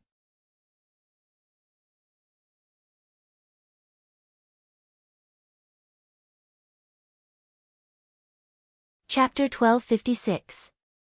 Jua actually always had his own answer to this envoy of fate's speculations. The number of people in this world who understood the limitless sword way was very limited, and the number of people who understood the sword way and could use it skillfully could be counted on one hand. Judging from the proficiency of the emissary of fate, his understanding of limitless sword Dao had already reached the acme of perfection. Apart from Blade Master, he really couldn't think of anyone else who was so proficient in this technique. Although Yi Jiang had displayed this sword principle in the National Body Technique competition, however, there was still a gap between a beginner and a well-practiced one. So, after ruling out the possibility that the envoy of fate was Yi Jiang, Jua could currently only think of one person. Jingbai folded his arms and blew lightly. Bang! There was a bang. The fate emissary's face immediately cracked and turned into fine powder. After seeing the other party's face clearly, Jua took a deep breath. It's really you. These 4 short words already proved that Jua's idea was completely correct. Sword Immortal Fan Rui. Back then, the man who was said to be dead but left behind a bunch of mysteries. In reality, the Battle sect had also obtained some evidence to prove that the Sword Immortal was not dead. At that time, Jua had come to a basic conclusion. Back then, Sword Immortal Fan Rui put on a great show to help his disciple overcome his mental demons. For many years, the only person in the know, Evil Sword God's senior brother Yi Jianchuan, had been keeping this secret. After that, Sword Immortal Fan Rui completely vanished without a trace. He was like a cloud of smoke that evaporated from the world, disappearing without a trace. The last time he had seen Sword Immortal Fan Rui was in a book called Cultivation Sword Dao History. He saw the black and white photo of Sword Immortal Fan Rui recorded in the history books.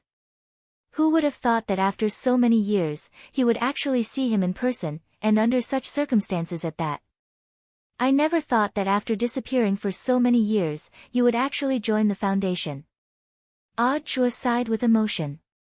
He saw Sword Immortal Fan Rui in a sorry state. He really couldn't figure out why an immortal sword immortal who had nurtured a sword sage would choose to join the foundation. To help the wicked and do those despicable things. Jua had many questions. He even wanted to curse out loud. But he opened his mouth and said nothing in the end. He recalled what Fan Rui had said to him before the battle, he's fighting for himself. Then the real purpose of him joining the foundation seemed a bit thought-provoking.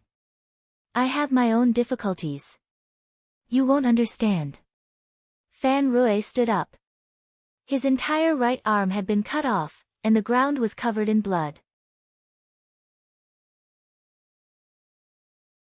The gurgling blood had already gathered at his feet and formed a pool of blood. The amount of blood was extremely shocking. I only beg of you to return that bamboo to me so that I can complete my final attack, Fan Rui said. Do you know what this means? I will die.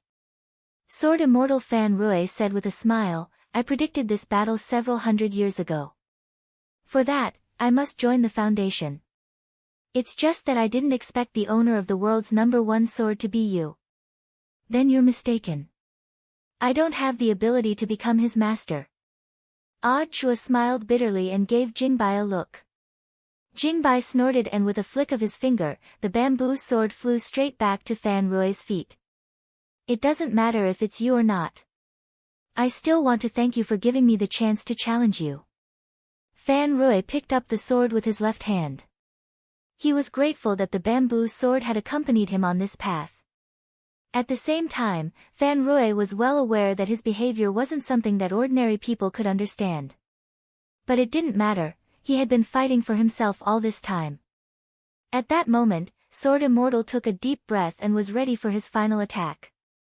Boundless Sword Dao, all out. As soon as he said that, powerful sword chi surged out of Sword Immortal's body. For a moment, the ground around Fan Rui was hit by the sword chi, leaving dozens of deep ravines. This sword chi almost blotted out the sky and the earth, like a raging tsunami.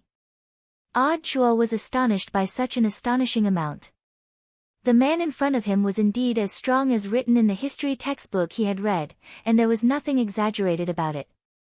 However, this strength was only limited to the strength on earth. No matter how strong Sword Immortal Fan Rui's aura was, it was still just a drop in the ocean compared to Jingbai. The next moment, he roared and charged forward. He was as fast as lightning. In a short period of time, Fan Rui used the power of Boundless Sword Dao to turn the bamboo sword in his hand into thousands of them. He had actually transformed sword intent into thousands of them. At that moment, all that was left in Chua's heart was astonishment. If Jingbai wasn't here, even if Chua's reservoir was all out, he might not be Fan Rui's match. Faced with the thousands of bamboo swords that were about to reach him, Jingbai simply flicked his sleeve to create a sword barrier in front of him. The brown spirit sword barrier turned into a solid shield that kept the thousands of bamboo swords at bay, preventing Fan Rui from getting any closer. The disparity in strength was still there. If this goes on, you'll die from the backlash. Jingbai looked at the man in front of him.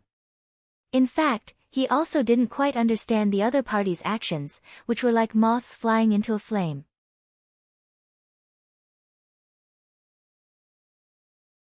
Perhaps for someone who had pursued Sword Dao all his life, dying under the world's #1 sword could be considered a kind of romance.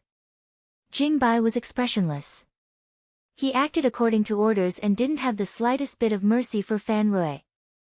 On the other side, Fan Rui was also doing his best to use the bamboo sword in his hand to take a step forward. The tip of his sword extended forward at a speed of a few millimeters, which could almost be described as minuscule. Chua didn't know what on earth Fan Rui's objective was. As time passed, he saw that Sword Immortal Fan Rui's body was already starting to crumble under the pressure of the sword barrier's backlash. Starting from the fingertips of his left hand, it turned into fine powder little by little. I've already won this battle. A few seconds later, Fan Rui laughed heartily. This man had completely disappeared from the face of the earth.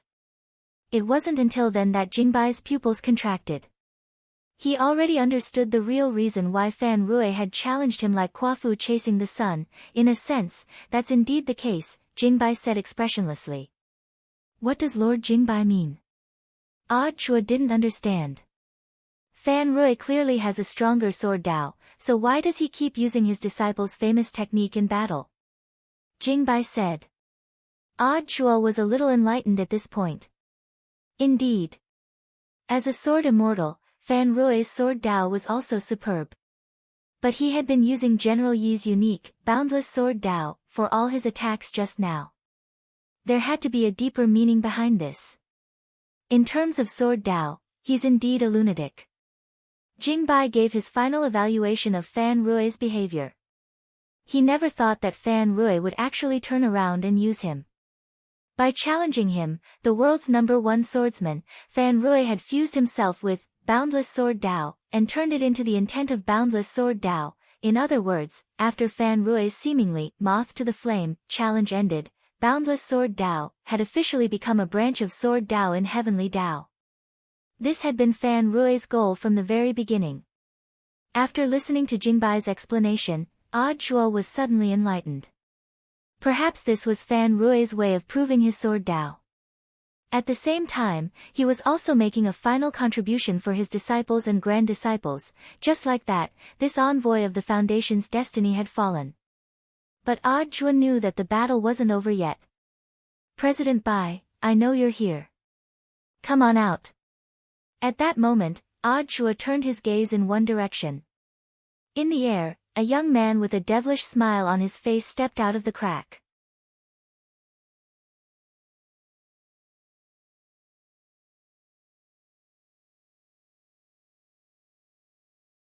Chapter 1257. In some sense, Zhuo felt that President Bai was his Shifu's lifelong enemy. But this lifelong enemy was more miserable. Almost all of his life had been slapped to death with just a few slaps. Zhuo didn't know how many blows President Bai had appeared in front of him at that moment. He didn't know how many blows his Shifu could take. Zhuo stared at the young man who had come back to life in front of him. He was dressed in a black noble robe with a red moon pattern, and a pure black belt wrapped tightly around his slender waist, making him look tall and straight. His every movement was full of the air of a Western aristocrat. Before being invaded by President Bai, this young man had been called Michelle, and was the owner of Castle of the Dark Knight. It could be seen that although President Bai had become a hollow spirit and invaded Michelle, he hadn't abandoned Michelle's original elegant and noble temperament. At that moment, he gripped his cane and stared in Zhuo's direction as he sneered.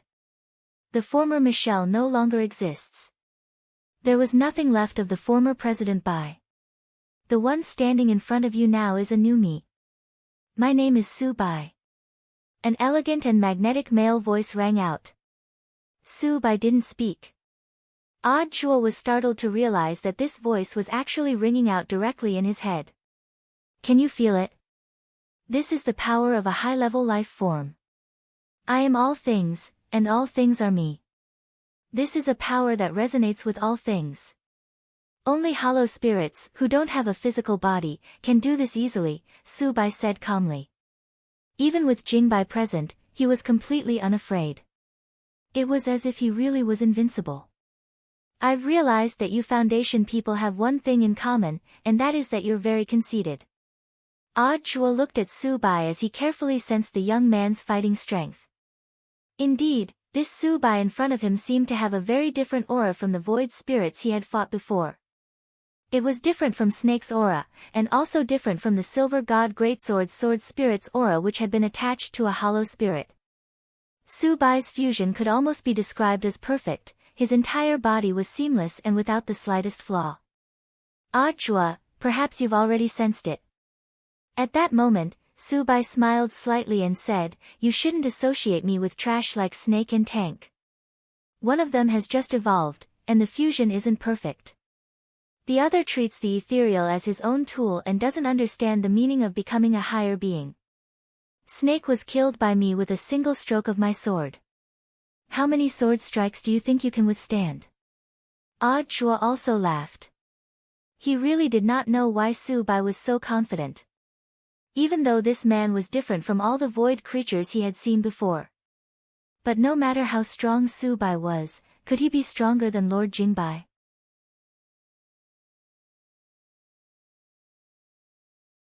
Zhuo felt that even if his Shifu Wang Ling hadn't made a move, there was no way Su Bai could have withstood the power of Jingbai's sword.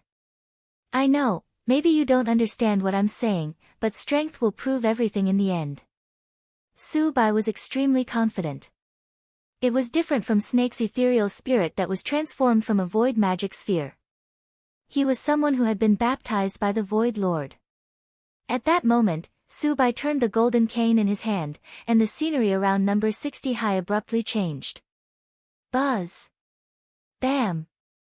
The school square under Audjua's feet instantly turned into quicksand, and then suddenly softened and collapsed. In the blink of an eye, number 60 high's huge school square had actually turned into a bottomless black hole. At the same time, the space around him instantly became weightless, and Audjua's body floated up involuntarily along with the endless rubble around him. This was another void creature's ability, which was called the void boundary. It was similar to the intrinsic spirit field of cultivators on Earth. In the blink of an eye, Audjua had already fallen into Subai's trap and fallen into this void boundary. At that moment, Subai stood in the center of this endless abyss, his cane in hand. He was like a conductor of a carnival symphony, enjoying the thrill of the power of the void. This scene was like the end of the world. Below him was a bottomless abyss, and above him was a void vortex that could swallow up everything. Audjua's body was being torn apart by two forces at the same time. He felt like his body had already been divided into two parts, which no longer belonged to him at all. If it wasn't for Jingbai's protective sword Qi, he might have already become two lumps of flesh. Audjua's expression changed, and the sweat dripping from his temples was sucked up by the void vortex above his head. Left with no choice, he drew his sword and slashed at Subai. Tens of thousands of feet of sword Qi. The moment Jingbai swung his sword, it was torn apart by the two forces at the top and bottom. Before it could even get close to Subai, it was cleanly dispelled. Audjua, now do you know why I'm not afraid of your sword? Subai sighed. Now that we're in my void boundary, I'm the only one who can decide everything. Hearing this, Jingbai's expression changed slightly. This was an extremely rare situation for him, the master of sword spirits. There was a trick to this void boundary. If Jingbai's calculations were correct, there was a power here that was similar to disarming. It didn't just target spirit swords, the power of all magic treasures would be perfectly disintegrated by the two forces at the bottom and bottom. All this time, I've been looking for a reason for my defeat. At that moment, Subai, who was standing in the center of the void boundary, said frankly, after countless deductions, I think the only reason for my defeat is magic weapons, Audjua.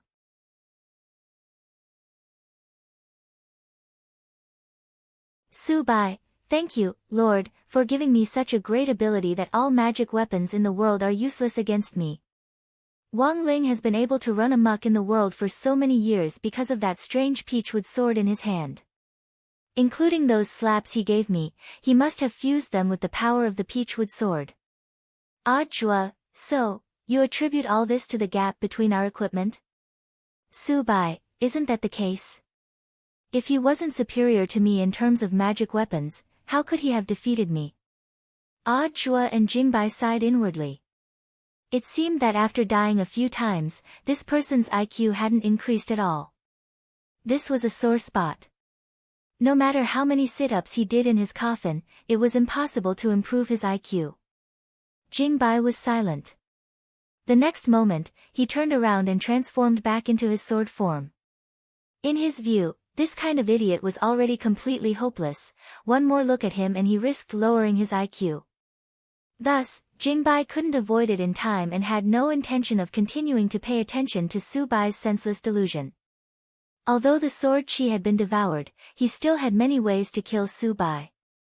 Don't, Lord Jingbai, what will I do if you leave? Audjua cried out in his heart. Haven't you noticed yet? Your Shifu is already here. At that moment, Jingbai's voice rang out in Audjua's mind.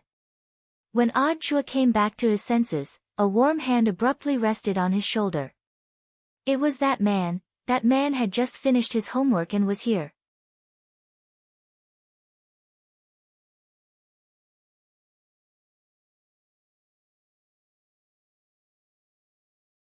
Chapter 1258. A long time ago, Wang Ling had summed up several major illusions about fighting. For example, this move works, he's sweating, I must have scared him, this person is very young and his cultivation is shallow, so he shouldn't be hard to deal with, I couldn't beat him before, but I've already become stronger, the battle has just begun, he'll definitely lose if he attacks first. Now, in the face of President Bai, who had made a comeback and was so confident that he had turned into Su Bai. In response to Su Bai's excessive arrogance, Wang Ling had come up with several major illusions about invincibility. He was well aware of Su Bai's current mental state. For example, at the peak of immortals, I am proud of the world, with me, Su Bai, there will be heaven. Another example, heaven does not give birth to Su Bai, eternity is like a long night. For some reason, Wang Ling felt that these domineering proclamations were so laughable when they were used on Su Bai. Clearly, the scariest thing was that he didn't know it. Wang Ling sighed slightly and took the lead in sending Odd Zhua out of the battlefield. Because he could already hear sirens outside the void boundary. There was no way such a huge fluctuation of spirit power wouldn't attract the attention of the police. So he sent Odd Zhua out first to stabilize the situation, and at the same time organize the police force to disperse the surrounding people. But to be honest, Wang Ling felt that the battle here would be resolved very quickly. As expected of someone I've taken a fancy to. He was actually able to send someone out of my void boundary. Looking at the scene in front of him, Su Bai was surprised, but even more excited. Logically speaking, once someone was trapped in his void boundary, it would be impossible to get out so easily. But now, Wang Ling had chosen to send Odd Zhua out. In Su Bai's view, this was simply a touching drama of life and death. He felt that Wang Ling must have paid a heavy price to send Odd Zhua out of his void boundary and leave him with the hope of survival. After sighing with emotion, Su Bai also gave his own assessment. You treat your disciple pretty well. I'm very touched. Wang Ling felt that this person was already beyond saving. In fact, Wang Ling had come prepared for this trip. He had summed up the lessons he had learned from his fight with President Bai in chapter 690. Back then, he hadn't finished his homework before he had been dragged into the fight, and the whole process had left him uneasy. So this time, he had finished all his homework and rushed to the scene. Secondly, he had been worried that President Bai would ruin his school uniform the last time they fought. If the school uniform was damaged, he would have to deduct money from his pocket money to buy a new set. So after the last fight, he had enchanted all the clothes he was wearing when he got home.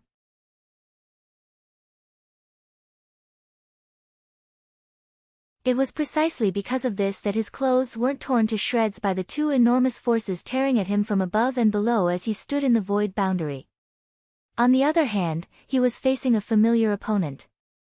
President Bai also summed up the lesson learned from last time. Before he became ethereal, his self-healing ability was his greatest trump card. Therefore, before the battle began, he had decided on a strategy of attrition.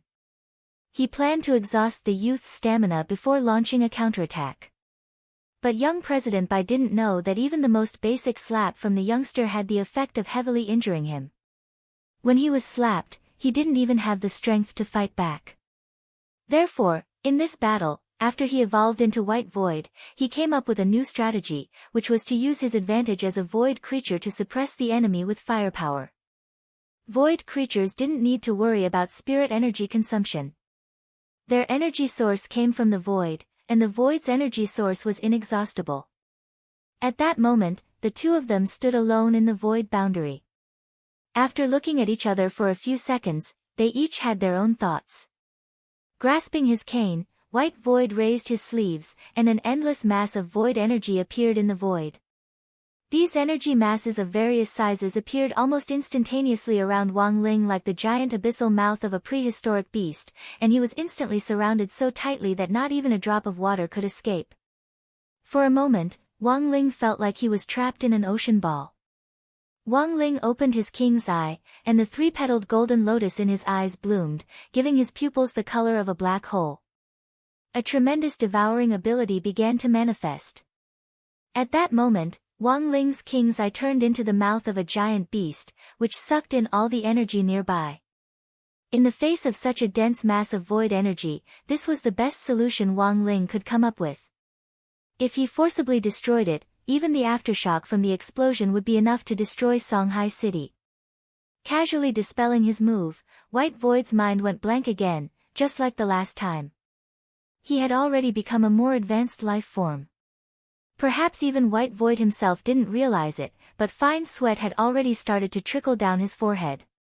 The other party could actually absorb all of his void energy with just his strength? No. That was impossible. At that moment, White Void turned his cane again in disbelief. He had an inexhaustible supply of void energy, and he didn't believe that Wang Ling could devour his energy endlessly, so troublesome. On the other side, Wang Ling could only repeat what he had done last time, and use the king's eye to absorb the energy again.